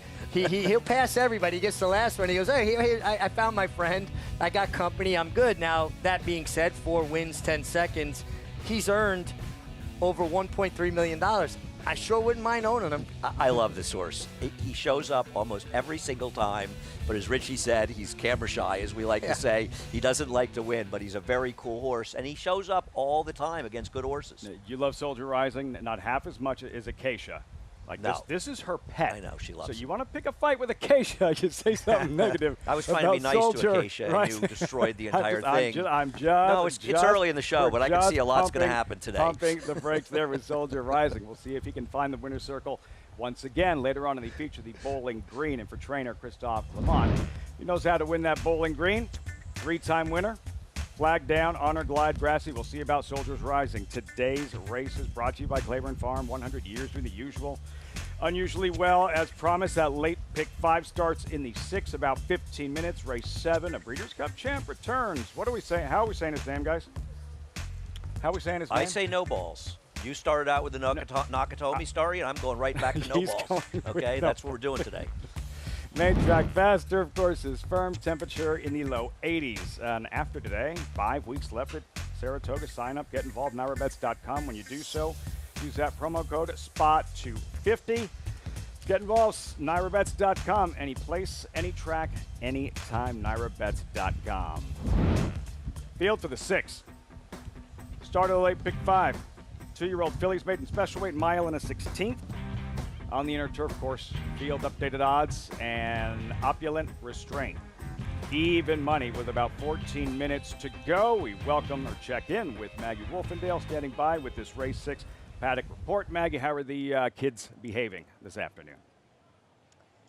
Kids are on it. They're boiling up to the pressure point. So keeping a keen eye on how these young fillies are behaving, as we'll start with one that is minding her manners, but is definitely keen and eager here, and that is one with a lovely pedigree and opulent restraint. Daughter of Dubawi, out of the mare Significant Form, a multiple graded stakes winner on the turf, as this is her first foal, and looking at her, it is literally like you cloned Significant Form and then added the Dubawi barrel. And what I mean with the Dubawi barrel is Dubawi tends to produce horses that are very round. They have round hindquarters, round barrels, round necks. Everything is very round. So sometimes it's a little tricky to gauge how fit they are because they're just put together that way, and they often give off the impression that they need a starter. They're not that fit. She's bright though, and watching her work 2 back out of the gate on the main track, she outbroke a first-time out winner, Virgin Colada, who won here last week and was going slightly better than her throughout. So she's a formidable presence here in the paddock. Hopefully she runs straighter than her damn first time out, as she was DQ'd after winning here up at the Spa, significant form. So I like Opulent Restraint, but I also like the one that Todd Pletcher sends out. And that's number 9, Coral Sea. She's a daughter of Kingman. The dam, she won on the turf. There's only been 1 winner out of 3 to try it. This filly is beautiful. She is elegant. She is athletic. She has that long, scopy neck to her. She's very, like I said, elegant. There's a lot to like about her. And yes, she should be fine on the turf. I wouldn't be surprised if she is one that actually doesn't mind the dirt either, but definitely wants the distance as she comes in here fit, strong. Really like what I'm seeing as she worked very well 3 back on the turf. Watching this one on XBTV, it was a slower work, but she was on the inside of an older, accomplished horse in 6-. And she was going well within herself. There's some quality here with Coral Sea. On to horses who have run. Speaking of some bad actors, number 5, Olivia's Potion. She is wound for sound. She has been a bit of a handful throughout here as Steve's longtime assistant, Scott Blasi, has had to be on her head for most of the proceedings here in the paddock. Settled down since tact, which is a good thing. And talking with Steve Asmussen after he won the first race today, he said, look, she definitely wants the distance, and you can plainly see that. Not sure about the turf. And I can also see that too. But she could be loose up here. She showed speed in the debut, but she's definitely one that I think if she gets out there and gets in a rhythm, then she could be dangerous given the rails are down and we're on the inner turf course. Moving on to a long shot, one that was not on my radar when I handicapped this race on paper, but number 8, 2 turntables and a microphone, is a daughter of Street Boss whose progeny can do anything. There's not much pedigree on the bottom side, but this filly has a massive turf hoof. So definitely the right surface change for her, Lafitte. Hard to say her name without adding the and a microphone part. 2 turntables, an outsider at 21-1. That filly's not 21-1. The even money favorite, Opulent Restraint. Racing fans, you remember her mother. Cue the replay. 2019 Boston Spa right here. Andy the Gray filly wins a wild one at 7-1. She was a very, very nice runner, owned by Peter Brand's wife, Stephanie, and wins a terrific race here. And she was very good. Some people remember her debut, and they'll remember it unfondly because she won her debut here in the last race of the day and was disqualified. And she actually was fouling another Chad Brown runner. Yeah, she was decidedly best that day, but fouled another Chad Brown runner into the first turn. That horse clipped her heels, so she was placed behind that horse. But at least you know that there's precocity there. She ran a winning race first time out. I've seen, I visited Chad Brown's barn after Belmont Stakes, and they were bringing out a lot of 2-year-olds, and this was one of them. And he did say at the time, I'm pretty high on this horse, obviously, money showing. Incredibly bred, riders up, Rod Ortiz, and right when you were saying, Richie, that like, wow, her mom really stamped her. She looks just like her. Maggie was saying it looks like they cloned her. Yeah, it really does. Uncanny as soon as I saw her, because I remember vividly that day when she got disqualified and what she looked like. But then she came right back to break her maiden in the Miss Grillo. So it spoke to her quality, and obviously she went on to a very good career, this being her first fall. And this is how fans are created, Tom, just like yesterday, in the excitement and the enthusiasm to see the 2-year-old out of the mare that you train, Serengeti Empress, a Kentucky Oaks, and Ballerina winner. It's how fans are created, and it's how trainers realize they're getting old. When they train the mother, and they start training the babies. You kidding me? I look up third dams, and I remember them winning their debuts, Tom. Did you catch that image of him, like, standing straight up? Unbelievable. That was unreal. Yeah. I mean, look, that's what everybody needs to remember about those 2-year-olds, right? They're kids. They're kids, and they're going to make a lot of silly mistakes, and they don't really understand running yet. And so a horse like Invictus, you know, he didn't run a good race. He made the lead. He stopped. There's no understanding there. That's nothing to do with training or anything else. It'll come. It'll come for him. Isn't that why people love to bet second-time starters, especially ones that take some money first time out? It's and unbelievable run poorly? how There's much usually a reason. How much of a difference just one start makes. Well, take Steve Asmussen's horse that wired the field in the first race, the speed horse. That horse had no speed. The jockey asked out of the gate first time out, and the horse just dropped back. And today, popped out of the gate and went right to the front and wired the field. And who was second? The only other horse with experience. With experience. Out of the same race. Lucas's horse. I saw that early on in yesterday's program as well. What'll happen with these 2-year-olds? Call to post. Let's meet these fillies as catch Jose Ortiz in the Augustin white and green. Yeah, this one tries first for the turf for the first time. There's a little bit of turf pedigree in the second dam, and Motown did win a grade 1 on the turf. As catch can, I should say. Then the first of the first-time starter is Mackenzie's Glory. Yeah, out of a mare that was stakes placed on the turf, has produced a few lower-level turf winners. Opulent Restraint, even money for her debut. Well, and these Chad Brown firsters with these kind of pedigrees, when they're highly touted, their record of delivering is pretty strong. Nana Boo Boo, turf debut stretches out. Yeah, it does have a turf work. I always like to see turf works. Gives the trainer a little bit of a barometer of their ability there. Mare was a 3-time winner on the turf, albeit at a lower level. Staying settled down, Olivia's Potion, Maggie mentioned, was acting up a bit before they got the tack on. Then Good Long Cry. That's me after just about every broadcast. Stretching out after 2 starts should have a good foundation. Raven Knight, number 7, an outsider, 25-1. Another one stretching out turf debut. And there is turf on the dam side. She's produced turf winners. She was a turf winner. Whether or not complexity is a turf sire remains to be seen. 2 turntables, no microphone. Yet another turf debut stretching out. A theme. Yeah, I'm not seeing an overwhelming amount of turf pedigree here for a horse switching surfaces.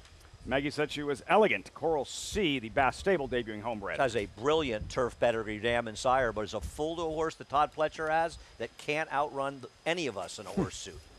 Raining Flowers with 5-time. Now the all-time leading Jim Dandy winning jockey, Johnny Velasquez. 2 seconds on turf in Indiana. This is a lot tougher, but trained by John Ortiz, who grew up in the shadow of Belmont Park. And like you said, you get Hall of Famer John Velasquez.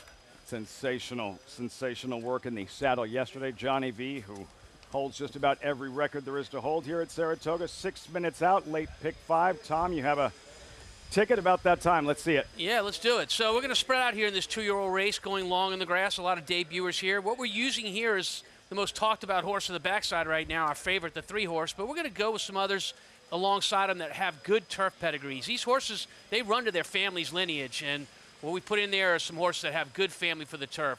We're going to narrow it down in race 8. That's just a claiming race, but I really think Tom Morley has got the 2-horse Devil's K in there to win a race. And he's going to make the drop in class there. You can single him. And Silver Knot is the class of our field in the Bowling Green. I like him as a single in the 9th, and we'll spread back out in race 10. You are singling a horse in the 8th race that I picked on top. I believe LaDuca made a bankroll bet on, and you're singling him. It's just not your day, Tom. Yeah, no, it really isn't my day. You're dragging me and LaDuca around. It really is not my day. Best of luck, Tom, on everyone playing this late pick 5 at Saratoga as we take another look at the 6 here in Good Long Cry. Her second start, Aqueduct, same level in a turf sprint. Good Long Cry.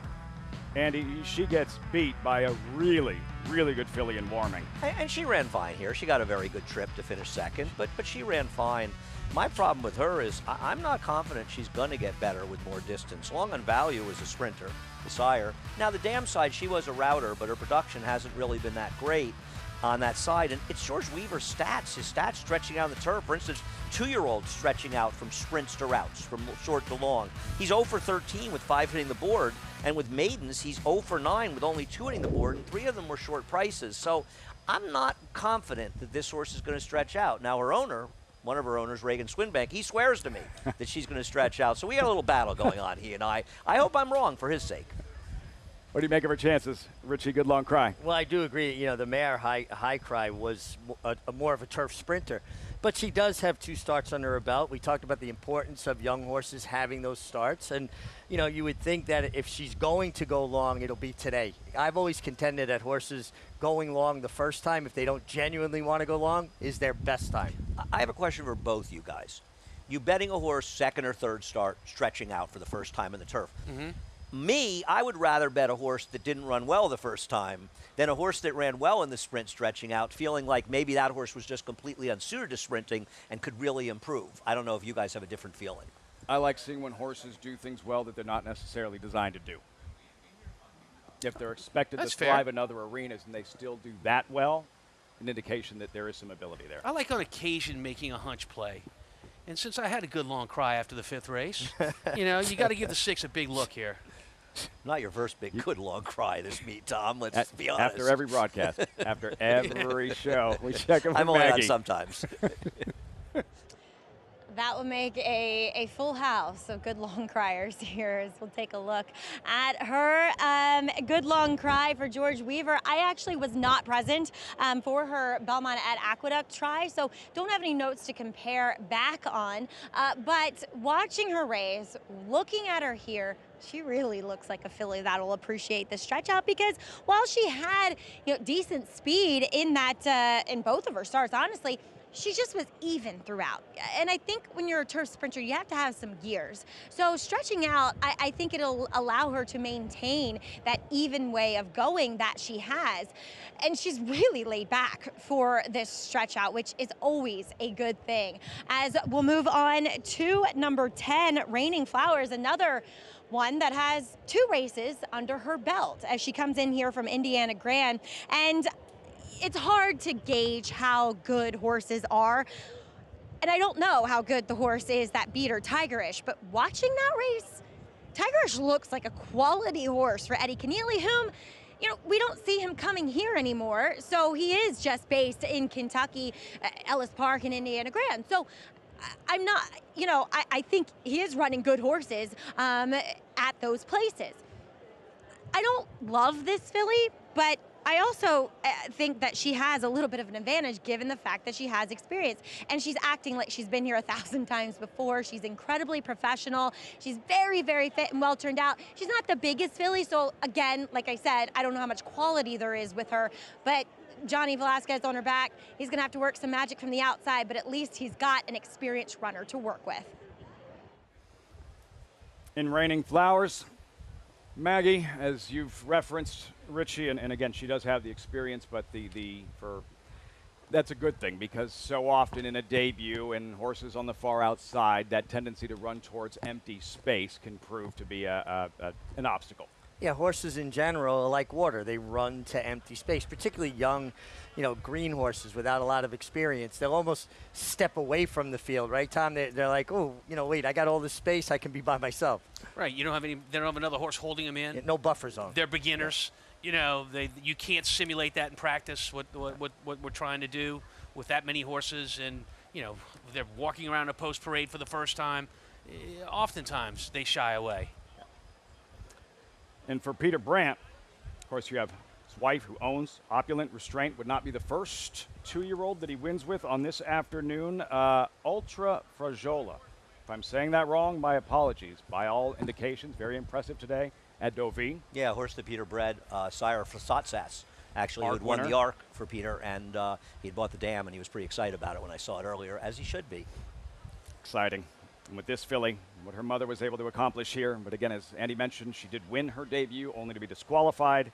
Significant form, Opulent Restraint at 4-5 as they cross over to the turf course. Is it a mistake, Andy, for handicappers, circling back to Good Long Cry, when you have a horse exiting what's considered a live race? In this case, we know Warming's supposed to be very good. We will see her in the P.G. Johnson, I believe, at the end of the meet. Is it easy to get caught up in how talented another may be in a race that, in this case, Good Long Cry, just because she's exiting the same race? I think you have to be careful, because people say a maiden race is a key race because a couple horses win out of it. You take a maiden special weight in Saratoga with 10 horses, there better be a couple of winners out of it the next time they run, because they're all very good, expensive, well-bred horses with good trainers, Tom notwithstanding. Having said that, while the horse that won out of it, the Marcassi horse, that had a horse had a tough trip in the race, came back to win. Another horse out of the race had a good trip, came back and ran lousy. So I look for race where horses are dramatically improving out of it, but that's his second-time stars often do. 2-year-old fillies at the gate.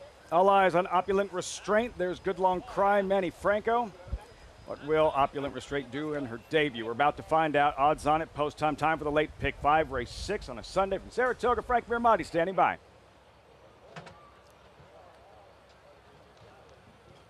Here's Mackenzie's Glory coming up.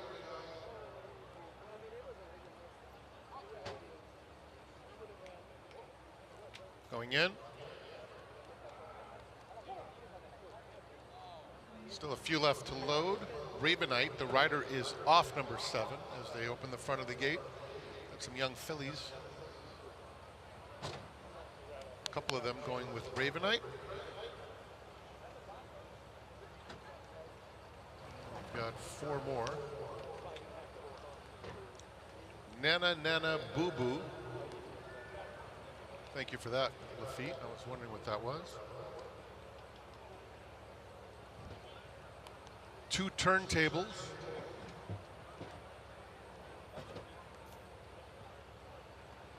Coral Sea. In the colors of the Bass Stables. And here's Raining Flowers to the outside stall. They're in the gate. And they're off. Olivia's Potion bounced out very quickly and gets over to the inside, joined right now by Good Long Cry and 2 turntables on the outside. Those 3 vying for command.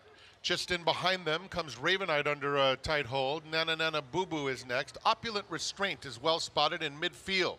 Just behind them, As Catch Can jumping around just a touch, trying to get into a rhythm. Coral Sea has 8 or 9 lengths to make up. The 2 trailers are Raining Flowers and Mackenzie's Glory at the back. Around the first turn, it's Good Long Cry.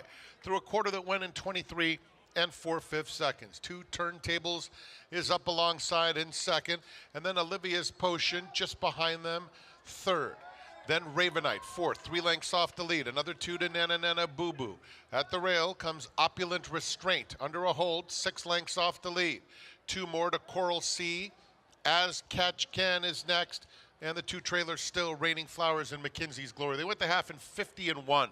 It's Good Long Cry and Manny Franco a length and a half. Olivia's Potion a little bit eager on the inside of 2 turntables who's still in second. They're followed by Ravenite in fourth. Nana Nana Boo Boo. Opulent Restraint now is called on, and there she goes.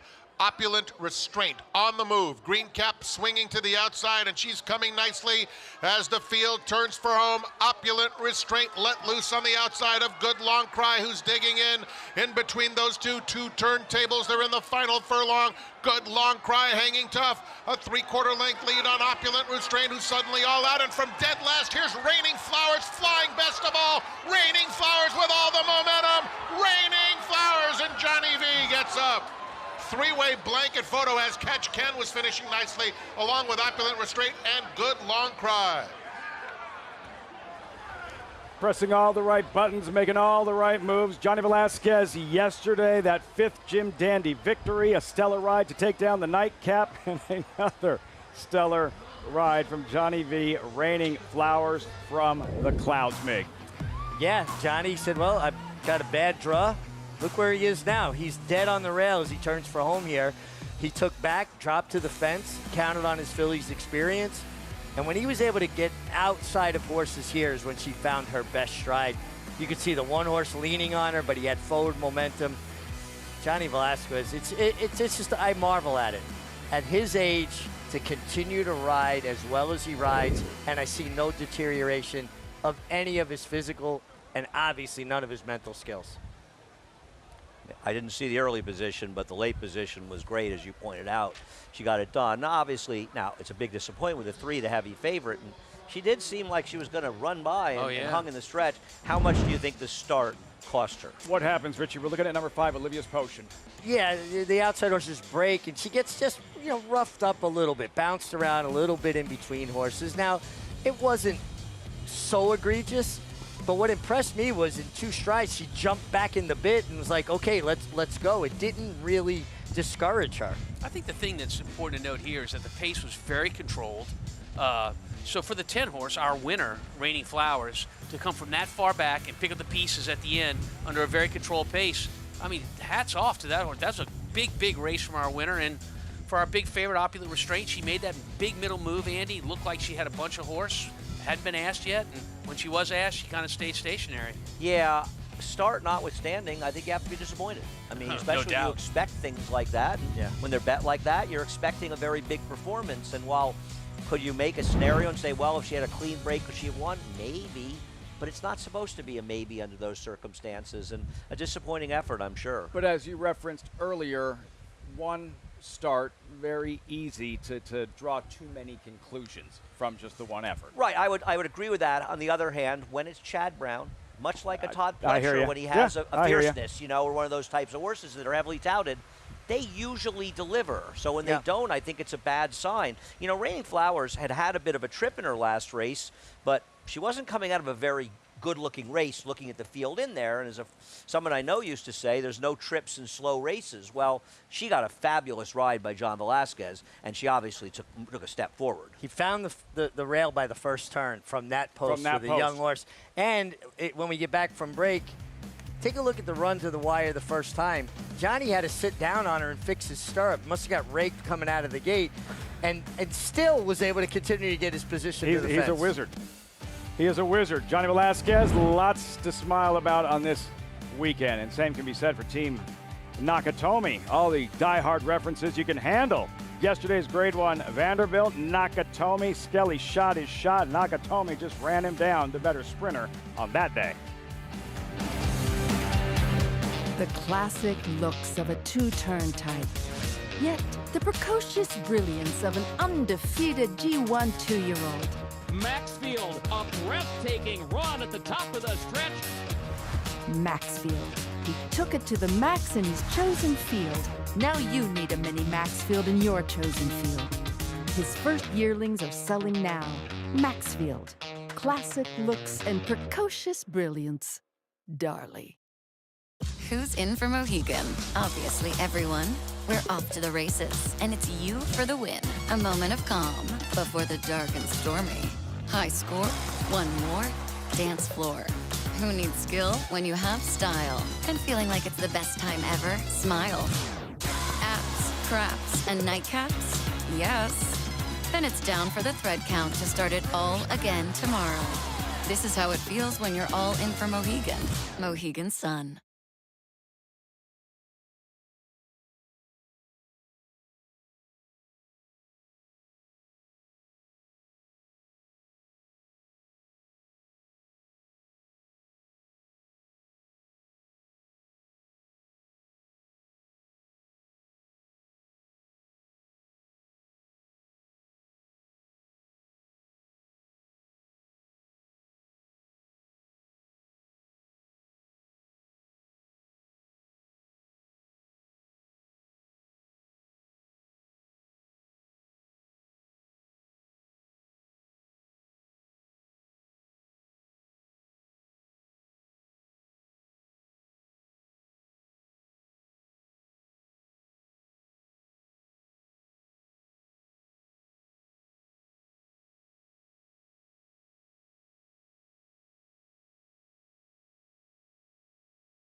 Welcome back. You're watching Saratoga Live here on FS2, and we are proudly brought to you by Mohegan Sun. All in for Mohegan. As we saw a little bit of an upset here as Raining Flowers. She was raining down on this field in the late stages, getting up in the shadow of the wire, guided to victory in a masterclass ride by Hall of Famer John Velasquez. But pleased to be joined by Winning Connections and John Ortiz, as well as owner breeders Sherilyn and Brent Gassaway. You might recognize them from this year's Kentucky Derby, as guys, you've had a heck of a season with your homebreds. It's unbelievable. I mean, you know, it's just more special when you can win with a homebred, and I'm telling you, they got a piece of my heart. Oh, you were very sweet when you came in. You said, my baby did it. I know, I couldn't believe it. So it's so special. It really is. And John did a great job with her and had her ready. We just needed that great ride. So. Exactly. And Johnny, talk about getting her ready, because she had the experience. She had 2 starts at Indiana Grand, little bit of trouble in her last start, probably beaten by a nice filly. Really set her up today. Yeah, you know, we believed in this filly from the very beginning. My dad, again, my dad broke her this season, and he absolutely loved her. She did have some experience. We ran her short just to get on the turf. And then when we stretched her out, you know, Raylu said that this filly's incredible and she should have won the last race. But I'm glad we got the Hall of Fame ride here, and we got the win in Saratoga where it matters, and we're just happy to be here. Oh, it's so epic. Guys, massive congratulations. Keep breeding those winners, guys. We're going to work on it. We're going to keep trying. Thank you so much. We appreciate it. Absolutely. Raining Flowers gets the job done, and a bit of an upset today, Lafitte, for some very happy owner breeders. Having a pretty solid season. The Derby win. And here, Raining Flowers, 30-80. Johnny Velasquez, good long cry. Solid second place finish. As Catch Can, watch her moving forward. She was a little bit rank early on, good enough to complete the trifecta. Yeah, this pick 6, the winner of the 5th paid, what, Andy? 70-something? Yeah, 70-something. And now this. So carryover watch is officially on. As is the watch officially for over, the return. I think, at this point. The return of a Breeders' Cup winner here. 12-1 when winning the Breeders' Cup, not 12-1 today, no balls. 5-2.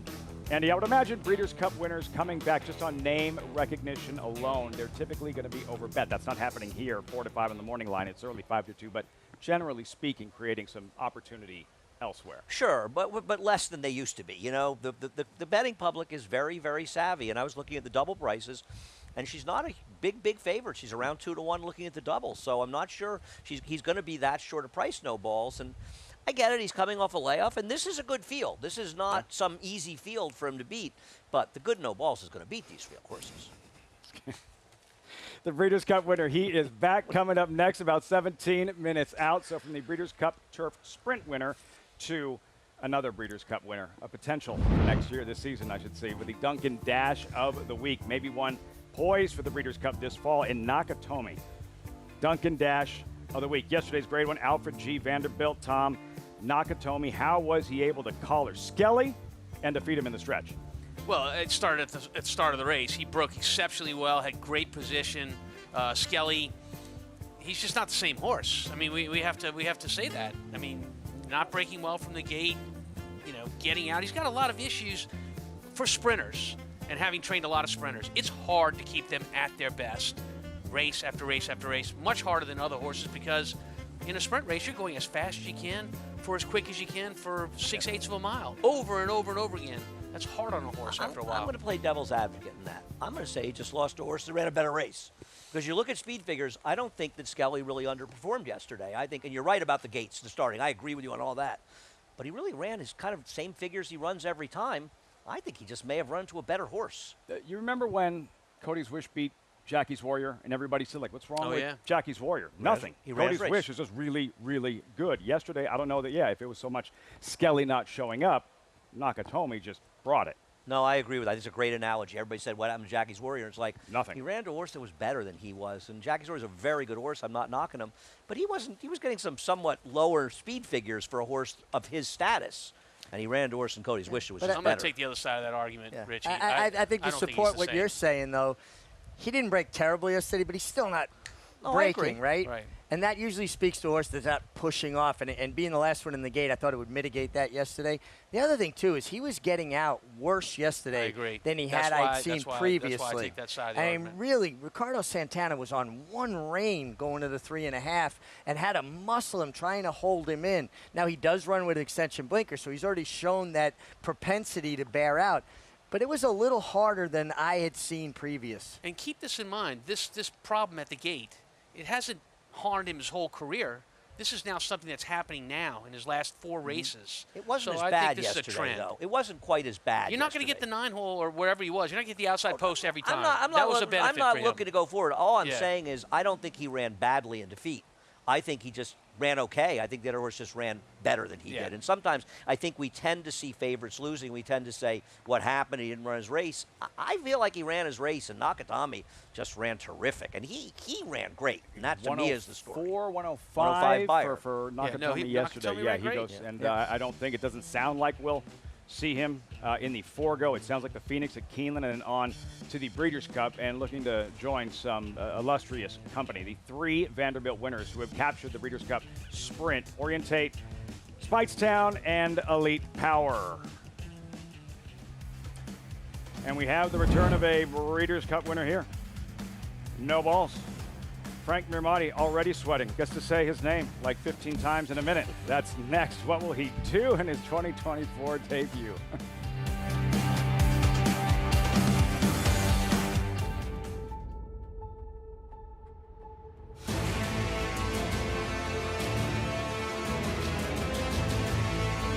In the Pilgrim Stakes, they come on for the finish.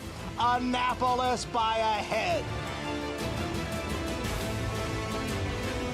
It is Annapolis in front. It is Annapolis to win the Coolmore Turf Mile.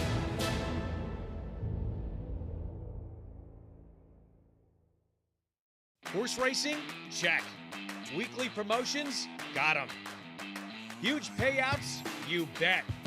With Naira Bets. Download the app today and bet on any track, anywhere, anytime with live HD horse races, betting tips and tutorials, expert picks, and more.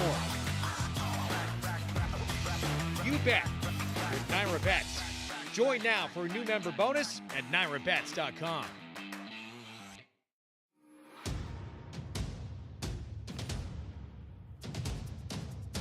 Drain the Clock will win and win by as much as he wants. He'll win by 6 in the end. It is Drain the Clock who will bound home the winner in the Bayshore. Drain the Clock, Jackie's Warrior, a terrific finish in the Woody Stevens that goes to Drain the Clock by a head.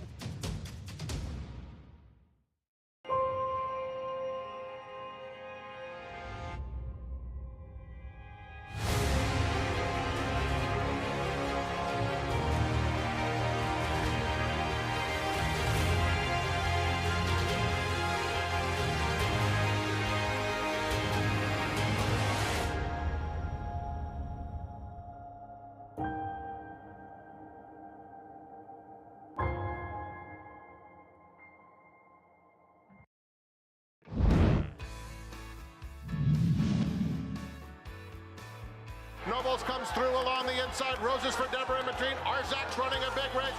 And Aesop's Nobles on the far outside is closing stoutly late. Here's Nobles coming through to take the lead close to home. Far outside, Aesop's Nobles. Here's the line and Big Invasion. Nobles held off. An absolutely flying Big Invasion. What a trip, what a ride, what a finish. Richie Nobles and Gerardo Corrales in last year's Breeders' Cup Turf Sprint. You know, this underscores, you know, when a rider gets an opportunity on a big stage with a real live horse, how they can deliver. He gave that horse just an absolutely picture-perfect ride. And we talk about it a lot, right? Jockeys, there are a lot of good riders that never get that Academy Award-winning role, right? They're looking for that part that's going to put them on the map. They ride day in, day out very well until they get that tap on the shoulder from Quentin Tarantino or, you know, Steven Spielberg and get that big ride. They're not a household name. It's a Breeders' Cup win, a Triple Crown race win. It's a rite to passage. And what a ride on one of racing's biggest stages. $3,500 purchase. Incredible. And he's now banked more than $1.4 million. There he is, no balls. 2-1, his first start this season. And then there's this, Andy. Of last year's 10 Breeders' Cup winners, 10 have raced. Of last year's 14 Breeders' Cup winners, 10 have raced. Of those 10, 3 victorious upon return, and some real duds along the way, for lack of a better phrase. Okay, White Abario has fallen apart. Whether it's the Breeders' Cup or not, he's fallen apart. He was terrible in the Met Mile. August Rodin, the record of Coolmore horses, I believe, running over in Dubai has been pretty paltry over the years. Idiomatic Mass of the Seas ones. Innsbruck, she's just not good anymore. I mean, we've seen her. She's just not the horse that she once was. I'm not familiar with Unquestionable, but a 4th in the Irish Guineas, frankly, after winning the juvenile turf is not bad. Now, Fierceness has had his good days and his bad days. Hard Justified did not run. She has not run since. Just FYI, I thought she actually ran really well. I think she ran a much better race than she did, and I missed the one. Oh, Big Avs came back and won and then lost as 3rd as the favorite Ascot. So what will No Balls do? Rest versus Rust. We'll find out in about 10 minutes. Updated odds, race 7, start of the late pick 4. It's not a stakes race, but it feels like a stakes race. And for this particular division, the presence of Cogburn looming over the turf sprint division here in 2024. Yeah, he'll come back to the Troy this weekend coming up, I believe. Cogburn will. He's running Saturday. And if you look, I mean, he looks like he sprouted wings. Like, I mean, I'm ready for him the alien. Attention, you're clear for takeoff. and a lot of us felt like this race was going to make the Troy, that nobody wants to run against Cogburn. Why is No Balls running in here? He doesn't want to run against Cogburn. I believe there's 11 entered in the Troy. No way.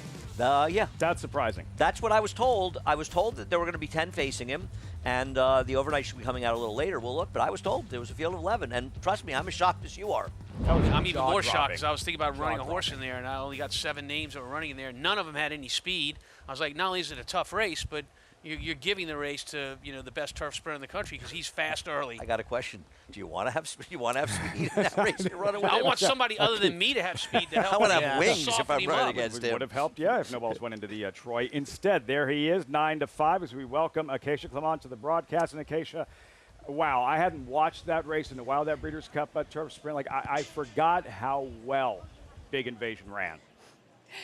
Yes, you brought up some painful memories for me today, Luffy. But yes, Big Invasion flying at the end there to just miss behind No Balls, who got the jump on him, and an absolutely terrific ride in the Breeders' Cup for Gerardo Corrales, who will be back aboard this horse in here. Now, Big Invasion has been off form since then. He too will go to the Troy next week with Cogburn. And yes, there is a field of 11 in the Troy with Cogburn in post 6, but we get a chance to see a Breeders' Cup winner here in a tremendous field. And looking at No Balls coming back in his first start since the Breeders' Cup, so it is a long layoff, and I imagine that's why we don't see him as such a heavy favorite. He's been remarkably consistent, especially just that string of wins that he has put together. He's a horse that's always pretty forward in the paddock, but he's a little bit warm behind. He looks like he's carrying a little bit of weight coming in here, and I don't think that this allowance field that he returns in is necessarily a walkover for his first race back,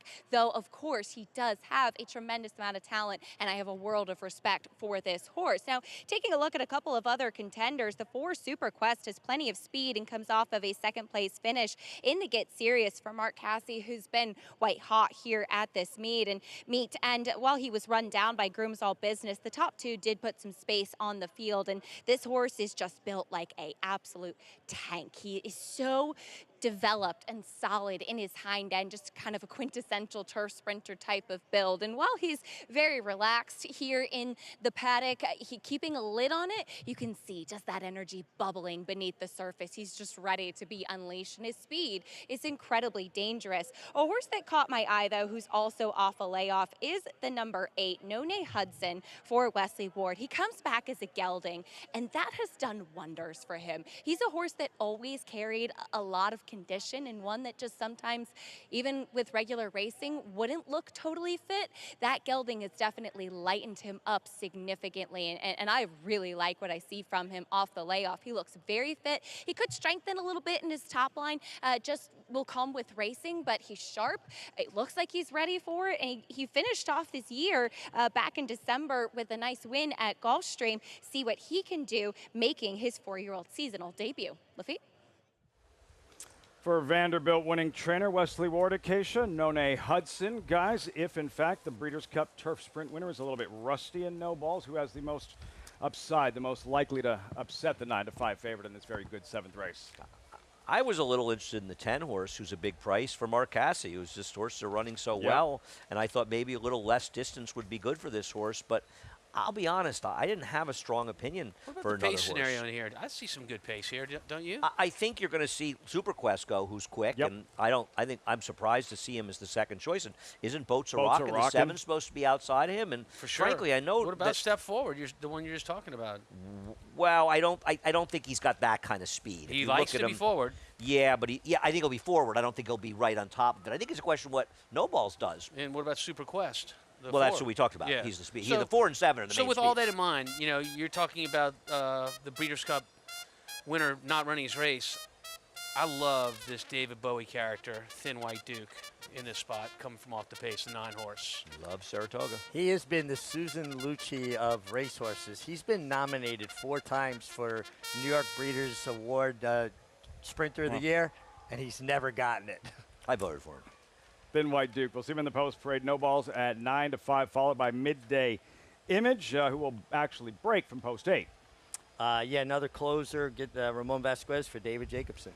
Our shot solid. Turf Sprinter draws the rail. I think he's too big a price at 8 to 1. If you're against the favorite and think there's pace in here, he is a big-time player. He runs back to that Shakertown. Look out. Yep. Super Quest, speedy, lightly raced 4-year-old. Has never run a bad race, always tries, and has speed.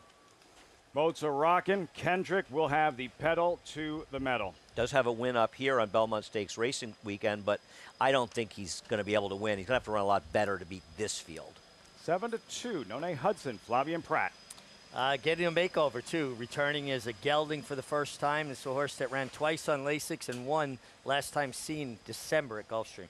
Thin White Duke, a lucky coin winner, the only Harvey Pack winner. Well, he wins the Harvey Pack. He's good enough for me. I'm rooting for him for my friend Steve Christ. And step forward to the outside. Last 6 races in Canada. 2nd of 2 for Mark Casse.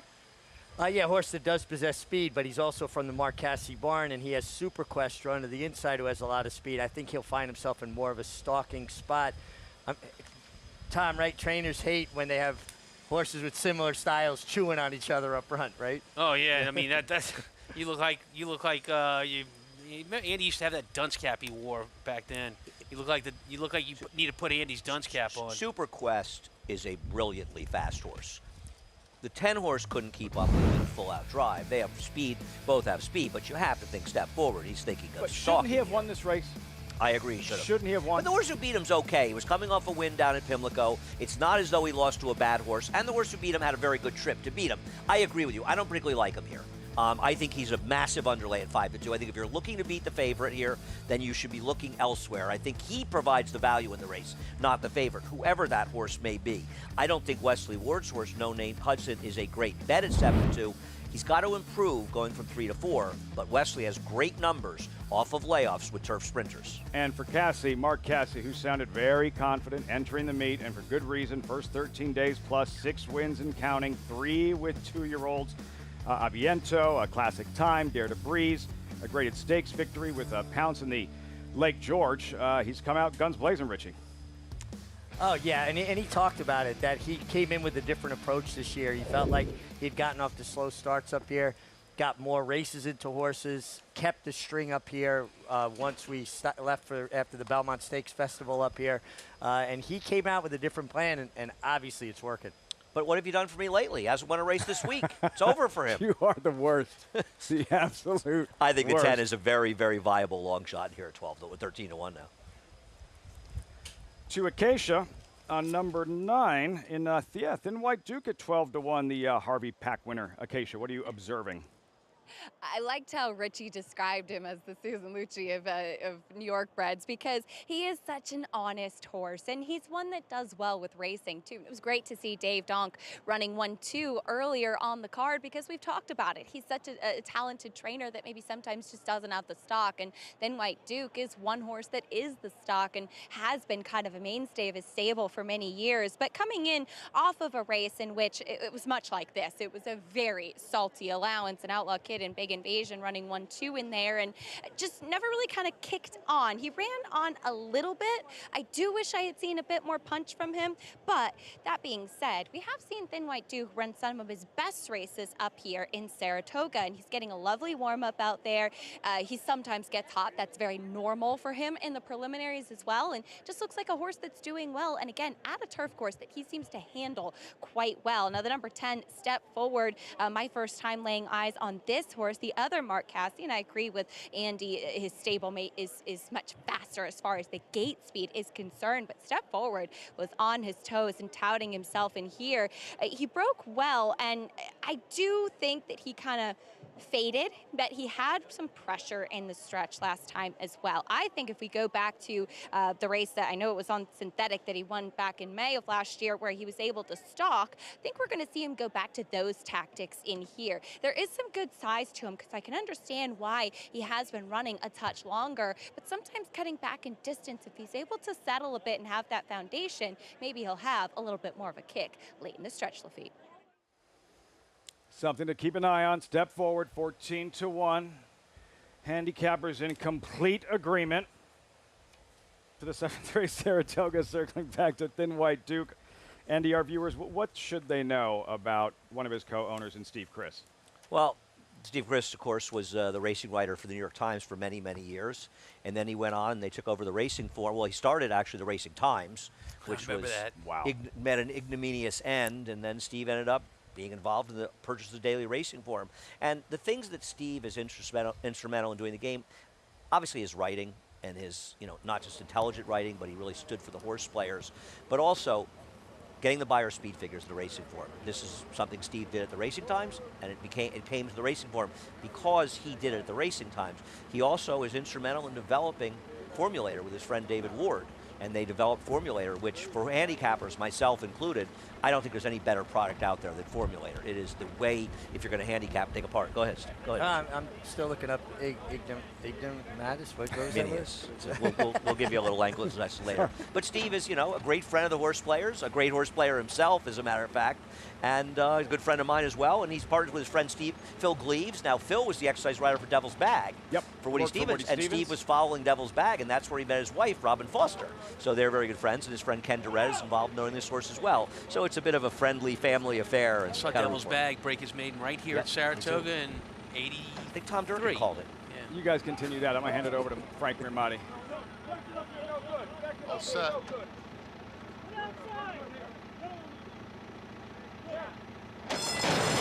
And they're off. Super Quest, as usual, very fast away from the gate. Opens up a couple lengths just like that. Noble's on the outside, and Boats A Rockin' is in between them, 3 across the course. They're followed by Midday Image, who's 4th and 4 lengths off the lead. Another 2 to Our Shot. No Nay Hudson is next. It's another length and a half back to Thin White Duke, and a distance to Step Forward, who's far behind. The opening quarter went in 21 3/5 seconds. They're chasing Super Quest to the quarter pole. Noble's on the outside is making a move now, trying to challenge for and doing just that. Noble's up to take the lead as the field turns for home. Super Quest trying to battle on bravely at the rail. In between those two, Boats A Rockin' is in 3rd now in the center of the course. Here's Midday Image coming with a late run. In the meantime, Noble's has come up empty. Super Quest goes on with it. Leads it by 2 lengths in the center of the course. Midday Image is closing it down on the inside. Here comes Our Shot from out of nowhere. Photo finish. It's too close to call. Either Super Quest or an oncoming Our Shot. They hit the wire together. A wild finish. A thrilling finish here. Why we love turf racing. Super Quest. Did he hold on? Our Shot. Did he get there? I believe Super Quest held on, and he took the heat. Took the best shot from No Balls on the outside, and then here comes Our Shot up the inside. I thought Luis Saez was going to get him. Look at the way he digs in, though. His ears pinned Super Quest. He does not want to get past. This is a horse that showed a great deal of determination. I couldn't agree more. I did not like him. The public was right. Mark Cassidy, another winner. It was a great first quarter. The second quarter was incredibly fast in just over 22 seconds flat. A very good performance by him. This was quick up front. Yeah. It really was. And big race by Super Quest that, as Richie said, withstood the challenge, broke super sharp, and was able to set all the pace. No, and No Balls looked like he was going to get him, and it's amazing actually how close No Balls finished at the end, considering he looked to be done mid-stretch. He still hung in fairly well and just needed the race, and the long shot getting third, the number 2 midday image. Super Quest to Rod Ortiz, the winner of this 7th race. Our shot, saving all the ground. He had that Shakertown race in his past performances. He's a good late running sprinter. Just ran out of real estate on this afternoon, but for Super Quest, it's just gritty. When you pointed out, Richie, that the ears just pinned back, that is a racehorse giving his rider everything he has. Yeah, he was all in, just fighting it. I love when you see that demeanor on a horse, right? Their ears are pinned, their eyes almost have that look like, I'm not going to let you by. They bear down.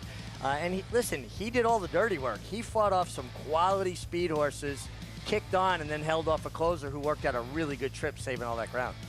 You know, lots made about the horses switching leads. Are they switching leads this time or that time? He's in the straightaway, and I'll watch it one more time, but I'm almost certain he's on his right lead. How many times do you see when a horse wants to dig in and really want to fight late in the race? They might go to their inside lead, continue on. That's what this horse does. Yep. Super Quest. The ears pin, the grit determination. Maybe watched a replay of the. So he's on his right lead right now. Yeah. And he's going to feel the pressure from these guys coming, and he's done a lot in the race already. And he's going to go to his inside lead. He's going to switch leads, which gives him, I think, a little bit more energy. But it's more about the fight, right? He sees these horses come, boom, he's on his left lead now, and he is taking off and fighting off the challenges. It's almost like a desperation move. I need to find more. Right. And I've been running on my right lead now for better than an eighth of a mile. A really good horse. He fought for it. I like the 3. I have no excuses with our trip. I got to give hats off. Super Quest just wanted it. Maybe Mark Cassidy had him watch some Serengeti Empress game film this morning. That's how you do it when it gets tight late. Dig. I thought she talked to her baby that ran yesterday in Invictus out in the field when they were growing up together, and I guess she didn't teach him his lessons well enough. Live Oak Plantation, Charlotte Weber. Mark Cassie's 7th win at the meet. And Super Quest for Rad Ortiz, 4-3-2-1. There is an objection involving No Balls. The 4th place finisher, I'm not sure what. We just can't get off this topic, can we? No. You want to turn the page, you guys just keep setting me up, right back and I keep staying quiet. Well, let's not get carried away. Jeez. You catch anything, Richie? From the head-on shot that I saw on the other feed, it appeared to me that it was more the inside horses coming out that stacked up the horses in the middles. And a lot of times as a rider, you'll mistake that the outside horse is putting on the pressure when you don't realize it's the inside horses forcing you out into their heels. Watching that, I think the onus was more on the inside horses. It's about the start, right? At the start, yeah. We're looking at another monitor trying to figure out what's going on here. They don't adjudicate fouls to start, so I don't really understand it anyway, to be honest. It was about took a while. 60, 70 yards out of the gate where it really kind of got dicey. He came in a little bit there, straightened up. We're watching the other feed. And I thought the inside horse kind of came out and maybe forced the squeeze a bit more. I Head on start, I Richie. see what you're saying, Rich. Watch it, number 1. Yeah, keep an eye on number 1. He does come in a little bit. The 8 you want to watch. He breaks. Too, right? But watch the horse in the yellow, I think, is the one that started them out a little bit. Actually, the winner started him out.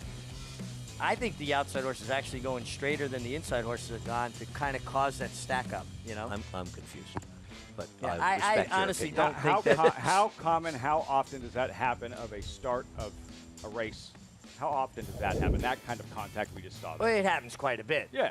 And honestly, it happens more than it should because they don't adjudicate gate fouls. But, I mean, look, these horses, they're not soldiers marching to a drum. No. I mean, when they leave the gate, everybody's out to go. You know, so one you're thing see we a just little bit want of to that. be clear on. Did No Balls get cut off? Ouch. We were so close. No, he's a gelding. That happened a long time ago. So close to turning the page. We'll have the results when we come back. Yesterday, the 2-year-old champ performing like a champion and on his toes pre-race, brought his A game, takes down the Jim Dandy. Next stop, we're not sure yet.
Welcome back to Saratoga Live, brought to you in part by Hillendale at Alapa, where the obscure becomes obvious. Race 7 looked like a war on paper, and it came down to a battle to the wire, but it was Super Quest game in victory. His trainer, Mark Cassie, joining me here. And Mark, you could see his ears pinned at the wire. He did not want to get beat today. Yeah, that's what Irad said. He said that he thought he was beat, and he said he pinned his ears and gave it some more. He's a nice horse. We've kind of taken our time, you know. Now he's a 4-year-old, so I was surprised how much speed was with him because he's fast. He's extremely fast. I had noted in the paddock that he's just built like a tank too. He's kind of one of those quintessential turf sprinters, and he flaunts his stuff out there. He looks like you know, the 100 meter. Yeah, that's what he is. Yeah, he's just fast. And he really showed it today. Now, we did see a strong quality scratch out of the Bowling Green a little bit later on and rerouting. Can you tell us what the plan is going to be for him? Yeah, I breezed him this morning. He went well. We're going to run in the 4-star day. So. A little bit less distance? Yes. We look forward to seeing him there. Thanks, Mark, and congratulations here. Thank you. Mark Cassie continuing a strong meet up here at the Spa Lafitte. Strong quality, 4-star Dave. Mark Cassie made history, having won it with the mare Got Stormy not once but twice, and there it is by that much. Super Quest Cassie Ortiz over our shot.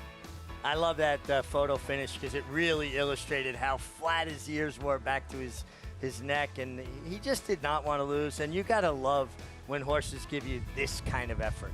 He earned it. Right? I mean, he earned this victory. Has he been worse than third in his entire career? No. I mean, he's got 4 wins, 3 seconds, a third. Is that correct? Yeah, out of 8 starts. Yeah. This horse is a nice horse. Honest. Fast, gutty, a determined effort there, and a victory in another for trainer Mark Cassie. We have 19 minutes till the 8th. Meantime, yesterday, the America's Best Racing's race of the week. Sometimes these sporting events, these races, there's a lot of hype, right? And the races don't always live up to it. This one did. Fierceness from the outside, the 2-year-old champ, Richie, and Johnny Velasquez letting him run free from that outside post. Broken stride, was going forward at the break, got his position the right way, got comfortable. Now, Johnny was expecting Sierra Leone to make his run on the outside, and that's why he floated out so much. And now he looks and he goes, oh, wait a second. Where is he? Oh, he's down there. Now he's going to angle back towards him so his horse sees the challenge. And Fierceness, this was the good Fierceness that showed up, and Sierra Leone ran another big effort without getting the win, but I don't think he had any excuses yesterday. No, you know, I was talking to Peter Brandt earlier, part owner in Sierra Leone, and he agreed. I said, he ran great. You just lost to another horse who just ran a little bit better. And I think if it's your horse, and Chad Brown sort of said the same thing to me last night when I texted him, Fierceness ran a terrific race there. So did Sierra Leone. Arguably, Ray ran his best race in there. But Fierceness showed up, and we know that Fierceness is capable of a good race, and it's great to see him show up and run that good race. If you're a racing fan, you loved that race yesterday. I mean, I was on the losing end of my bet, but I ran second. But so what? Those are the kind of races that stay with you. And these guys, I know they talked about what they may or may not do. I hope they give it a few days. I hope they think about, come back in the DraftKings Travers. I don't want to get caught up either, and I'm not saying you are, in whether or not he comes back in the Travers, because it just sort of takes away from the race yesterday, and I agree with you on that. I had a question to you, Richie. Do you think that batting down as he sort of ducked in the stretch, shying away maybe from Fierceness, do you think he inhibited Sierra Leone at all? I don't have an answer. I'm curious your opinion. You know, he did come into his path a little bit, but Sierra Leone didn't seem intimidated at all. You know, you didn't. Some horses will almost check themselves and he almost looked like he got mad, so I don't think it really did inhibit his run. Ideally in a perfect world, you don't have to deal with that at all. But that horse, that particular Sierra Leone, he reminds me of Larry Zonka, fullback. He's just going to run through you.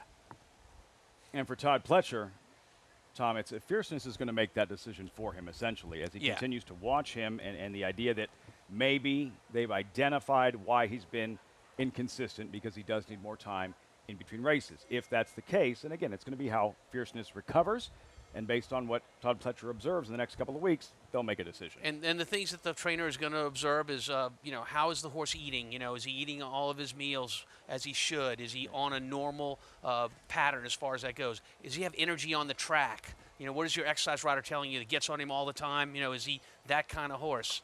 For Sierra Leone, if he's Larry Zonka, he needs a gym kick. out there to block for him to make it happen, okay? Absolutely. I have a question That was about a good fierceness, duo. though. I have a question about fierceness. We'll get to that in just a moment. Acacia, I don't have any questions for you about like the 72 Dolphins, but we do have a question about the good. Jim Dandy. What was your lasting impression of the champ's return to the winner's circle? Well, it was great to see him back, Lafitte. I think Tom summed it up beautifully. For a racing fan, that's what you want to see, and especially in such a wide-open 3-year-old division. You want to see the 2-year-old champ come back and settle it on the racetrack. And I admit, coming into this race, I was against Fierceness. I had been disappointed before the Belmont Stakes in how he was training, and eventually his connections not opting to run him that day. But when I saw him in the paddock, and he showed some spice, and that is not uncommon for Fierceness either. It was just kind of him, once they put the tack on, really perking up and saying, I know it's game time. And that's the fierceness that I'm sure not always the most fun for Todd Pletcher and for his grooms and saddling assistants, but that's what he is, and that's what you want to see from him.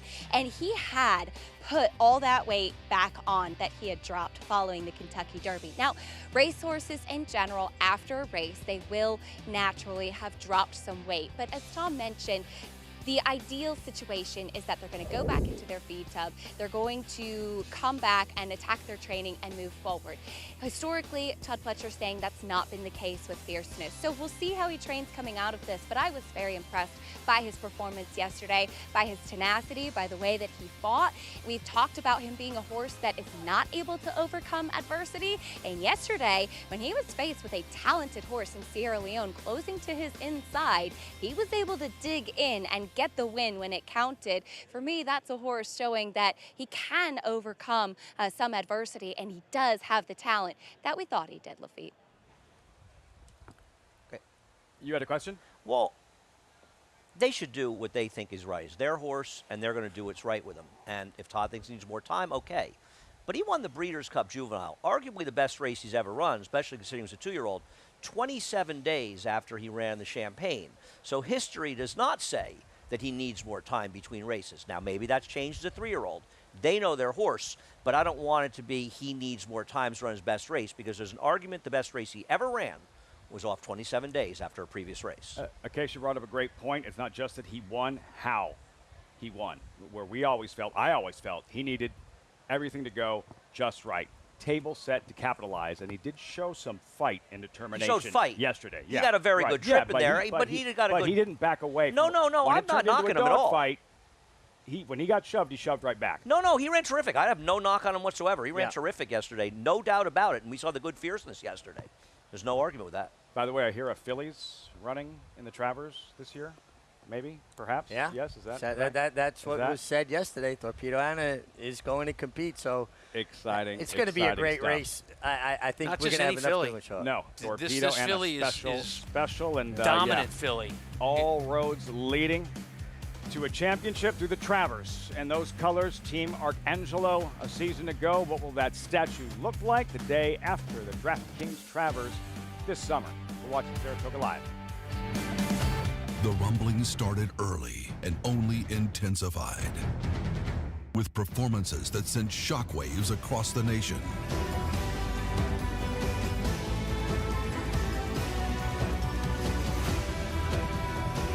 At the center of it all, Epicenter is at the top of the 3-year-old class in the Run Happy Travers. Epicenter, 3-year-old champion by Not This Time. Coolmore America, home of champions.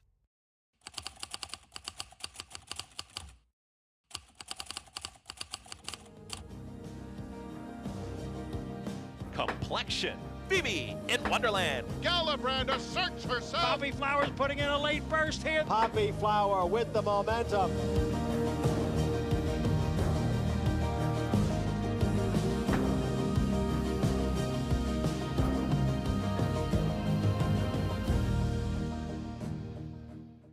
Gunrunner is the sire of 13 millionaires and 10 Grade 1 winners, including Gunpilot, Vava, Toyota Bluegrass winner Sierra Leone, Champion Echo Zulu, 2-time Grade 1 winner Cyberknight, 3-time Grade 1 winner Taba, Track Record Setter Society, Locked, 2-time Grade 1 winner Gunite, and Classic winner Early Voting. Hall of Famer gun runner, standing at 3 chimneys. Racetrack Television Network brings you every race, from every track, on every screen, every day. With monthly packages starting as low as $5, RTN gives you great value and access to more live HD streaming and race replays than anyone. Visit RTN.tv today to sign up and watch on almost any device, including Roku and Amazon Fire.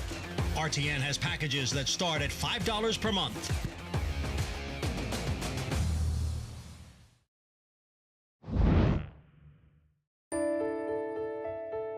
Racing for Home is the brainchild of Acacia when she was a teenager.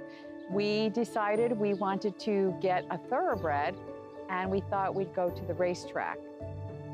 Racing for Home is a 501c3 nonprofit that's dedicated to retraining, rehabilitating, rehoming thoroughbred X racehorses. We've been in existence since 2010, and we're accredited by the Thoroughbred Aftercare Alliance, meaning that we meet a very high level of standards as far as aftercare organizations are concerned. It's run by me and my mom, Sherry, and it really is a family affair, and it's a labor of love at the end of the day. We have a different business model than many of the other aftercare organizations, and I feel we all fill a niche. Some of them do adoptions where they come in and go out quickly. We don't do that. I often take horses that other organizations can't or won't take because the injury is a long-term rehab situation. I've had some horses be in some pretty bad situations, and it's amazing to see the transformation. There's no fear in them. There's no anger in them. They become like giant lap dogs, really, that just want to love on you and get their treats, and that's because my mom is this amazing individual that loves them and makes them feel safe. I think we've had, 40 horses go through the program now, and I couldn't be more committed to what I'm doing. Right now, Sweet Flattery, who was a Christophe Clement trainee, he only raced once, and he came back to Racing for Home. My mom retrained him, worked with him, and he's now up in Saratoga at the Oklahoma training track as my husband Miguel's pony, getting all of the 2-year-olds ready for the meet. More needs to be done for these horses that do everything for us, give us thrills, happiness, make people fortunes, to make sure that they all have the life that they deserve, because horses can live well into their 30s, and typically they're done racing 6, maybe 7 years old. This is a nonprofit organization, and we truly do not profit. It's a labor of love, and like I said, it's something that we've taken on willingly because horses have given us everything.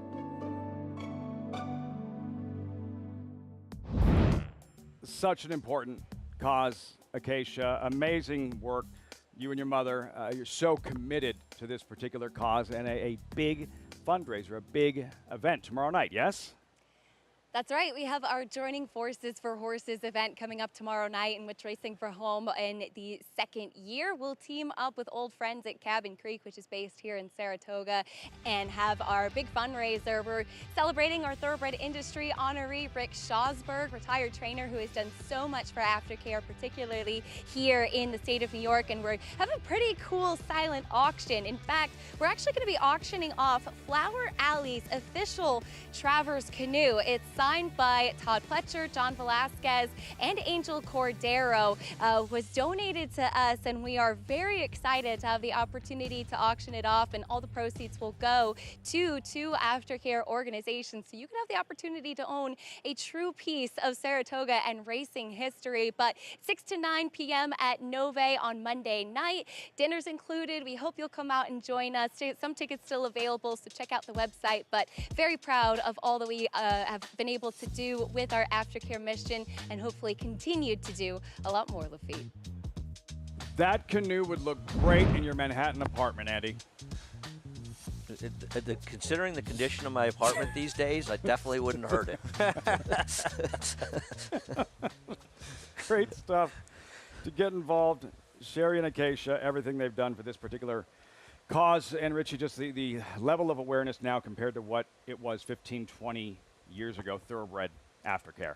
It's risen so exponentially, and it should, because these horses give us so much that they all need a soft landing, a place to go when their racing careers are over. Listen, I know horses did a lot more for me than I could ever possibly Amen. give back. Amen. At Nove, 6 to 9, Racing for Home. That's tomorrow night. And they're playing our song, Called to Post, for race 8, just a $14,000 claimer, non-winners, 3 lifetime, all for sale, all 2 for something. Sinful Dancer, back sprinting, back to dirt. I can't say anything bad. Trained by a friend of Richie's over there. Does get back to dirt. It's better sprinter than router. Devil's Key, the favorite, 2 to 1, back sprinting, back to dirt. Yes, and the last time he was on dirt, ran extremely well. Laid up closer to the pace on dirt than he has on turf. Number 4, for some reason, Vanderbilt winning jockey Tyler Gaffleone. Yeah, another one getting in easier company. He did break his maiden for 12.5, and he should be well placed from the start with Tyler. Quick Hammer, Quick Gelding. Red Ortiz takes over, looking to go back-to-back. Both, for some reason, and Quick Hammer benefit from the scratch of the 3 as there's less speed in the race. Mudville 9, a long shot, but has run well at Saratoga. And has races that would put him competitive here. Last race left something to be desired coming off of freshening. Has a cool name, too. Mudville 9. There's Blue Plate Special. Eric Cancel takes over. Yeah, Randy Persaud is interesting, the trainer, and if his pace, he can pick it up. He's 3 for 121 over the last 5 years in Saratoga. Scaramanga at 10 to 1 with Sean Bridgemahan. Yeah, Sean riding for Melanie Giddings. They work together in the mornings, and this horse has been running up at Finger Lakes, running well. Gonna have to run A-plus race here. It's a Bond villain. Pineapple Man, first after claim. Michelle Nevin. He's an untrustworthy horse. The good Pineapple Man will be a player in here, but do you trust him? South Street, second start of the meet. Ramon Vasquez aboard. Yeah, a horse that is dropping in class to 14. 2 wins, 7 seconds. That always is a moment for pause for me. Cuts back, though, from a mile. Maybe it helps him. And the favorite pictured winding up. Devil's Key, there he is. Let's go back to his last dirt sprint. He's been racing on grass last 3 races. 4 starts ago, April, Aqueduct, Devil's Key. Andy, Devil's Key here looming into contention. I thought he ran well in this race and well enough to win here. I like the fact that Tom was trying to win a race. He's dropping him. He claimed for 25. He ran him in the turf. And frankly, wasn't wrong. He ran competitively on the turf, but I think he belongs better in this spot. I didn't think he'd be favored over the 4, though, so I picked him, but I don't love his 2 to 1. So this race, same condition, non-winners of 3 lifetime, Andy. 25,000 claimed that day, drops to 14,000. Is there much difference in the fields in New York between those two type of races? There is in general. There is. When you're trying to win in Saratoga, it becomes a little different. And we don't have a horse like For Some Reason also in those races, who's also dropping down for Safi Joseph, who's a dangerous trainer. Now, Safi claimed his horse for 12.5, so I don't see it as a really massively negative drop down. Probably less of a negative drop down than 2. Different class level in general, yeah, it is. Because, you know, even with the non-winners of 3 lifetime, you're getting to the very bottom of those. Yes. So it is definitely a tougher group. Not always, but in general, yeah. He looks good on the track right there. Well, he does. He's making a really nice Strutting his impression. stuff. Guys, the 7 Blue Plate Special, actually, that's Romero Mirage. Picked that mount up. Eric Cancel off the remainder of his mounts. And we call him the good-looking Mirage. The good-looking Mirage. Handsome cousin. Handsome cousin. Get it right. And I actually think this horse has a chance. Has races good enough to be competitive here. Blue Plate Special? Blue Plate Special, yeah. And I agree. You know, Romero hasn't had a win yet, but he's riding well. He's giving his horses chances. He's just not riding horses with a lot of chance. He's got a very live horse I like next week. Actually, I was telling him that yesterday, which probably means he can't win. But I agree. I think this horse could pick up the pieces. I agree, especially if the pace gets kind of hot. The scratch of the 3 hurts him, takes a little bit of pace out. But I still think the pace will be honest. Biggest difference as a handicapper when it comes to these types of races, and we're not talking about good allowance horses or Breeders' Cup winners coming back. That kid really needs a napkin. You're not talking about graded stakes horses, right? When it's these types of lower-level claiming races, what is the biggest difference as a handicapper? Well, I think they're not as reliable. They're not as trustworthy. Right. I mean, let's face it, you start at the top, right? You take the best horses. One of the reasons they're the best horses, and they run those races, they show up. And I think they get less and less reliable as you go lower. So I think as a handicapper, it can work for and against you. You can really like a horse off a race that ran the last time, and it comes back and just doesn't run that race. On the other hand, sometimes you find a horse that has been running fairly well, but doesn't look like it's been running well. And maybe the trainer drops a little bit, and you think, he was on a bat, he was wide, and the inside was the place to be. He got a slow pace, all these things. So maybe sometimes it works in your favor. Yeah, I think the last thing you said about drop, when you're using the term class and you're in one of these type of races, class makes a big difference.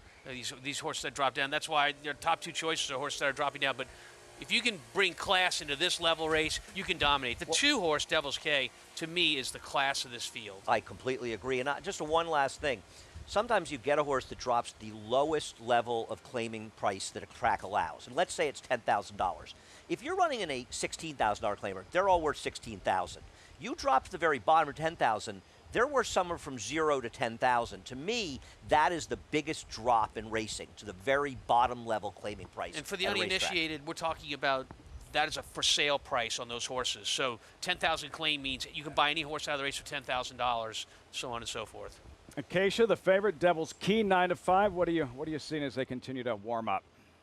Well, it's obviously a short price, Lafitte, but as you guys had alluded to on the set, he just looked best in the warm-up. And an interesting note, too, this is actually a reclaim for Tom Morley. Had him previously, and then this time around claimed him and ran a couple of times on the turf. And we do have a late scratch of the number 9 in here, Pineapple Man, a late scratch. So to take note of that, takes out some of the speed potentially as well, or at least a horse that would be forward. But back to the number 2, Devil's Key, who has his own fair amount of early foot as well. Framed up beautifully on the track.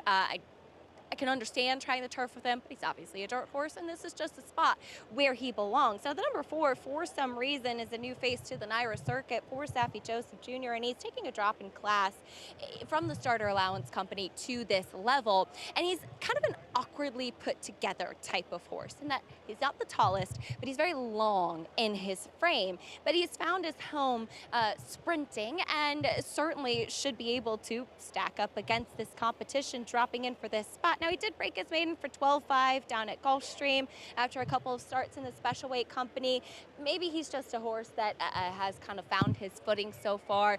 Physically, I preferred a couple of others in this spot, but often, again, when coming in from out of town and dropping in class, you do take another look. The number 5, Quick Hammer, he has that big race 2 starts back, but where did that buyer speed figure come from, at least recently? And last time, I know it was against a notch tougher and stepping up from the non-winners of 2 to the non-winners of 3 conditions. So on top of talking about class and the claiming tag or the price tag for them in a race, there's also the condition, non-winners of 2 races, non-winners of 3 races. And as they start to go through, the competition, theoretically, consistently gets tougher. So I think this is just Ray Handel and team being logical and saying he wasn't able to handle that level last time. Let's go down a level in here. And he is quick early, warmed up nicely out there as well. And as we've talked about with Ray Handel's barn, they have been very well spotted throughout this meet, Lafitte.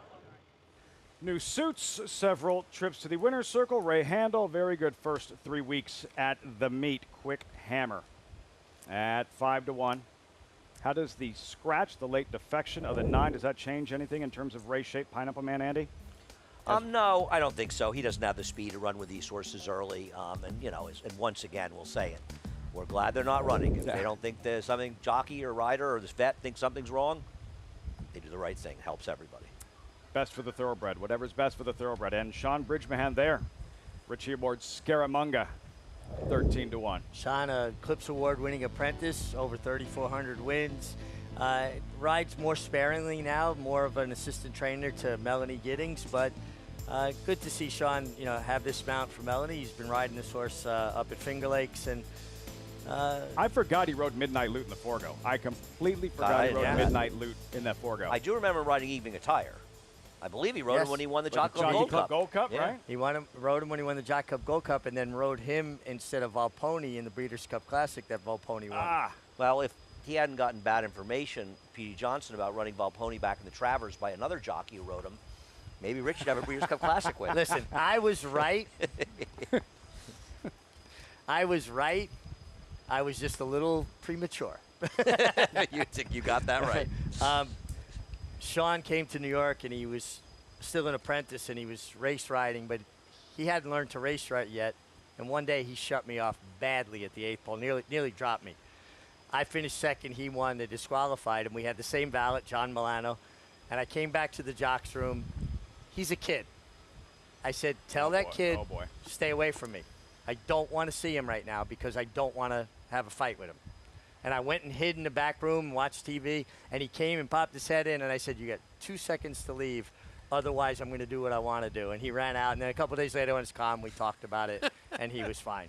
They talked about it, and Sean beat Richie up. Doubtful. I like the 7 blue plate special. That's 6-1. Yeah. He wrote a lot for Steve Asmussen, did Bridge Mahan. I think he wrote Pyro, who might have been the second. You know what? He choice. did ride a lot for Derby. Steve. Good call. 100% right. Good call. He did ride a lot for Steve. Sean He was was second Louisiana Derby with That's my lead right. with me. Terrifically talented. Blue plate special. Best line, Boots Malone. William Holden says, give me the blue plate special on a clean plate. I love that line. You ever have the blue plate special? Knowing the kind of way you're... I was at your deli today, the MIG. You guys, was featured can you guys prominently. tell it's a Sunday? Here's Frank Miramotti, post-time race 8 from the Spa. And they're off. And blue plate special was left well behind. A tardy beginning. For some reason is going out for the early lead. Scaramanga is up close in the early stages. Down at the rail, Sinful Dancer, Devil's Key in a tad tight in between horses. Not a bad situation. And outside of them comes Quick Hammer, 3 deep, 4 lengths off the lead. It's a pretty large gap back to South Street, racing inside Mudville 9, and then a distance to Blue Plate Special. 22-3 for some reason leads the way. Has it by a neck to Scaramanga in second. They're followed by Quick Hammer, who's moving into contention, while 3 deep third. Devil's Key fourth, 3 lengths off the pace, followed by Sinful Dancer. South Street trying to launch a bid from well out of it. They are at the top of the stretch. For some reason has been prominent throughout. Turns for home with a very narrow lead. Devil's Key trying to come through on the inside. Scaramanga is right up now on even terms, and Scaramanga puts a head in front. For some reason at the rail, not done, fighting bravely. 3 lengths back, Devil's Key and Quick Hammer, 16th pole. Scaramanga now gets the upper hand, and it will be Scaramanga. Scaramanga wins it by a length. For some reason was second. South Street rallied strongly late for third, Devil's Key fourth. Right on cue. Sean Bridgemahan, Scaramanga in the 8th year at the Spa, a 3rd lifetime win. Speaking of threes, he is the man with the golden gun, Scaramanga. And Sean Bridgman, we talked about him. He won a race. Gave this horse a terrific ride. I love that we showed that graphic about his 3,400 wins. People should, listen, riders go through things. He can still ride when he gets an opportunity, and I think this was evidence of that. Yeah, and for his trainer, Melanie Giddens, she put blinkers on last start. There's improvement to be had there, and showed more improvement today. Second time blinkers on. Stalked for some reason. 13-1. Yeah. Stalked a horse who could have been the favorite, was the second choice, and just beat that horse fair and square. Devil's Key really had no run, no excuse whatsoever. You could see Flavian Pratt just had no horse, but Scaramanga gets it done. You got a good run for your money, Richie, with Blue Plate Special. Yeah, they went, man, they're off, you lose. Yeah, that wasn't served on a clean plate. Not the I'll second, tell you that right now. Not the second. That's not the first time that's happened today. Yeah. But They served that one right out of the gate on a dirty plate. Bridgemahan going to work. For some reason, Gaffleon doing everything he can, but too much Scaramanga. And in from Finger Lakes. 4-year-old by Munnings. For Mel Giddings at 13-1, edging clear in the end. And that what that could lead, like you said, an opportunity he delivered. Here and what that potentially could lead to. Listen, you don't win over 3,000 races unless you have ability. And like I said, riders go through different things. And Sean hasn't been riding a tremendous amount. You don't have ability. Steve Asmussen doesn't ride you as much as he did. They teamed up for a lot of wins and with a lot of good horses. He was his first call rider for several years. I completely forgot about that Midnight Loop win with in the Forgo here. I completely forgot. I did not know that. I did not remember that at all. When he beat Benny the Bull. Yep. We had a 124 buyer that day in the That's Forgo. right around the time that the layoff and skipping preps towards the Breeders' Cup thing kind of started. Midnight Loop. 07, I think. 07. Yeah. He skipped it. He skipped what would have been a final prep, and he aired and embraced there Mel Giddings and Sean Bridgemahan, and then aired in the slop at Monmouth Park for the first of 2 Breeders' Cup sprint wins for Midnight Loot. When we come back, the Sunday feature and trainer Charlie Appleby, loaded stable of Godolphin runners here this summer, out to do more damage. Next in the Bowling Green. And they're off at the Naira Betts Haskell. In the Belmont Stakes at Saratoga. Dornock setting up moderate pace, 3/4 of a length ahead. And as the field turns for home, Mind Frame on the outside. It's coming after Dornock. They're at it again. The two Belmont first and second place finishers will be Dornock to win the Belmont Stakes. Dornock wins the Haskell. There's a big, bold, beautiful world waiting to be explored by you and your friends, of course. But not just any friends, the best of friends. The kind of friends who let you do you. Because in this world, it's positive vibes only. And when you get in the zone here, you stay a while. These aren't just good times, they're the best of times. And your time is now. So come explore. Resorts World.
We're back on Saratoga Live, brought to you by America's Best Racing. For the love of the race, visit americasbestracing.net today. Scaramanga victorious in the 8th and ridden to victory by Sean Bridgmahan, who's joining me here along with trainer Melanie Giddings. And Sean, let's start with you. I know you said you rode in Saratoga last year, but getting back to the winner's circle here, how meaningful is that for you? Very much so, because, you know, her and I work as a team, and it was very special to give her her first win also at Saratoga. So. And as you said, it's a team effort. You know, you're close to these horses in the morning. You have ridden this horse up at Finger Lakes as well. How much more weight does that mean when you're so familiar with all the horses? And it gives you a bit of an advantage because you know their do's and don'ts and what you can get away with, because I know I'm very familiar. So it kind of gives you a much advantage, you know, where I can place him, and if I move too early, you know, he'll still be there for me. And give Melanie and her team a lot of credit for having him ready. Certainly ready today, Melanie, and congratulations on the victory here. And Scaramanga, a nice trip too. Clean face. Yeah, I seen him break really well, and I thought this is a good spot for him. This is how he likes running, and Sean gave him a great trip. For a horse that you picked up for down in Florida for 6250, where he last ran, and able to step up into some tougher company as well. Yeah, you know, I got to give credit to, you know, my partner on this horse, John Kosiak. He's the one who pointed him out and picked him out to claim. So he wanted to go halves on him, and here we are. Here you are in the winner's circle. Congratulations to the whole team.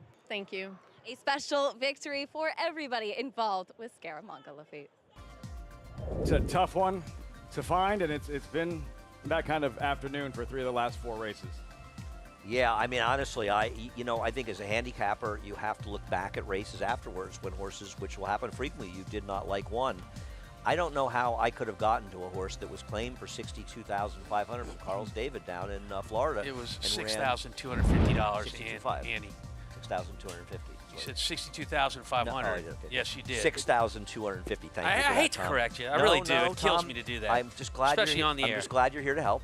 And then went to Finger Lakes and ran sort of 3 nondescript races. Hats off to them. They got the money. Did not last race at Finger Lakes. Silver Knot is one of the best long-distance turf horses in North America for trainer Charlie Appleby.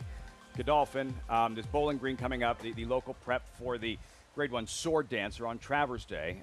Richie, is this race in terms of how it pertains to the division and looking ahead to the Sword Dancer, just how good do you think Silver Knot is within the division?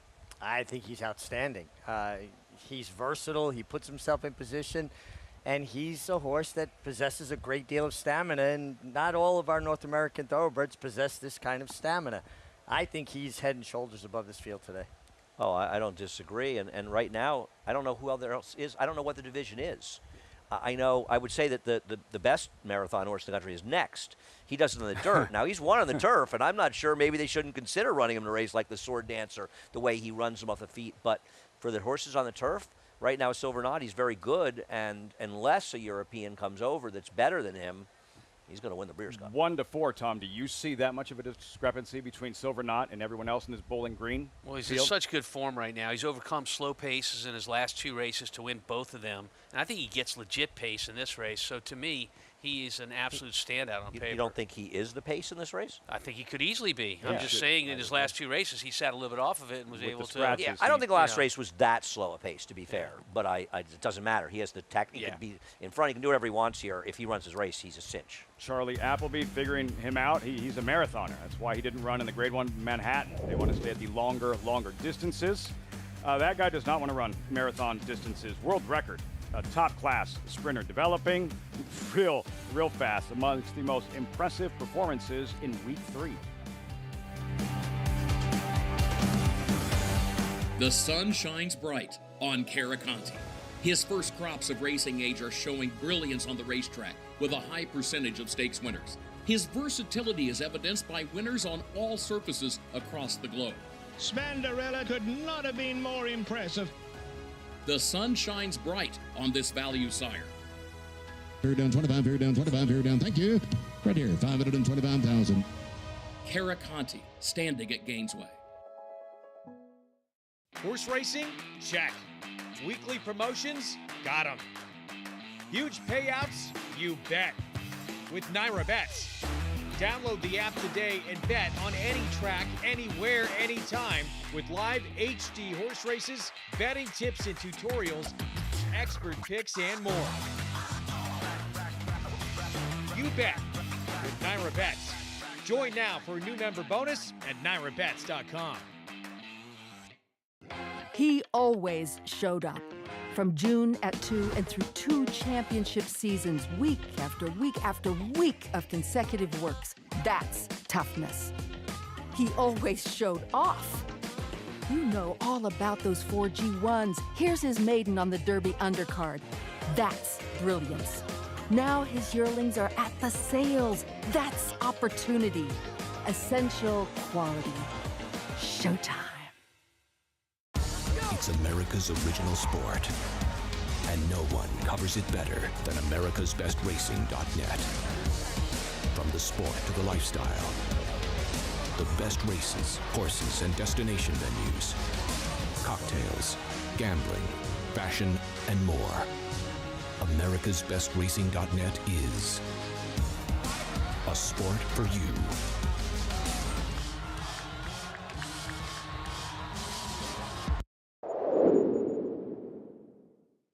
Money's Gold bounces out very swiftly. Spirit Wind has speed too. Spirit Wind and Mike Smith carving out the fractions a length and a half. Here's Clearly Unhinged trying to run down Spirit Winds. Clearly Unhinged. Exceed with a final try, but it will be close, and it goes to Spirit Wind. Don't Look Back at All. Carry Along the inside is in 5th. Don't Look Back at All, 4 lengths back in 4th.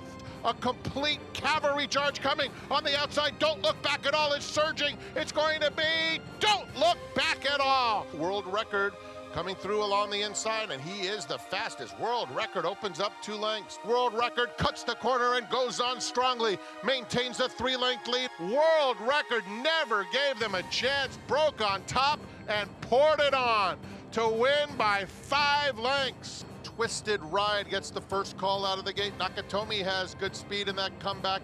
Skelly comes to the quarter pole in charge over Nakatomi as the field turns for home. And Nakatomi is right up to Skelly, and he's right on by. Nakatomi, stellar in the Alfred G. Vanderbilt. And Fierceness comes out running, and so does Pony Express. Pony Express, a perfect trip for Fierceness. Moving in, and there he goes.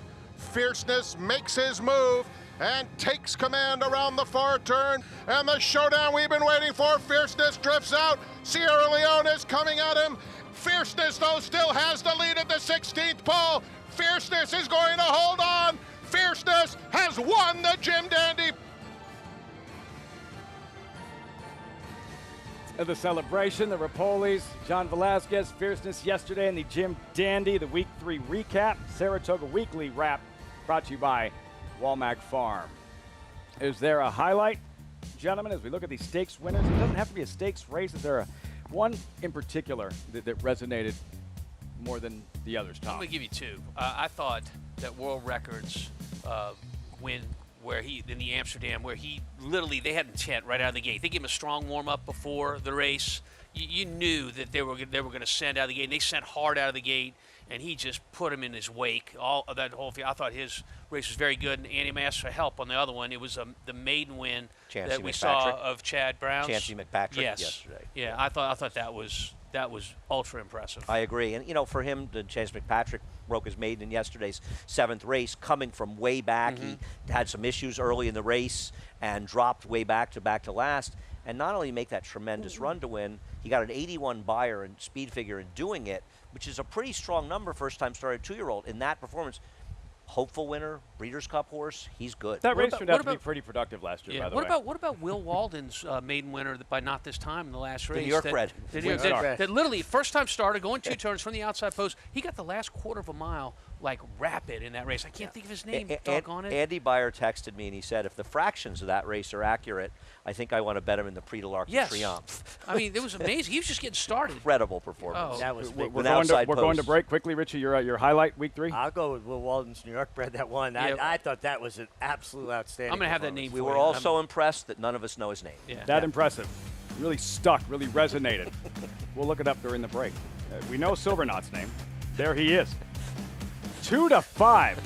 Big Blue, Godolphin, Appleby, Flavian Pratt looking for a 7th stakes win at the meet. Bowling Green next.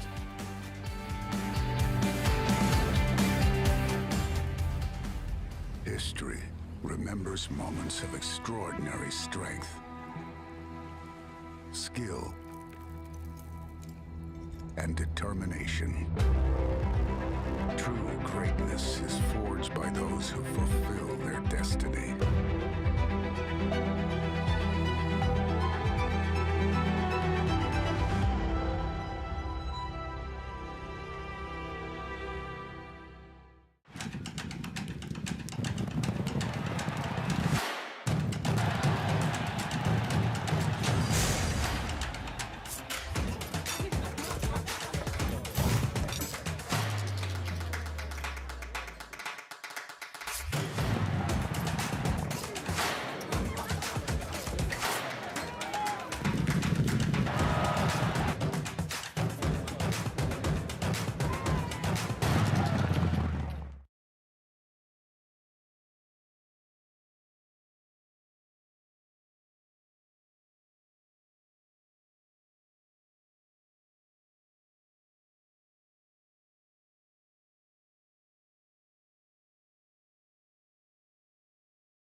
Flincher is dead last here, but it looks like he's full of run.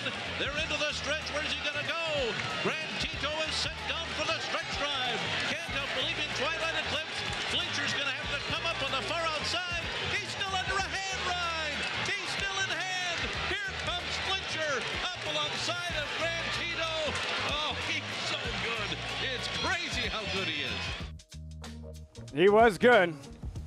Judd Montz, Flincher, last Bowling Green winner to be crowned champion. Richie, what do you think riders are saying to each other there? Yeah, that's a taunt, right? Oh, absolutely. There was a lot of cat and mouse going on within that race. And when Javier got out, and he was just probably giving him an earful about their tactics and saying, ha, too good anyway. Trying to stick with Flincher. Two-time sword dancer was Flincher, and the last Bowling Green winner to be named champion. To Acacia with this Paddock report for the Sunday feature, the Bowling Green. Acacia.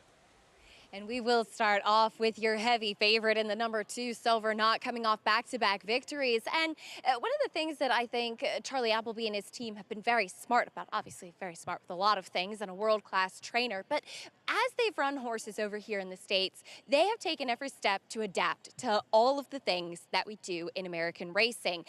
Accompanied by a pony, doing the post parade, everything saddling as normal, going through all of the same steps. And that does include this year leaving a string at Saratoga, training every day here at the spa and pointing to big races like this and eventually the sword dancer. So Silver Knot being up here in Saratoga for a while and training strongly over the turf courses in preparation, and he looks incredibly fit here. He was marching around the paddock even before getting the tack on, and with the scratches, as it's 2 speed horses coming out, he's a horse that has the ability to be forward, and I think is going to take advantage of it. The number 1, Ohana Honor, coming out of a dead heat for 3rd in the Manhattan.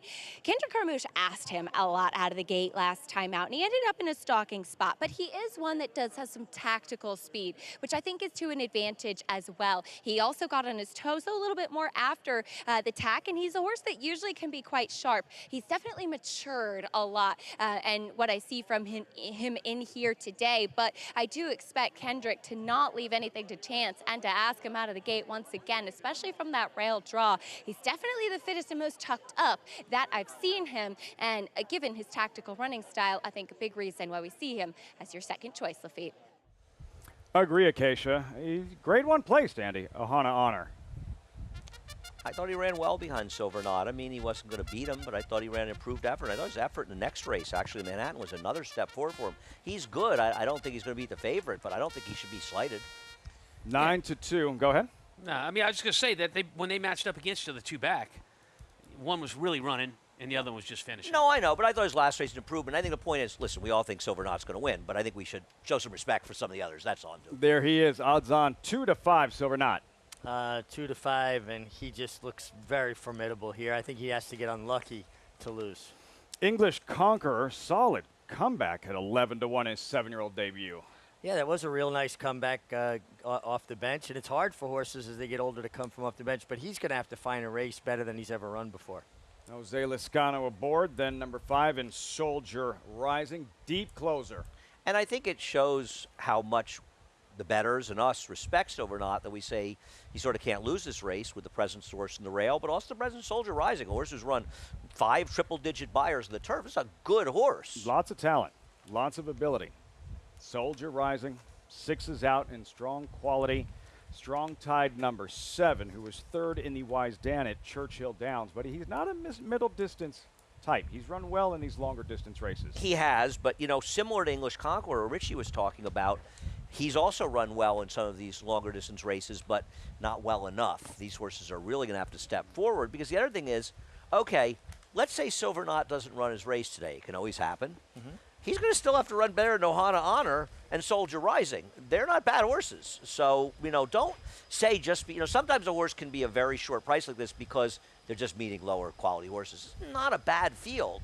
He's just that good. Soldier Rising, a.k.a. Acacia's child. Soldier Rising, Tom.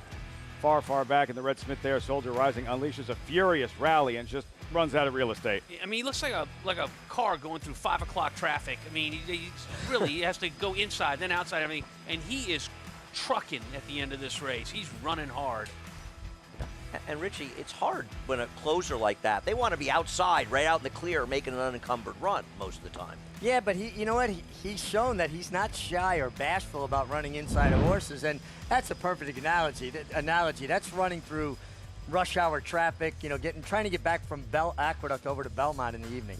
Speaking of those numbers, what that really shows once again is just the fact Christophe old. He's younger than me. Wow. Why are you so hard on Christophe? 1996. Why are you so hard on Christophe? 1996, his first Bowling Green win. That man has staying power. I just want it for the record. I am a huge Soldier Rising fan. I really like him. I don't think he can beat Silver Knot, but if Acacia's listening, I love that horse, unlike Andy. Acacia knows. Acacia knows you're lying.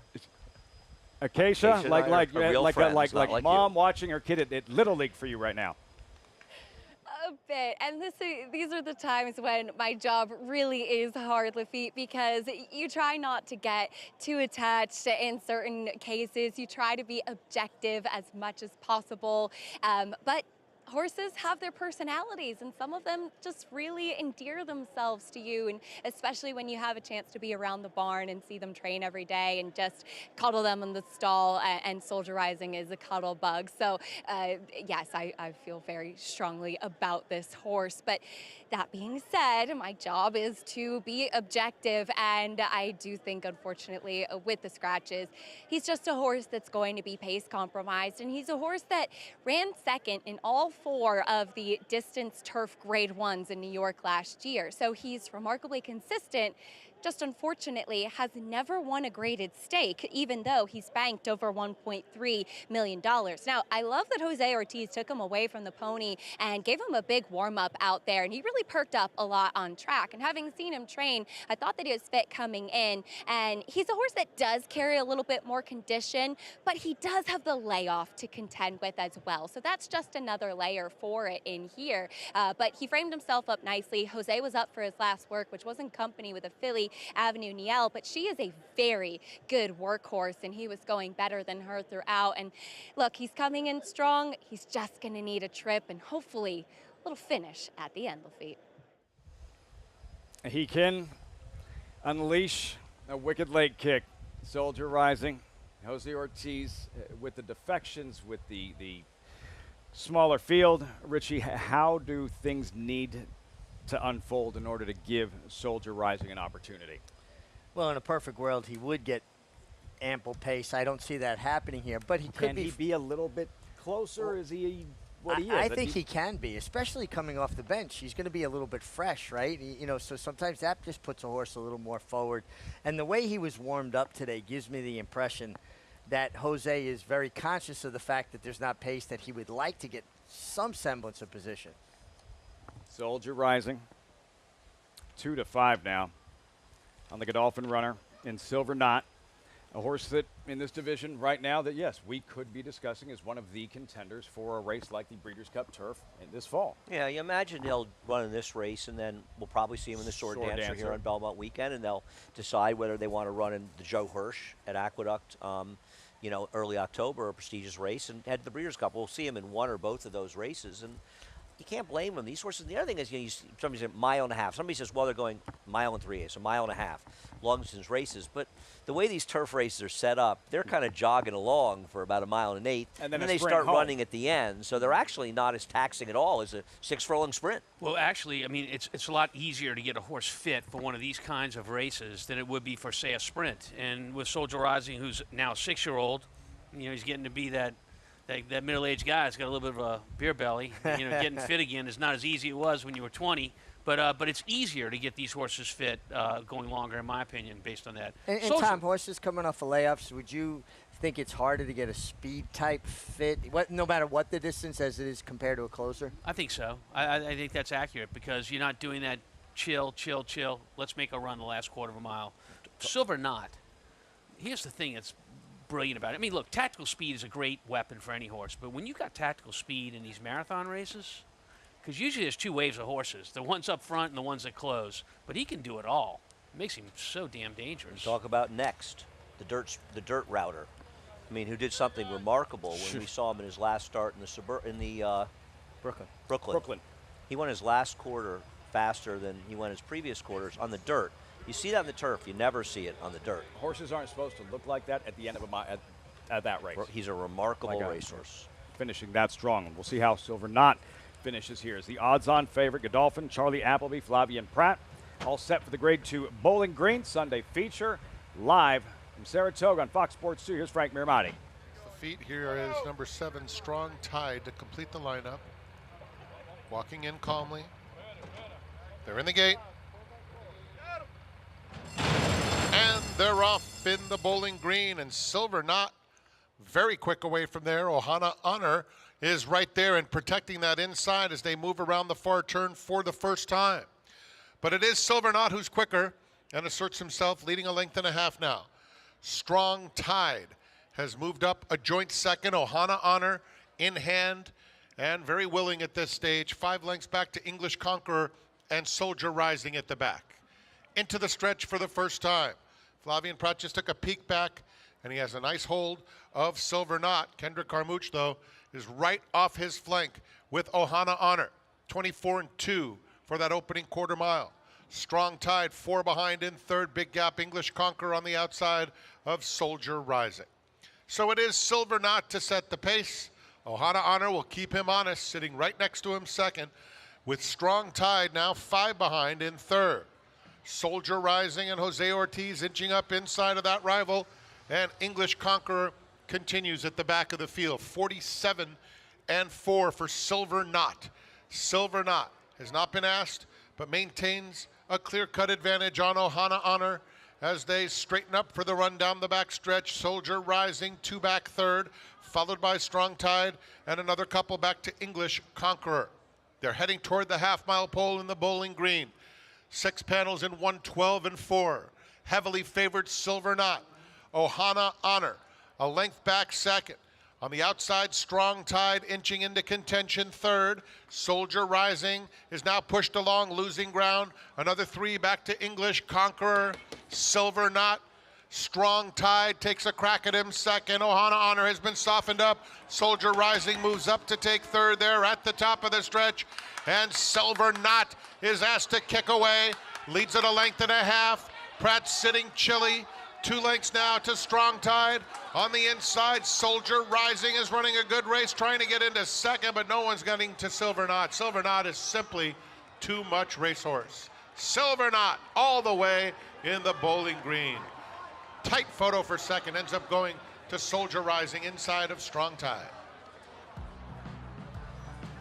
Too much racehorse is right. Frank Mirmati. Silver Knot, too much class, too much everything. In the Bowling Green, dominant and a new course record. New course record. Took a lot of heat early on from Ohana Honor, shrugged him off, and just kept finding Tom. He did. Well, I want to watch the start of this race again because you're going to watch Flavian Pratt on Silver Knot, the 2-horse, and he makes his decision on what he's doing in this race right out the gate. You know, you communicate to a horse with your hands. You've seen him do it right there. He's trying to make him finish on up. But watch him out of the gate, Flavian Pratt. His hands are busy when they leave the gate, and he's saying, I am going to the front. They turned down the front side, and when Ohana Honor came to him, I thought, uh-oh, he made a bad mistake doing that. But no, he didn't. But watch how busy his hands are. He's going. He's telling you, I'm going to the front. He was telling Kendrick Carmouche, you're not going to steal this one, and Kendrick had to make a decision. And Kendrick made a decision to be aggressive. That's fine. But you see how badly Ohana Honor backed up trying to chase this horse. And he backed up badly trying to chase him, and Silver Knot came his final 3/8 of a mile in 34.58 seconds after setting at least honest fractions. Absolutely. Not blazing, but they were very honest. This is a nice horse. Yeah, look, bring over those Europeans come Breeders' Cup time. This guy's the man. Well, he's one. But he's taking up residence here. Yeah, no, he's got a driver's license in New York now. You know what helps Flavian, though, with Silver Knot is knowing that he could ride him out of there like that, show everybody this is what I'm doing. But then the horse throws his ears up once he hits the front and comes back to him. Like, he didn't get rank with him. So knowing the horse underneath you helps immensely. That was legit early pace there, you guys. Is he the leading jockey going into week number 4, one ahead of Irad? A couple of hours ago he was, and then Irad Ortiz, he might be the lead by maybe by 1. 3 wins this afternoon. That's a 7th. That's a 7th stakes win for Pratt at the meet. is a fabulous. They're all fabulous. There's so many fabulous riders here. I don't want to tell one and say one about one and knock any of the others, but he's a great rider. How about Charlie Appleby, like committing to this particular brand of racing for Silver Knot? He is going to be a marathoner. Of course, he would have been a contender in the Grade 1 Manhattan. No, that's not what we're doing with him. We're sticking with the longer distance. And what those aha moments are like, Tom, for a trainer when you figure out exactly what a thoroughbred wants to do to maximize potential. Look, Charlie Appleby is a brilliant trainer, and I'm jealous of the ability that he has in his yard back overseas, where he can do a number of different things over different courses. He can create courses in his yard to look like Saratoga, the tight turns, Belmont, the wide turns, whatever he wants. You can be very creative as a trainer overseas, whereas here in the States, we train around an oval. Yeah, you're so much more limited, especially in the racetrack. I think the closest thing I've seen in North America was Michael Dickinson's farm, right near Delaware Park. He actually created a downhill course, comes out of the woods, crosses a dirt patch to recreate the Santa Anita downhill turf course. It also helps when you're Charlie Appleby, when you have measured time and nation's pride that can run 1-2 in the Manhattan, to make a decision not to have to cut this horse back. But he probably would have made the same decision, but it is a bit of an embarrassment of riches at some point. He earned not those knocking horses. Him. He earned those horses by him, being a very good trainer, just like the guys over here, just like Chad Brown has earned those horses. No disagreement, but he's got some stable of horses over here. Easiest of winners, the odds-on favorite delivers in the Bowling Green. Big smile, Flavien Prat, making every right move in a 7th stakes win at the meet. When we come back, Whitney week coming up. Preakness winner that we kind of shrugged at. Now it's different. He's different. Dominant Met Mile winner headed back to the Spa for the Whitney.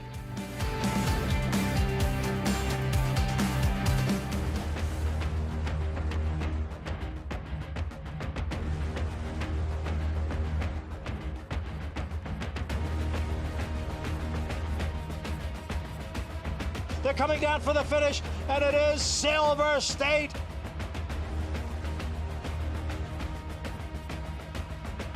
140, 140 Grade 1 winner Silver State, standing at Claiborne Farm. Basing-Tipton New York bred yearlings, showcasing New York's finest yearlings. Recent grads include Grade 1 winner Therapist and graded stakes winner Mo Plex. Plus 2023 New York bred champions Tara's Time, Dr. Ardito, Silver Skillet, and the Wine Steward. This year, over $65 million will be distributed in purse money, incentives, and awards for New York breds. Basing-Tipton New York bred yearlings, August 11th and 12th in Saratoga Springs, New York. Where will you be? He possessed such natural athleticism. It is Golden Pal winning the Juvenile Turf Sprint. He's very, very agile and quick. Golden Pal has repelled the challenges. Each and every race, he just got better and better. Golden Pal broke like a rocket. Golden Pal, wire to wire. He's a very confident horse. Golden Pal, the lead is out to 5 lengths in deep stretch. He's just got a brilliant mind. They're all behind Golden Pal. I'm going to be breeding everything I have to him.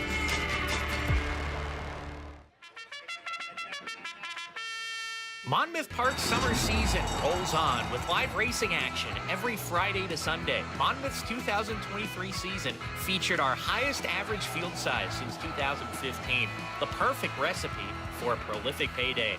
With a stakes race every Saturday and Sunday, plus our Win Early Pick 5, Monmouth Park is your summer place to profit. Joining us on site? Lock in your odds with fixed odds wagering at Monmouth Park Racetrack. You're watching Saratoga Live on Fox Sports 2. Big Blue, Godolphin. Another stakes victory. Silver Knot, 3 straight. Basing-Tipton Winter Circle lead-in brought to you by the 103rd Saratoga Sale of Selected Yearlings, August 5th and 6th. Where will you be? Flavien Prat seemingly always in the winner's circle. Silver Knot, Bowling Green, winning Pilot with Acacia. That's right, in his 3rd win today as Flavien. You're now 3 for 3 with Silver Knot, and it seems like he has kind of that rare ability of a marathon horse to continue to quicken even in the stretch. Yeah, absolutely. No, he today jumped well out of the gate. I didn't want to get trapped into a slow race, so broke well. I was gonna get an easy lead. Then we got pressure a bit, but he was doing it very easily on the front, and he responded well when I asked him again. And he seemed like he was pretty fired up today, too. He was really marching around the paddock, and when they stepped out on track as well, he was ready for this race. Yeah, he's always an happy horse, and he, like you say, he's always on his toes, but in the right way. And he really showed his stuff out on the track this afternoon, and you riding in that Godolphin blue of having had a lot of success in those colors. What's it like being able to ride for Charlie Appleby in such a storied operation like Godolphin and the top quality horses that they have? Yeah, I mean, listen, I'm obviously very grateful for the opportunity that Charlie and the whole team Godolphin give me, and you know, try to do the best we can. Doing the best indeed. Congratulations here, Flavien. Thank you very much. Flavien Prat, third win today. The train keeps rolling, Lafitte. He's some kind of start. And all different types of horses and races. His world record, right? In the Amsterdam, in a sprint. Here, 1 mile and 3/8, silver knot, clearly the best horse. But right out of the gate, let his intentions known and never gave this field a chance. He's just so good at everything. There's no weakness to his game. There are some things that maybe some other riders do a little bit better, but he does everything well. And he's a chameleon, meaning that he can fit any horse in any situation. 14 days, right? This is day 14, the 7 stakes wins for Flavien Prat thus far, delivering when it matters most. Clutch. Good start. Clutch. Good start for him. Yeah. Incredible, really. I mean, you know, that would be a good year for a lot of riders. Right? This is the first few weeks of the premier meet. If you show up for day 1 of Saratoga when you were riding, and let's say it was a 40-day meet then, and somebody tells you, would you sign here? You're going to win 7 stakes races at the meet. Sign there? I might have given him my firstborn. Kidding aside. He is the father of your grandchildren. I just want you're giving away the father of your grandchildren right now. It was a joke. I don't know. I'm calling Joey after the show and seeing if he's laughing. Text incoming in 3. Yeah. You know that piece that they do on him that we've watched, and he talked about not getting to jockey school when he was a kid and how he cried all day. The passion that he has for his craft, it just comes out at you, and it's stuck around, right? I mean, you love something, you're going to learn everything you can about it, And so obviously at a very young age, he had the passion, he had the willingness to learn, and it's paying dividends. And the willingness to work for it. Yeah, well, learning and working they go together. Right. Yeah. And then there's week 4, of course, Whitney week coming up here at Saratoga in last year, the race that produced the eventual Breeders' Cup Classic winner and a breakout performance, Tom. White Abarrio, with all eyes on Cody's Wish, and rightfully so. White Abarrio. Now there's that Larry Zonka look again, with the ears pinned, ready to run through a brick wall. Yeah, White Abarrio. I mean, you mentioned Cody's Wish. That was at 1 mile and 1/8. Probably not his best distance, I think it's fair to say, Cody's Wish. But a big, huge win for a man on the comeback, Rick Dutrow. They worked together. Rudy Rodriguez.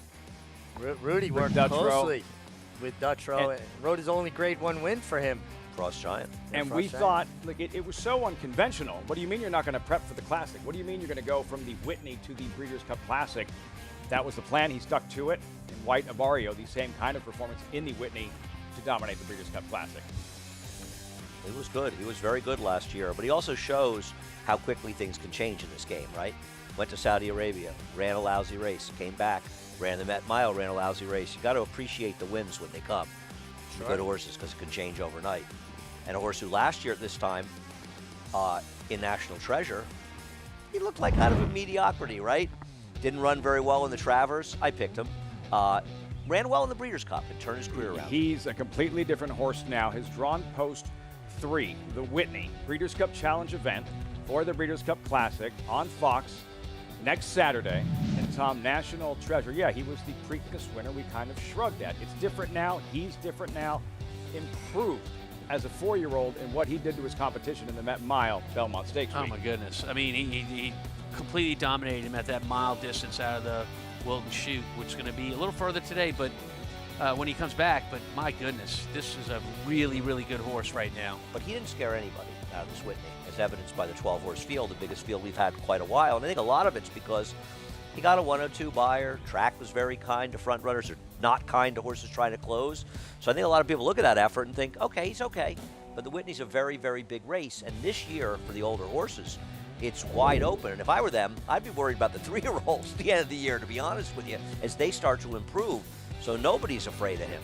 You think it's a good group of 3-year-olds this year? I think it's a solid group. I think they have to start getting faster. It's got to be a good group to take but on it's the a solid 4-year-olds. group. Yeah, I to agree. take on the But I olders. mean, disarmed. He was second last year's Travers, right? First mission, ran so well in the Ali Sheba, a complete and total clunker when he ran in the Grade 1 Stephen Foster, right? Where Johnny Allowance went, Irmocolo and Hard Knocker, Krupi's a neat horse, Tumbarumba, same thing. Bright Future, trying to get back to that form that won the Jock Club Gold Cup. Let's take a look at Bright Future at Monmouth, and he looked like rounding the far turn. It looks like he's retreating in the Salvatore Mile. He wins a race he's not supposed to win. A mile's too short. He's not running at all. But man, when he had to run late in the race, he ran. Watch him turn it on here, Richie. Yeah, and he got really fortunate too that the inside opened up and stayed open, because it was a long time it was open that it could have gotten closed back down. And I thought he was not traveling at all. Obviously a little shorter than his best, but also from the kickback. And when they vacated the rail, he stopped getting that dirt thrown in his face. He leveled off. That trip will win you a lot of races. Absolutely. You know, that's simple as that. Shortest way home. He's going to have to build on that race. I was going to say, is his best race to date good enough to compete with the likes of National Treasure and Company? It's close. It depends. If National Treasure runs as well as he did when he won the Pegasus, and even in defeat over in Saudi where he ran fourth, I think he's very much the horse to beat. But I don't think National Treasure, he's a very good horse, is making anybody too scared. And I think that's evidenced by the fact that 12 for Seals. Let's remember something else. The Breeders' Cup is a very, very important, the most important race at the end of the year, but it's fairly young.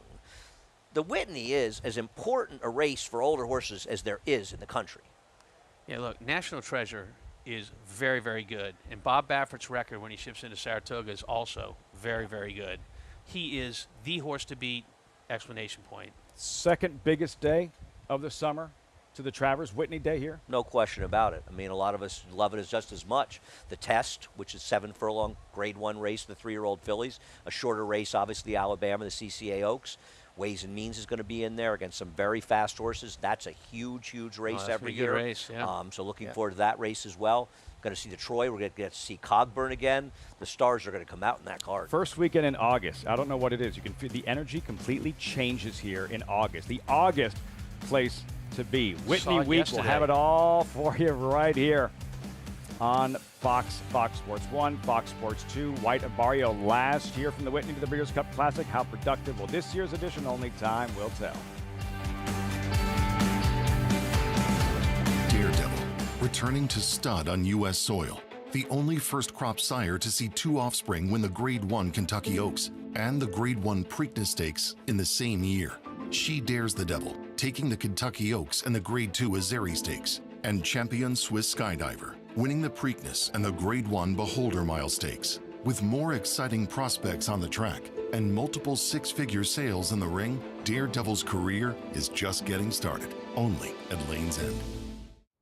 Good afternoon, ladies and gentlemen. On behalf of the management and staff of Keeneland, I would like to welcome you to the September yearling sale. Good to have you back with us. It is the marketplace. It's electric. Quality in quantity. Some of the absolute best horses. These are the horses we're going to be cheering on in the next 4 or 5 years to come. A shareholder to win the Northern. Dornick win the Belmont Stakes at Saratoga. Randomized in a dramatic photo finish in the Ogden 5th.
And here's Bookham Dano, who has blown by them all. Prince of Monaco takes up the chase, and in the center of the racetrack with a big run is Imagination. Imagination eating up the ground on Bookham Dano. Prince of Monaco in between. It's going to get very close. Bookham Dano holds off an oncoming Prince of Monaco. New Jersey story, New Jersey bred. Bookham Dano holds on in the Grade 1 Woody Stevens Belmont Stakes week.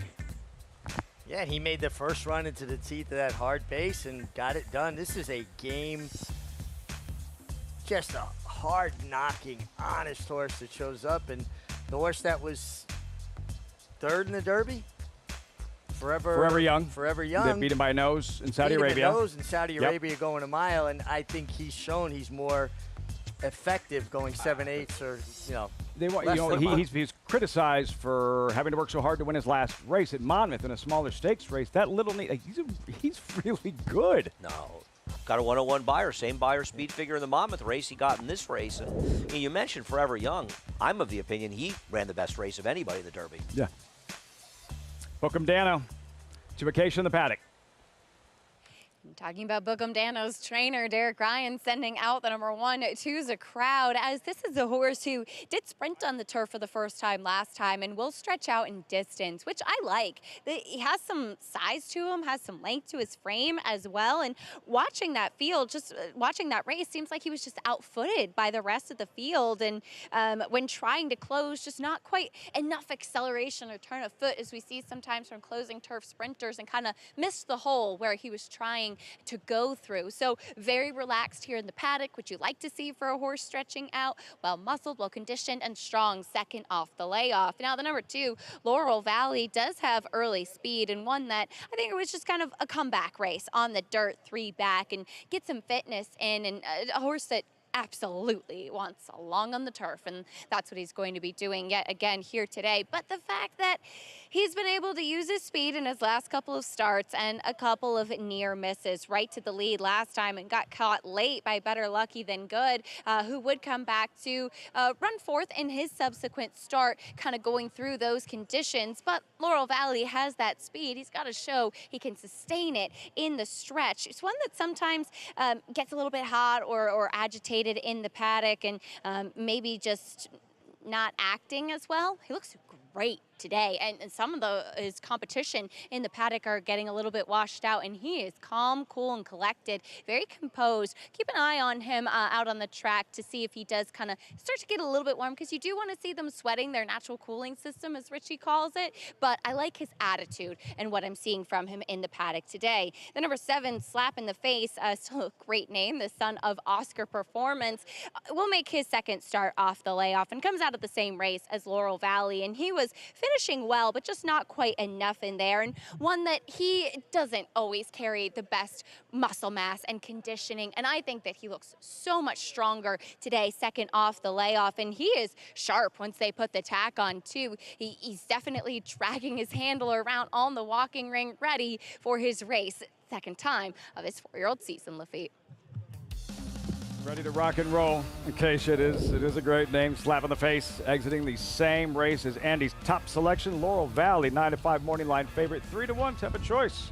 Laurel Valley ran a winning race here, ran very, very well, and the horse who beat him came back and ran extremely well in a tougher condition next time out. The worry with him is he's going to be the favorite, and he's 1 for 13 with 5 seconds and thirds. Slap in the Face ran like a horse that needed the race. My problem with him is coming from a barn that's been a little bit cold, and he's also a horse that would have to improve even on his best race to be able to win here. Laurel Valley, wide open here. Richie, who'd you come up with? I agree with Andy's, talking about Anthony Dutrow has just had a tough year so far. Great trainer. Tremendous horseman. And I really think Slap in the Face is going to step forward today. He's my top selection. I think 5-1 is too big a price for him. At least that's what he is at the moment. I feel really bad for anybody who's been sticking around waiting. That 2-year-old, who's that 2-year-old they were talking about? Who was it? 3-year-old. Rhetorical. Yes. Rhetorical. Finally, yeah. We go to Acacia with trainer Derek Ryan. Yes, great to see him here in Saratoga. As Derek, you'll be sending out to the crowd. And a horse that looks like the way that he ran last time should appreciate a little bit more distance today. Yeah, the distance is going to help him, you know. He needed his last one. It was a little short for him and got a little trouble, and hopefully work out today. Well, we saw Bookham Dano here, Belmont Stakes weekend, running such a huge race in the Woody Stevens. Can you give us a little update on him and what you think might be next? He'll be here for the Allen Jerkins, all going well, so that's the plan. He came out of his race the other day really good, and he'll probably come up here 2 weeks before the race, work a week out, then hopefully get the job done. We can't wait to see him back, and you were just given a Bookham Dano hat on as well. It seems like a pretty fun ownership group that's part of that horse. All good, all good. Well, we can't wait to see him. Thanks for the update, and good luck here. Thank you. Something else to look forward to down the road, Lafitte. So much. Atlantic 6 Racing, buddies that grew up in New Jersey together, New Jersey bred, Bookham Dano, and that's news. We had heard potentially headed elsewhere. We're holding that. Well, we gave him the hat. You commit to the race, we give you a hat. That's the way it works. I had it in my email box, and there's more emails from people in the ownership group than there is anything else. I have no friends, so obviously coming from them. My mom and them, they're happy, and they should be. Look forward to seeing Bookham Dano, the most prestigious sprint race for 3-year-olds in North America. Post-parade, race 10. There's Miracle Mike, 7-2. Yeah, I thought it was a good change of tactics for him last time, but I just don't feel like he's really good enough. Made the lead in his latest, as you mentioned, Manny Penny turf debut. Would be a surprise and not real turf pedigree to go on as well. Dolly's Bank, 1 for 13. Romero Mirage. Yeah, I'm not sure how you make this horse a winner, but does get a rider switch to the good-looking Mirage. The good-looking Mirage, he says. Filks and Louis Size at 10-1. Yeah, he's 2 for 4 on the turf. One race he had absolutely no chance. Now, he did win for a claiming tag, but now he's getting back to New York Breds. Number 7, Slap in the Face, not owned by Will Smith. I hope he runs well for Tony. I always root for him. Picked him 4th, but I picked him behind the 2 Tom Morley runners, the 8 and 3 after the favorite, the 2. Sonic Speed, what a weekend. Johnny V. Yeah, I like Johnny V riding this horse back. He's a player. He fits in this race. Kingdom of Paws, we've already seen one winner on the program who last raced at Finger Lakes. Well, they don't have a turf course there, so he's got to run here to be in the turf, and he is better on the turf than dirt, but is he really good enough? 2 and 8 covered in the pick 6, otherwise carryover. 211,000 into Wednesday's card. Spice up the Wednesday program. Whitney week. The field, New York Breds, mile and a 16th on grass, and there's your top selection. Tom, Slap in the Face. Yeah, Slap in the Face is a very logical choice here. Off the layoff, good comeback race.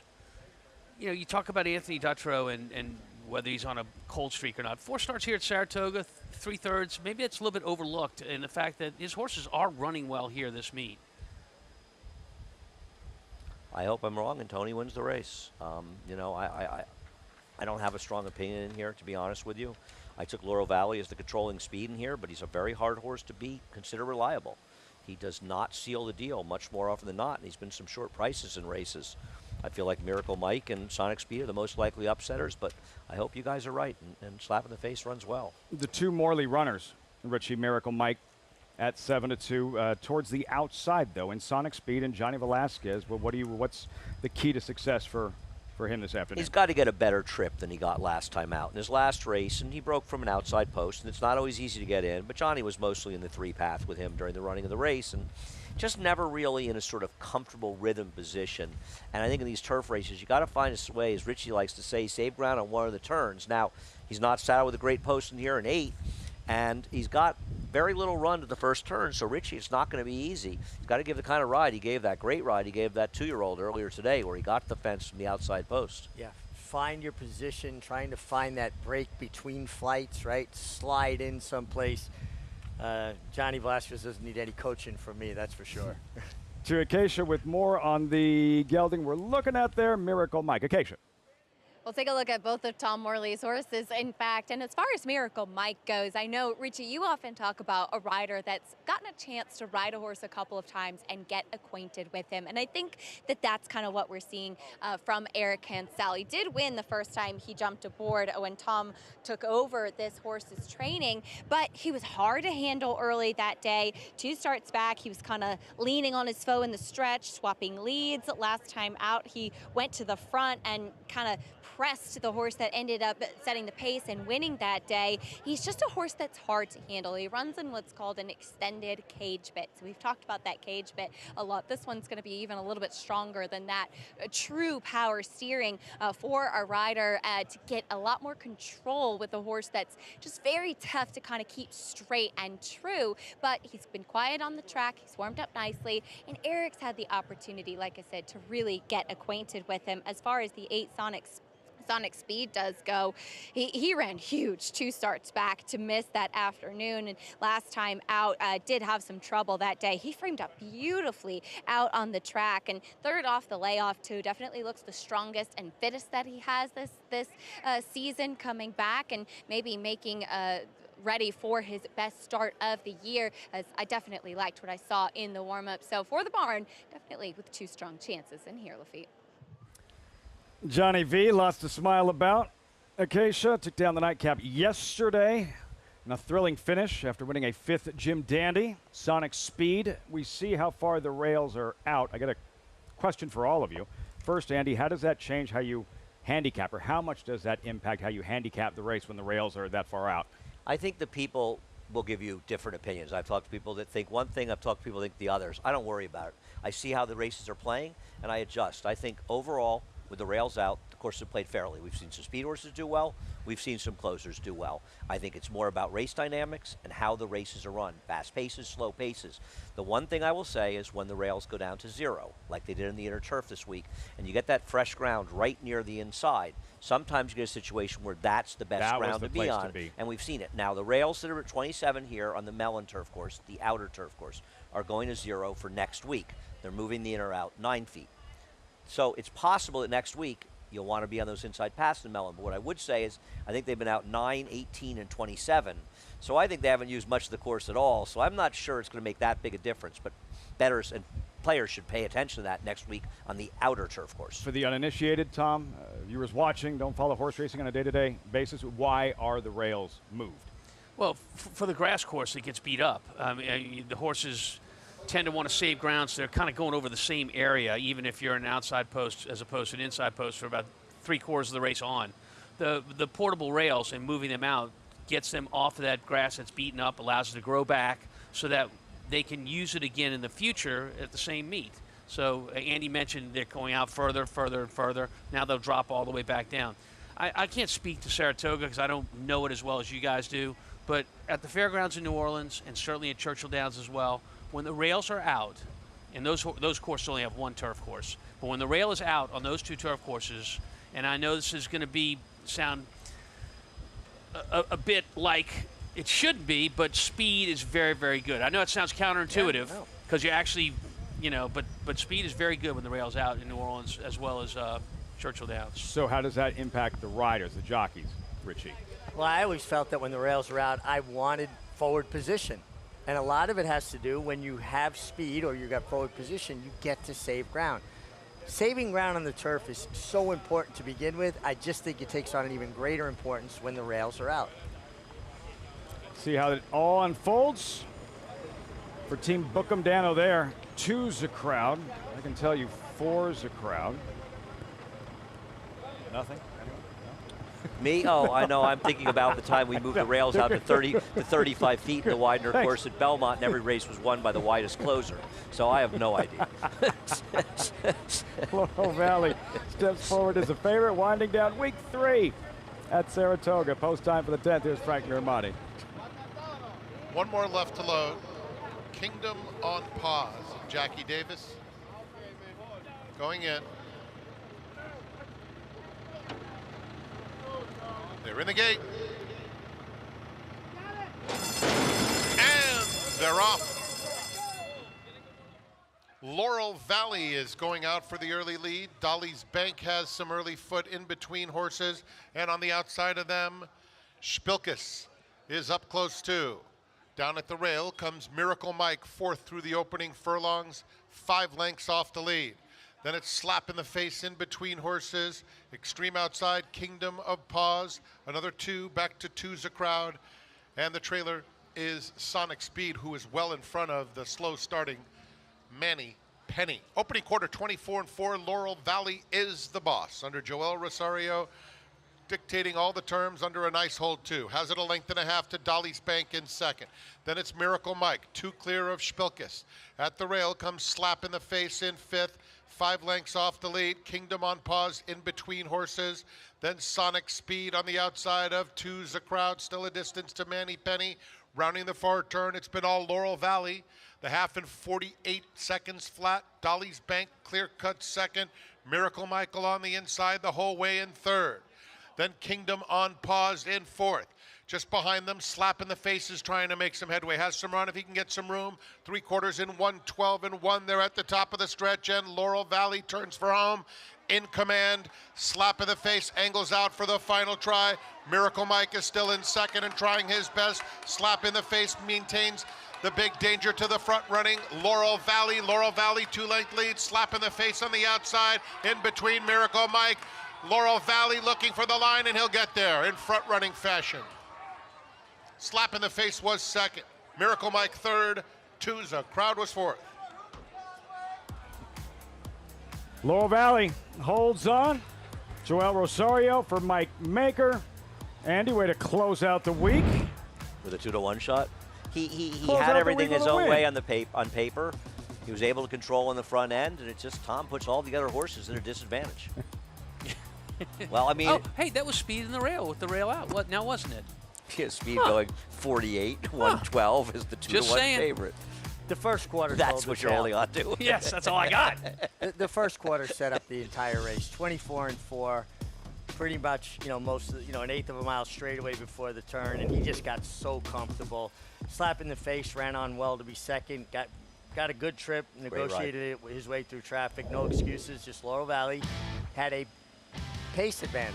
You think he had a shot in the stretch to catch him, Slap in the face? I Tom? did. I thought he needed room. He got room right away when they hit the top of the stretch. He had every chance to run down the 2. Well, 2 saved a lot of energy early and was too good. I'll say something in sincerity. You as a trainer, you as a jockey, you guys, you like to be in front.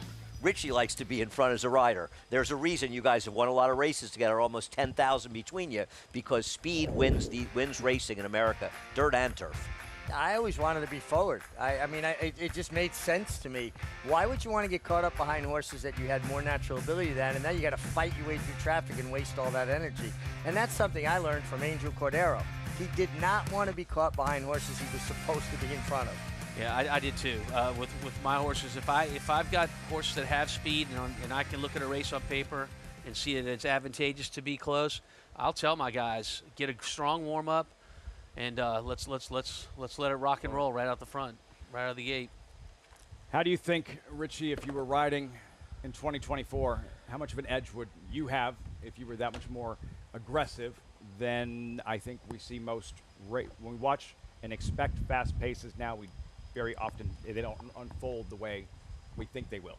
This is a phenomenally talented jockey colony, and a No jockey question. colony that's a young jockey colony, the core of it, right? So I don't want to sound like the old guy back in my day, but I do believe in this day and age, as a general statement, not everybody, riders do not have as keen sense of pace as they once did. One reason, you don't work as many horses as you used to. So once you have created that clock in your head, you've got to keep it tuned. And another, a lot of trainers want to put headsets on riders. So how do you learn what an 8th and 13 feels like, what an 8th and 12 feels like, if you've got a guy in your ear telling you just went 12, slow it down. You just went 13, pick it up. You don't get to use headsets in the afternoon. I think trainers that use that with jockeys in particular are a little short-sighted because you need to allow and have trust to allow these men and women to do their job. let them create the clock in their head, and then let them keep it tuned. And I think the headsets inhibit that process. And as a trainer, you can cause more problems for your horses if you're going to get on walkie-talkies with your riders in the morning and tell them how fast or slow they're going in a workout. You can cause more problems than you would if they get it wrong to begin with. Laurel Valley here by Leoben. We revisited his Jim Dandy. I had forgot he was 29-1. Jose Ortiz, Leoben, when he won the Jim Dandy. I thought he was an underlay. Wasn't he a maiden? Was he a maiden when he won it? Maybe. He was. I think he was a maiden when he won it, so I stand by my position that he was an underlay at 29-1. 29-1, shocker. Fierceness yesterday, not a shocker. The champion back. Next stop, we'll see. An exciting week 3 here at Saratoga. Right back at it on Wednesday, week 4, Whitney week with several Grade 1 races. A big Whitney field coming together. National Treasure headed from the West Coast. The Met Mile winner. Another sensational 5 days of racing coming your way. Whitney week from Saratoga. How good was he today? Silver Knot, star long distance turf runner in the Bowling Green. 3 straight rated stakes victories. A 7th for Pratt at the meet. And Fierceness, Johnny Velasquez, now the all-time leading Jim Dandy winning jockey, a 5th. The champ back, statement-making victory, and we'll see that colt next week. Back in New York, National Treasure off his Met Mile victory. Major contender in More Whitney. Cancer, New York's leading turf sire, is on fire at the Big A with Dancing Buck wire-to-wire in the elusive quality. Dancing Buck is almost there. Dancing Buck. Power Attack with back-to-back wire-to-wire wins. It's going to be Power Attack. As well as 26 Black. Here's 26 Black surging by them all to win it by a neck. And Roos. Torigo trying to catch them both. Roos to the inside of the red blinkers. Roos gets the victory. Breed to a winner. War Dancer, proud to stand in New York. Nominate your horse today to join Racing's Elite on Travers Week at Saratoga, August 21st through 24th. The championship road runs through 9 stakes, topped by the DraftKings Travers. Go to NYRA.com/horseman to nominate by August 10th. RaceLens is the most in-depth product in horse racing with unique features found nowhere else. True odds, predictive analysis, and pace projection. RaceLens. It will change the way you follow horse racing and take your game to the next level. For centuries, the bond between horse and human has been forged